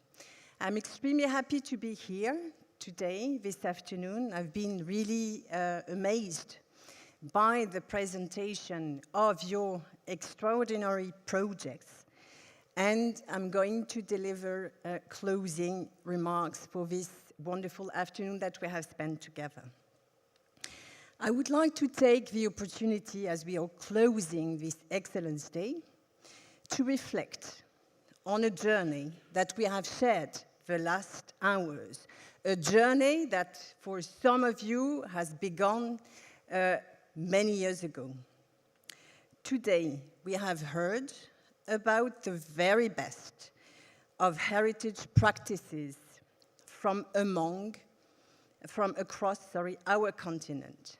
30 outstanding winners from 24 countries, each embodying the passion, dedication, ingenuity that makes European heritage so rich, diverse, and inspiring.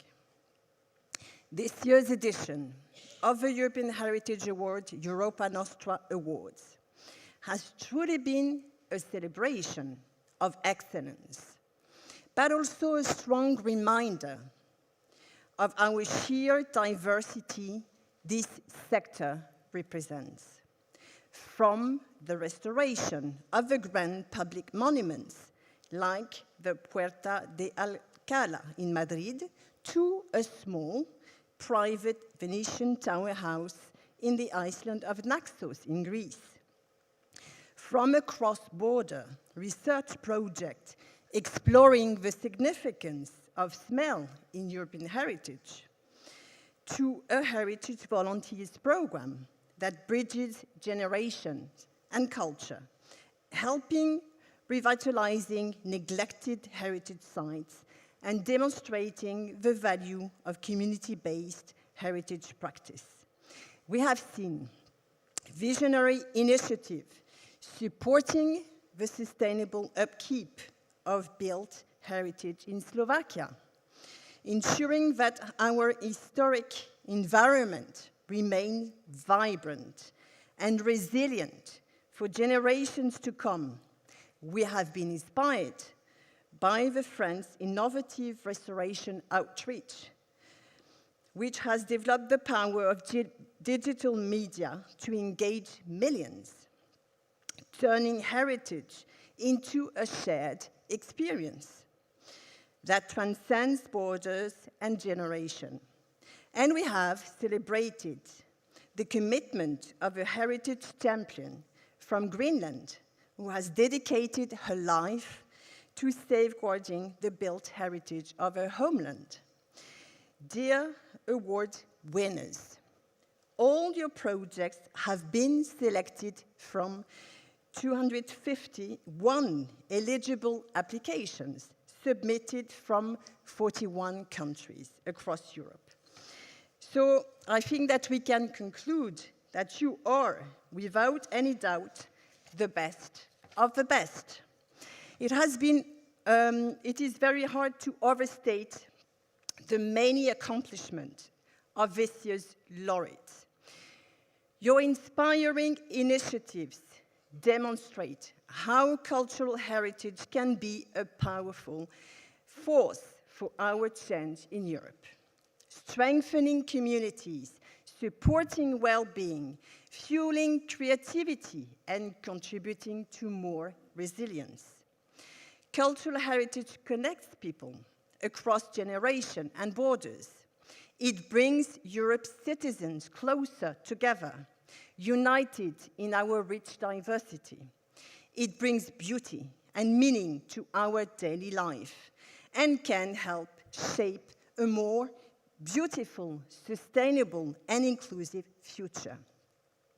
Behind each winner, and we have seen this very clearly this afternoon, are people, dedicated professionals who have spent their life dedicating their life to this experience. Architects, artists, craftsmen and women, conservators, curators, educators, engineers, and just as crucially, thousands of volunteers who gave their time, energy, and heart to heritage. Without their commitment, without your commitment, cultural heritage could not have the impact it has today. Together, they bring forgotten stories to light. They restore the meaning and give a future to neglected places. And they open new spaces for dialogue and engagement. And in doing so, they are laying the groundwork for a next generation of European citizens to carry this legacy forward. However, our cultural heritage today faces unprecedented threats, both natural and man-made. Projects like this year's winner from Norway, the Glacier Archaeology Program, Secrets of the Ice, demonstrate the drastic impact of climate change. On the other hand, we pay witness to the devastating impacts of conflict. Russia's unjustified war of aggression against Ukraine continues to threaten not only lives, but also culture and cultural heritage. Among these winners is the Lithuanian donation campaign, The Culture of Ukraine Has No Means of Defense, which mobilized public support to provide essential restoration materials for Ukrainian museums affected by war. This initiative embodies solidarity, international cooperation, and active heritage protection in times of crisis. Meanwhile, the All Together Festival in Ukraine is a beacon of hope and resilience, bringing heritage professionals together annually to engage with children and teenagers through interactive events, workshops, and educational activities to strengthen social inclusion and professional capacity building amid ongoing war-related challenges. The contributions of civil society and the cultural heritage sector in addressing current and future threats are indispensable. The European Heritage Awards play a vital role in highlighting best practices examples that tackle some of these challenges and suggest creative solutions. Initiatives like Pro Monumenta from Slovakia demonstrate the importance of skilled preventive maintenance with a sustainable and cost-effective approach to preserving built heritage for the future. Similarly, the inventive research projects, such as the Belgium Heritage Trees Project, tackle the effects of climate change by safeguarding the genetic and cultural heritage of these monumental trees, offering a transferable model that bridges heritage preservation, biodiversity, and climate action. From international conflicts to natural hazards, today's cultural heritage sites must become more crisis resistant and increase their resilience whenever possible. Recognizing this urgent need, future calls for the European Heritage Awards will place a stronger focus on risk preservation, preparedness, and adaptation to climate change.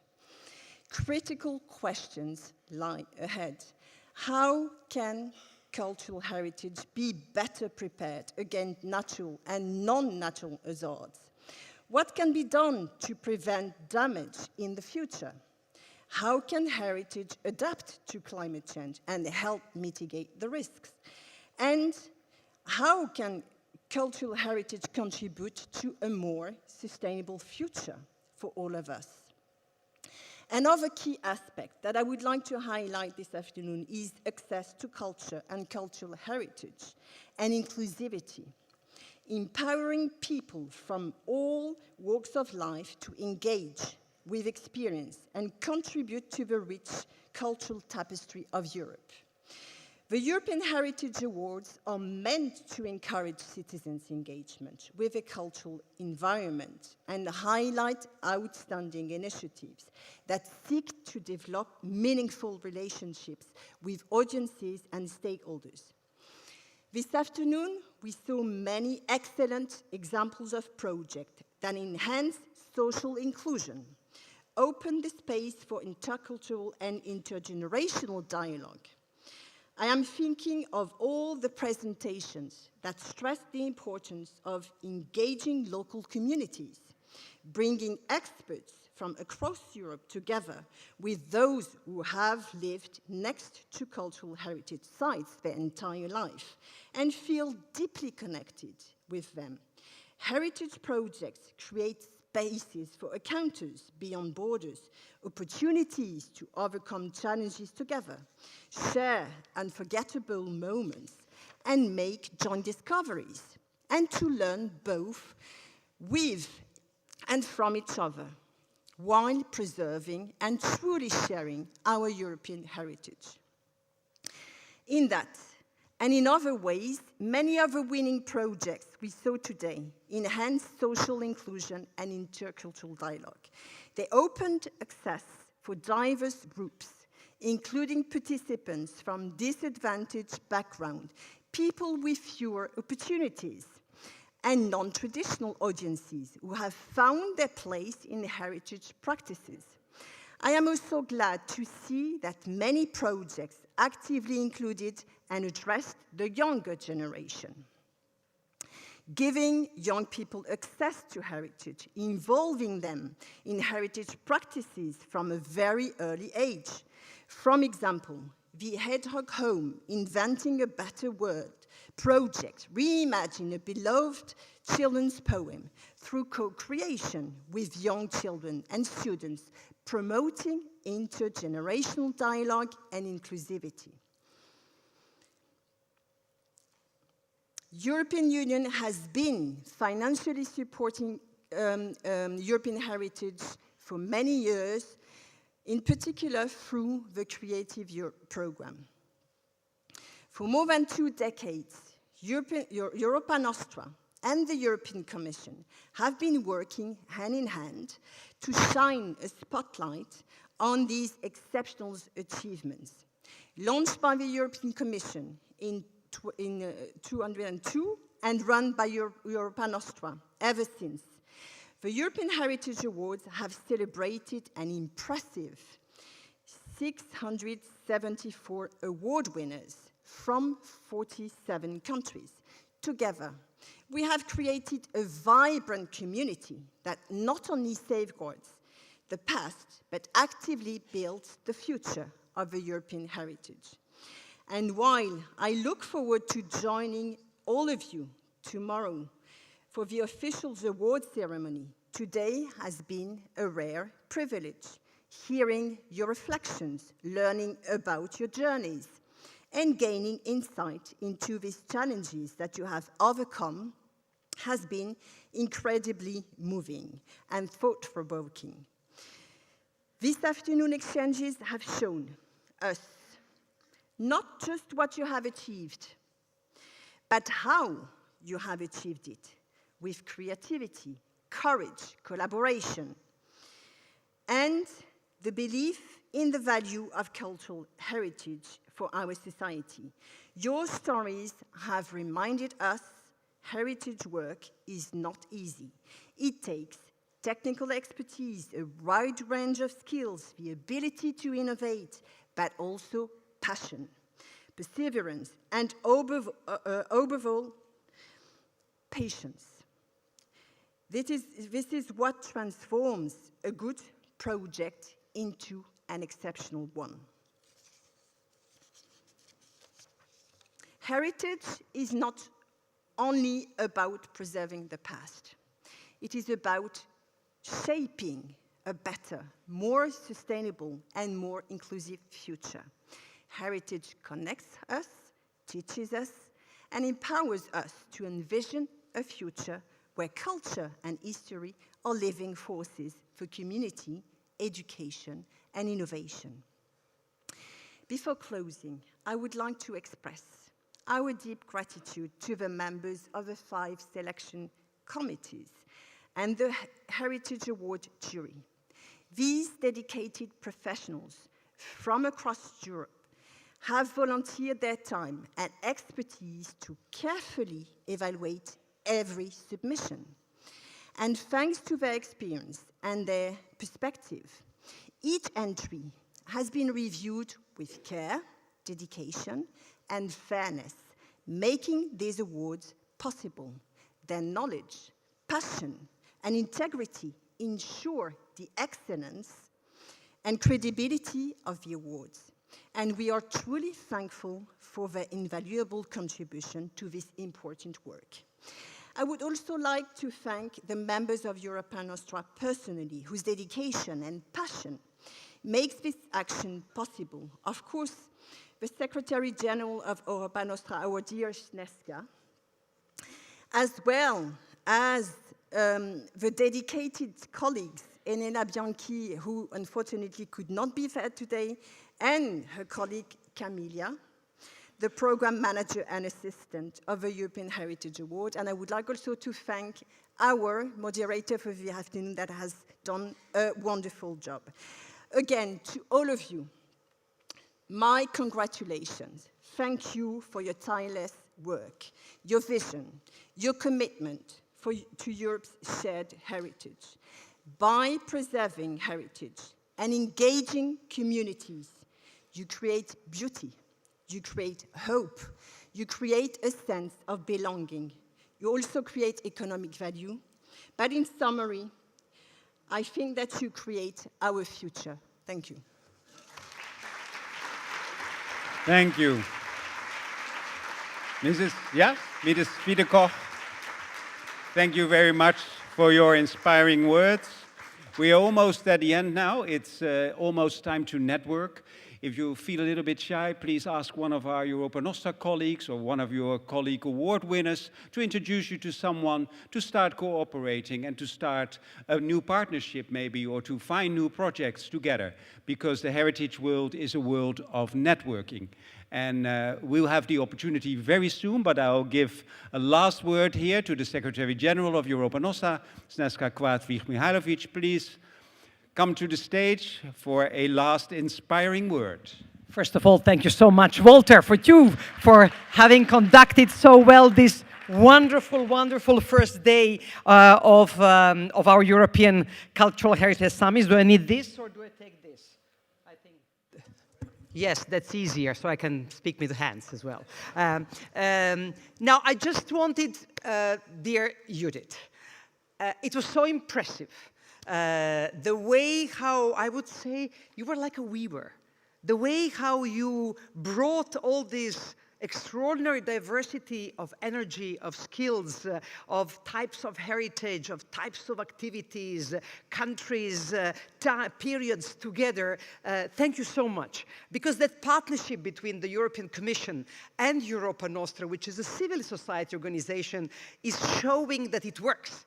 That when the public authorities trust the civil society, and with civil society take very seriously that responsibility, because it's not just, it's a privilege, but it is a very, very serious responsibility that together with this vast number of persons involved in the selection committees and the juries have taken together with the assessors and all the others. So thank you so much. And because I'm praising that partnership, I can't help, because I have made the advertisement for this publication, but thank you, Judith and Max, for bringing also this publication, the publication about the European Year of Cultural Heritage that took place in 2018, and was another extraordinary, I would say, joint venture between public authorities and civil society.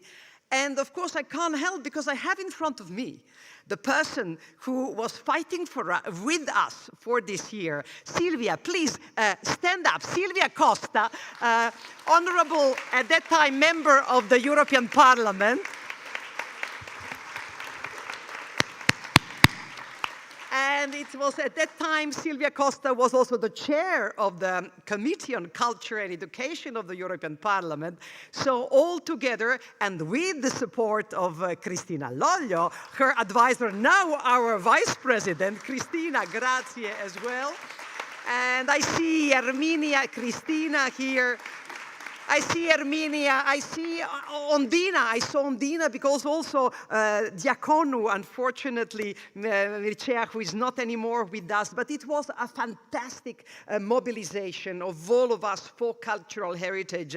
And that momentum somehow, everything that is happening now, I think it is a sort of a legacy of that year. And this whole summit here in Brussels, we want basically to place it in the framework of the legacy of the year of cultural heritage. And dear Judith, I hope you will send your speech directly to the Commissioner, Glenn Mikalev, who is preparing the cultural compass for the future of Europe. We have all heard here that heritage is about the foundation of the future, much more than a mirror of the past. And I think your speech and all that publication, and tomorrow he will be with us, so he will meet all of you, but he will be hopefully convinced that the cultural compass has to have a very strong chapter on cultural heritage. Dear colleagues and friends, time for a drink. As Walter said, networking. Have a wonderful evening. I also want to thank you for bearing with us and accepting all to speak in English. We know that language and linguistic heritage, at least the diversity, is part of our heritage, but we simply couldn't afford to have the interpretation in all languages. But we thank you for accepting. We have English as our lingua franca, so that in this way we can all understand each other. So enjoy the rest of the evening. Have a wonderful day tomorrow, and then we will reconvene at the iconic Studio 4 Flagey for the grand, what we like to call our Oscar night. Grand evening with all of you. We have more than 700 people who will be with us for that very special occasion. The European Commissioner, Glenn Mikalev, will be there, a number of the members of the European Parliament, etc., etc., etc. You will hear that. I won't tell you all.